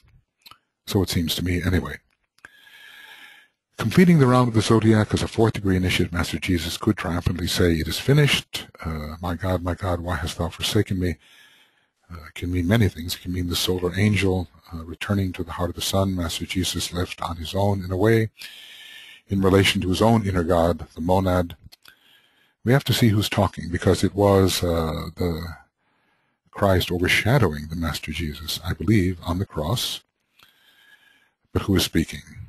And so often it seems that it is the Master Jesus speaking, but still overshadowed by the Christ. Okay, what a wonderful chapter this is. So deep. The whole book is such a gift to humanity. What a gift. And the most occult of all the Tibetan's books, because dealing exclusively with energies, although, cosmic fire is pretty occult. But this is dealing entirely with energy, and this is one of the books that is promised to continue after 2025, or perhaps in 2025. As I said, some feel they're already doing that, but there's so much to develop in what Master DK gave that those who feel they are giving out the 3rd dispensation at this point are, I believe, simply continuing what Master DK has given. And that enough. That in itself is a worthy task, and worthily accomplished by some, and should be enough. When Master DK actually gives out his new books on esoteric astrology, we'll know it, because only a master could have written it, and not simply an intelligent astrologer, of which there are a few. So let us be patient. Whoops. That's not a good sign. I'm getting a little interference here. And maybe it's because of what I just said. So, there is a problem. And that problem just ceased. that problem just ceased. Hold on. Hi, Michael, it's me. Kay, you're right in the middle of my webinar. Oh, sorry. Well, okay, yes, I'm finishing up a half-hour I have a half-hour more to go, and then I'll be happy to give you a call. Okay. But right now, you're in the Capricorn chapter, and you came in announced by thunder and lightning. Okay, see you later. Okay, thank you. Thank you for coming in. I have Tuya's computer connected, so I'm not being thrown off. But you're welcome to listen.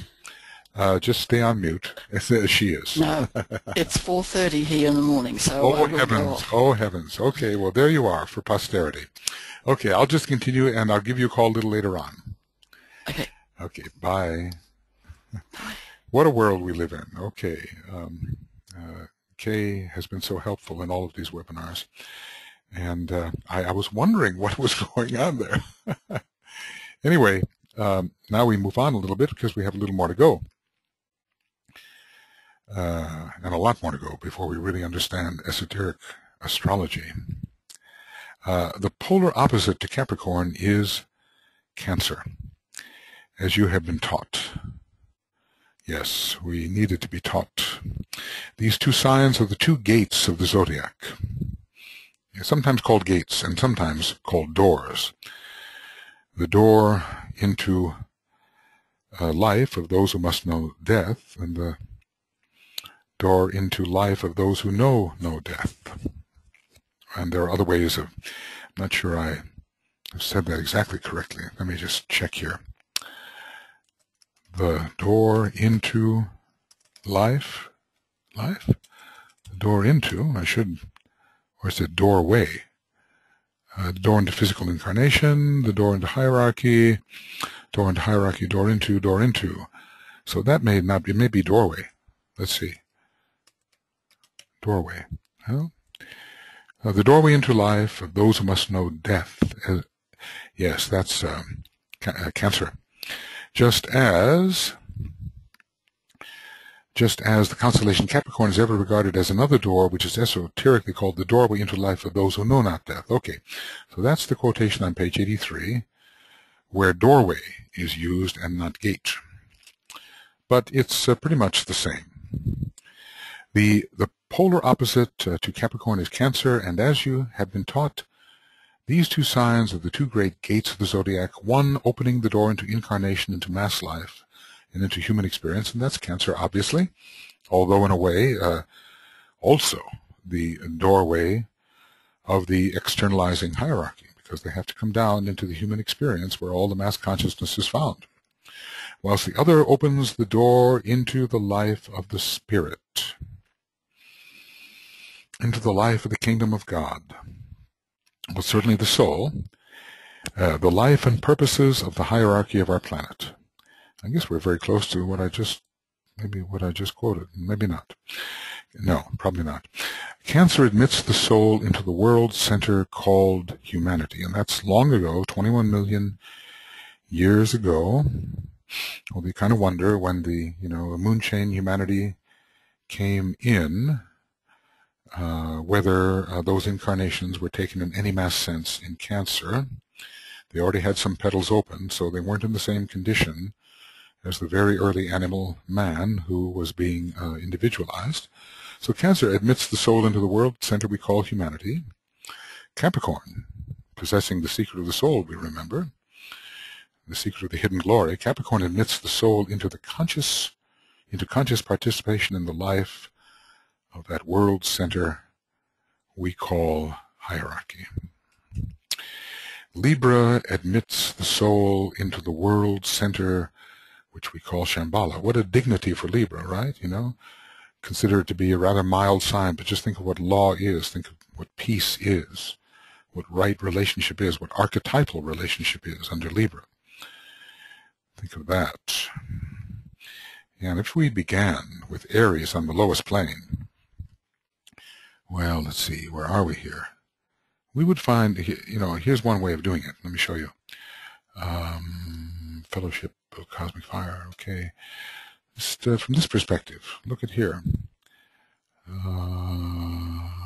Yeah, suppose we began here with Aries, Taurus, Gemini, Cancer, Leo, Virgo, and Libra. That's one way of counting. And Libra would rule the highest level of Shambhala, and certainly possible to reverse the method of counting. And we find a lot to suggest it. When we find Virgo as the ruler of the monadic plane, why should we not find Libra as one of the rulers of the plane, the highest plane of Shambhala, as far as we're concerned? There's so many ways to count, you know. Aries has everything to do with the fire, which is tremendous power that's hidden in the mineral kingdom. Taurus with desire, Gemini with mentality, Cancer with intuition, Leo with the will, spiritual will, Virgo with the monadic archetype, and Libra with the highest law in the world, in the highest world of causes. But of course, you can start up here, go Aries, Taurus, Gemini, Libra, and so forth. You can do that. But there are different assignments to these planes when we consider them in relation to the creative hierarchies, in which case they are, beginning with Leo. Leo, Virgo, Libra, Scorpio, and then the reversal happens. Capricorn comes onto the mental plane, and Sagittarius, which would normally be on the mental plane, is coming on the emotional plane, which makes sense with the present world period, and finally Aquarius. So these interlocking connections are very interesting to study, and we can study them through many correlations which are left to us to determine. So we have Cancer, Capricorn, and Libra. I want to put these down. You know, they're so important. Cancer, Capricorn, and Libra. Two of them are signs of crisis, Capricorn and Libra, and combined with Leo, and we'll be told about that. But Cancer, Capricorn, Libra, humanity, hierarchy, and also Shambhala. Libra admits the soul. Is it the soul? What is it? The soul is soul is the consciousness of the monad. That's the way I'd like to think of it. The soul is not just something we find on the higher mental plane and we get rid of and no longer have, you know, all of that. Is not really thinking things through, because soul is consciousness, and it's a cosmic principle. And our real soul, what we really are as a soul, is our consciousness as an immortal monadic being, going well beyond our position on the higher levels of the cosmic physical plane. So we do have soul. We do have soul all the way up until we become the one soul of cosmos, which is the consciousness of the universal logos, which we already are. At least this is my way of thinking about it. I may sound dogmatic on this kind of thing because I've thought about it so much, but, you know, I'm prepared to understand things in a different way when the time is right. Capricorn admits the soul into the conscious participation in the life of the world center we call hierarchy. Hierarchy is a world center. Shambhala is a world center. Cancer, humanity is a world center. We're talking about the throat, the heart, and the head of the planetary logos. Libra and Shambhala ruling the royal road, ruled by the Great Bear. And as we see on page 50 of Esoteric Astrology, Libra, Aries, Great Bear, and the sun ruling probably Vulcan in that case. Vulcan has a lot to do with the Great Bear, because the Great Bear rules the 7 head centers of the one about whom not may be said, just as I think analogically Vulcan rules the 7 head centers of man, and maybe is associated with the 7 head centers of the solar logos. Libra admits the soul into the world center we call Shambhala, for it is the polar opposite of Aries, which is the place of beginnings. It's almost like Aries is the rising fire at the base of the spine, and finally we reach the top through Shambhala, through Libra in Shambhala, but we can also do it in the other way. Aries is a very indicator of a very primitive beginning as animal man, and Libra, finally, you become a, what can you say? In Libra, you become a planetary life, because only planetary lives can really enter Shambala. It's at the 6th level. Libra demonstrates the perfect balance of spirit and matter, which first came together in Aries and had a long way to work through until finally balanced in Libra. And maybe Shambhala too represents this perfect balance of spirit and matter. All right, we're getting there. This balance and this relation of the great opposites, spirit and matter, is symbolized for us in the personality situation of balancing the pairs of opposites on the astral plane. It's a symbol. Well, the great opposites are spirit and matter. Okay. But we have a little foretaste of this, as on the astral plane we decide what is good and what is bad, what is tending toward the spiritual part of ourself and what is just giving in to the elemental part of ourselves. So these are higher and lower pairs of opposites. I want to say the pairs of opposites on the astral plane, particularly the higher and lower pairs of opposites we're talking about here. Those tending towards the higher part of ourself, the higher power of the soul, those tending towards matter, the tendencies of matter from the previous solar system. And finding between them the narrow razor-edged path which leads the man into the kingdom of the soul, because in the beginning, we just must not be matter, we just must not be spirit. It's not safe. We cannot at first be either just spirit or matter. We're not capable of just being spirit, because not only can't we do it, but we would incinerate ourselves in the attempt to do so.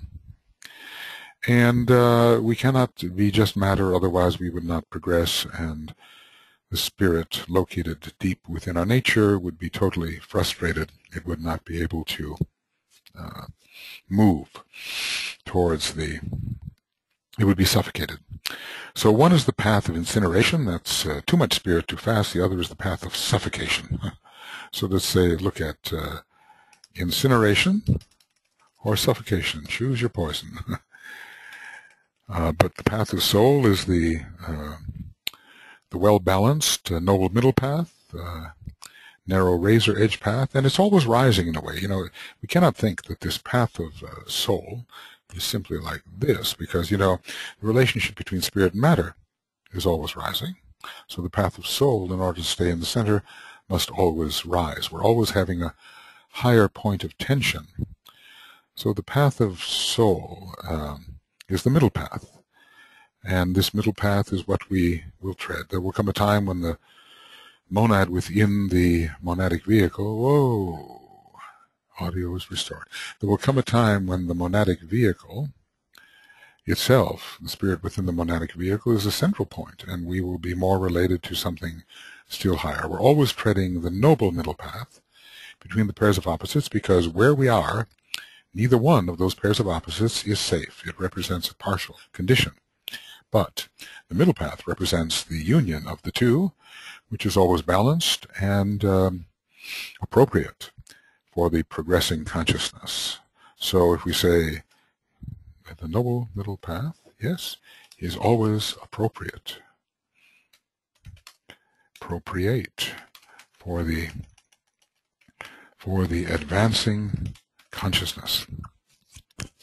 Even though that noble middle path is always rising. As a man passes around and around the zodiac in the ordinary manner, he continually and consciously enters into life in Cancer. I believe there was a kind of a clockwise sequence given early in the book, which said basically Sagittarius, Leo, Cancer. And then later we had one that was more like Taurus, Scorpio, Capricorn, in the counterclockwise direction.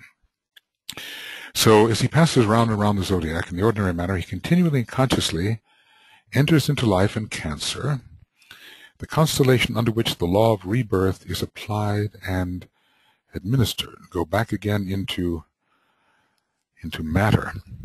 And we were looking at that whole idea of return as one of the lords of karma.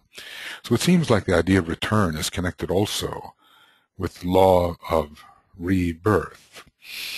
So he's entering here clockwise, I believe, ordinary manner. He's entering Cancer in a clockwise manner. But it is only on the reverse zodiac that man learns to pass with equally conscious purpose through the gate of Capricorn.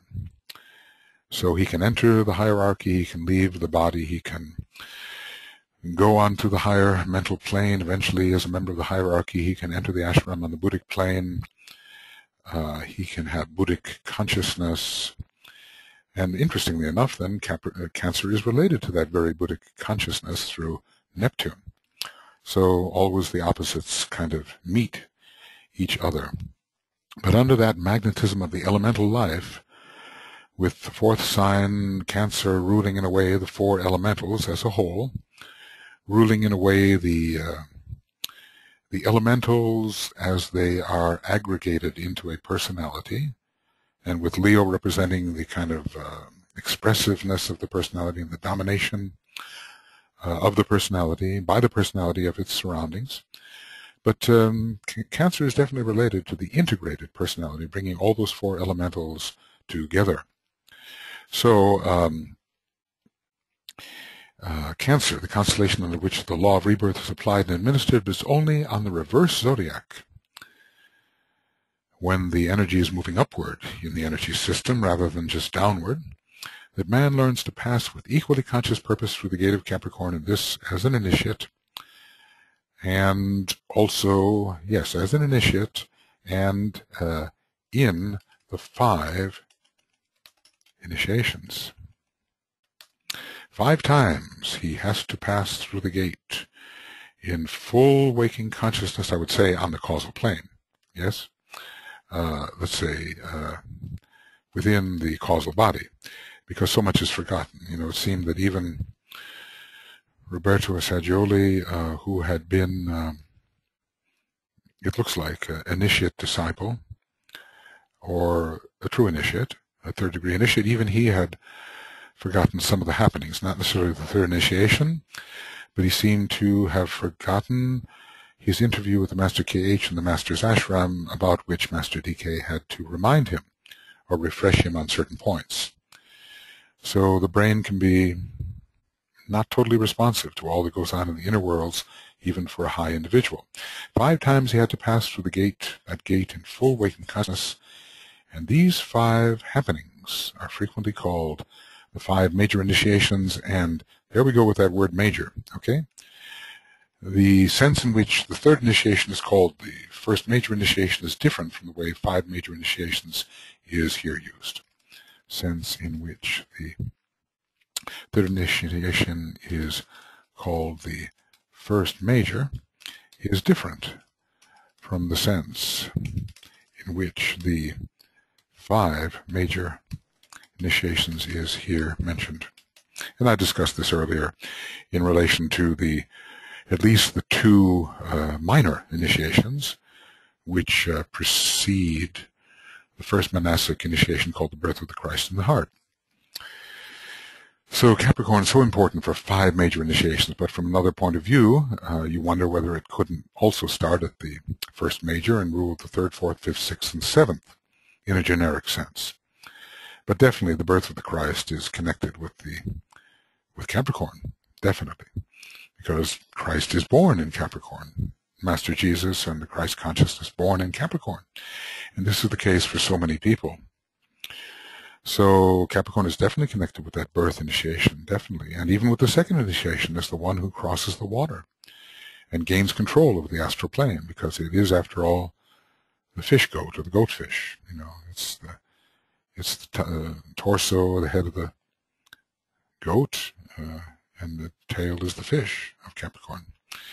Viewing the 4th creative hierarchy as a whole, the events and experiences of the life of the planetary logos through the medium of the 5 races, 2 past, 1 present, and 2 to come, are planetary correspondences to the 5 initiations. But then you kind of wonder, you see, here's where you begin to wonder. because, it's beginning at the third. In other words, we begin at the third root race. We begin at the third root race. Third root race. Yes, third root race, there it is. And so do we begin at the third initiation. But the first initiation is called the Lemurian initiation. The second is called the Atlantean initiation. So we have a way of still keeping our idea. The Capricorn very definitely, as one of five, begins with the first initiation and ends at the fifth, even though there is a correspondence here, working from the Lemurian root race through to the seventh root race. Because after all, the Lemurian is the first conscious, self-conscious root race, at least at a certain point at the midway point, whatever that midway point really is at the third, fourth, or fifth subrace. It is the midway point, and the third, fourth, and fifth are the middle subraces of the Lemurian root race. But as Philip Lindsay points out in his Hidden History of Humanity, the Lemurian root race had many, many millions of years preceding the point of individualization. Anyway, that first initiation in which the Christ is born in the heart is called the Lemurian initiation. So I think we have a justification here for considering the major initiations as beginning from number one, although in a special sense, the first major initiation, in other words, the first solar initiation, is the third. Okay. This is peculiarly interesting to study, because at the time that any particular race comes into being, both the doors in Cancer and Capricorn stand wide, being then occultly aligned. Well, why would it be so? We certainly, I can only think of one reason, really. We don't necessarily have the animal kingdom coming through that door of individualization with every root race. We don't, because that, root races are progressing, and the door to the animal kingdom has been almost completely closed, a little bit open, but almost completely closed. So it was closed probably at the time when initiation began to occur, probably in Atlantean days. I have to check that for sure. But in the Aryan root race, all right, there's a strong cultivation of the intelligence in animals, and maybe a few will get through, but the door is still closed. And moving on, in this particular fourth round through the various races, the door of the animal kingdom is closed. So in what sense is the gate open? Both the door in Cancer and Capricorn. And I would say, because in a way the hierarchy requires close contact with humanity in some sense as the changes of race are occurring. The third race came into being, the God Kings were there. The fourth race came into being, the hierarchy was still there, very much so, because there was shaping up a great battle, not yet, of course, but the hierarchy needed to continue its guiding. When the fifth race came into being, it's all about hierarchical guidance, I think, and a special need of hierarchical energy when new root races are coming into existence. And with the sixth race coming into existence and the sort of the sixth sub-race coming in and the sixth branch race coming in, hierarchy is also making a very determined approach. So it seems that at these important points, hierarchical guidance and direction is needed. Perhaps it's all done in different ways. Perhaps there is a flow of initiates into Capricorn, and but not necessarily new human beings being made. I think it's pretty much for the initiates to flow into hierarchy, and for the hierarchy's initiates to be able to influence humanity in Cancer in the right way to make the transition into the new race a possibility, because after all, new qualities are needed to start a new root race. So if new qualities are needed, then perhaps the hierarchy must help in the cultivation of these new qualities. All right, friends. So, where are we? Yes, we are at the point. This has been a 5-hour blast. I have no idea. I certainly hope this works. Be heartbreaking if it didn't. So we're finishing EAA 68. A, B, C, D, E. And we are on a page here. What page are we on? Page 169. And so the last two, let's see, 169 that's where we are. And if we go back far enough, we will find that, yes, when we finished section C, we were on 165. So now we're on 169. I didn't really stop at the interim between section D and E. I'm just going ahead. So A, B, C, D, and D and E from 165 to 169. Usually, there's about 2 pages per hour-long program. So, as we often do, I just don't want to push my luck. It's getting late here as well, and there's a long conversion involved here. So, we will here say the great invocation together,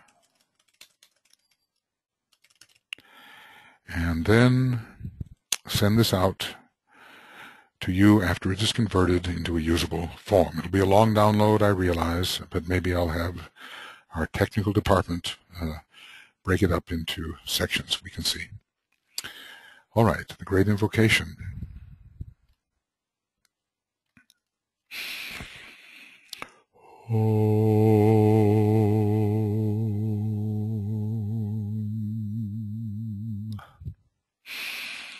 From the point of light within the mind of God, let light stream forth into the minds of men. Let light descend on earth. From the point of love within the heart of God, let love stream forth into the hearts of men. May Christ return to earth. From the center where the will of God is known, let purpose guide the little wills of men, the purpose which the masters know and serve. From the center which we call the race of men, let the plan of love and light work out, and may it seal the door where evil dwells. Let light and love and power restore the plan on earth.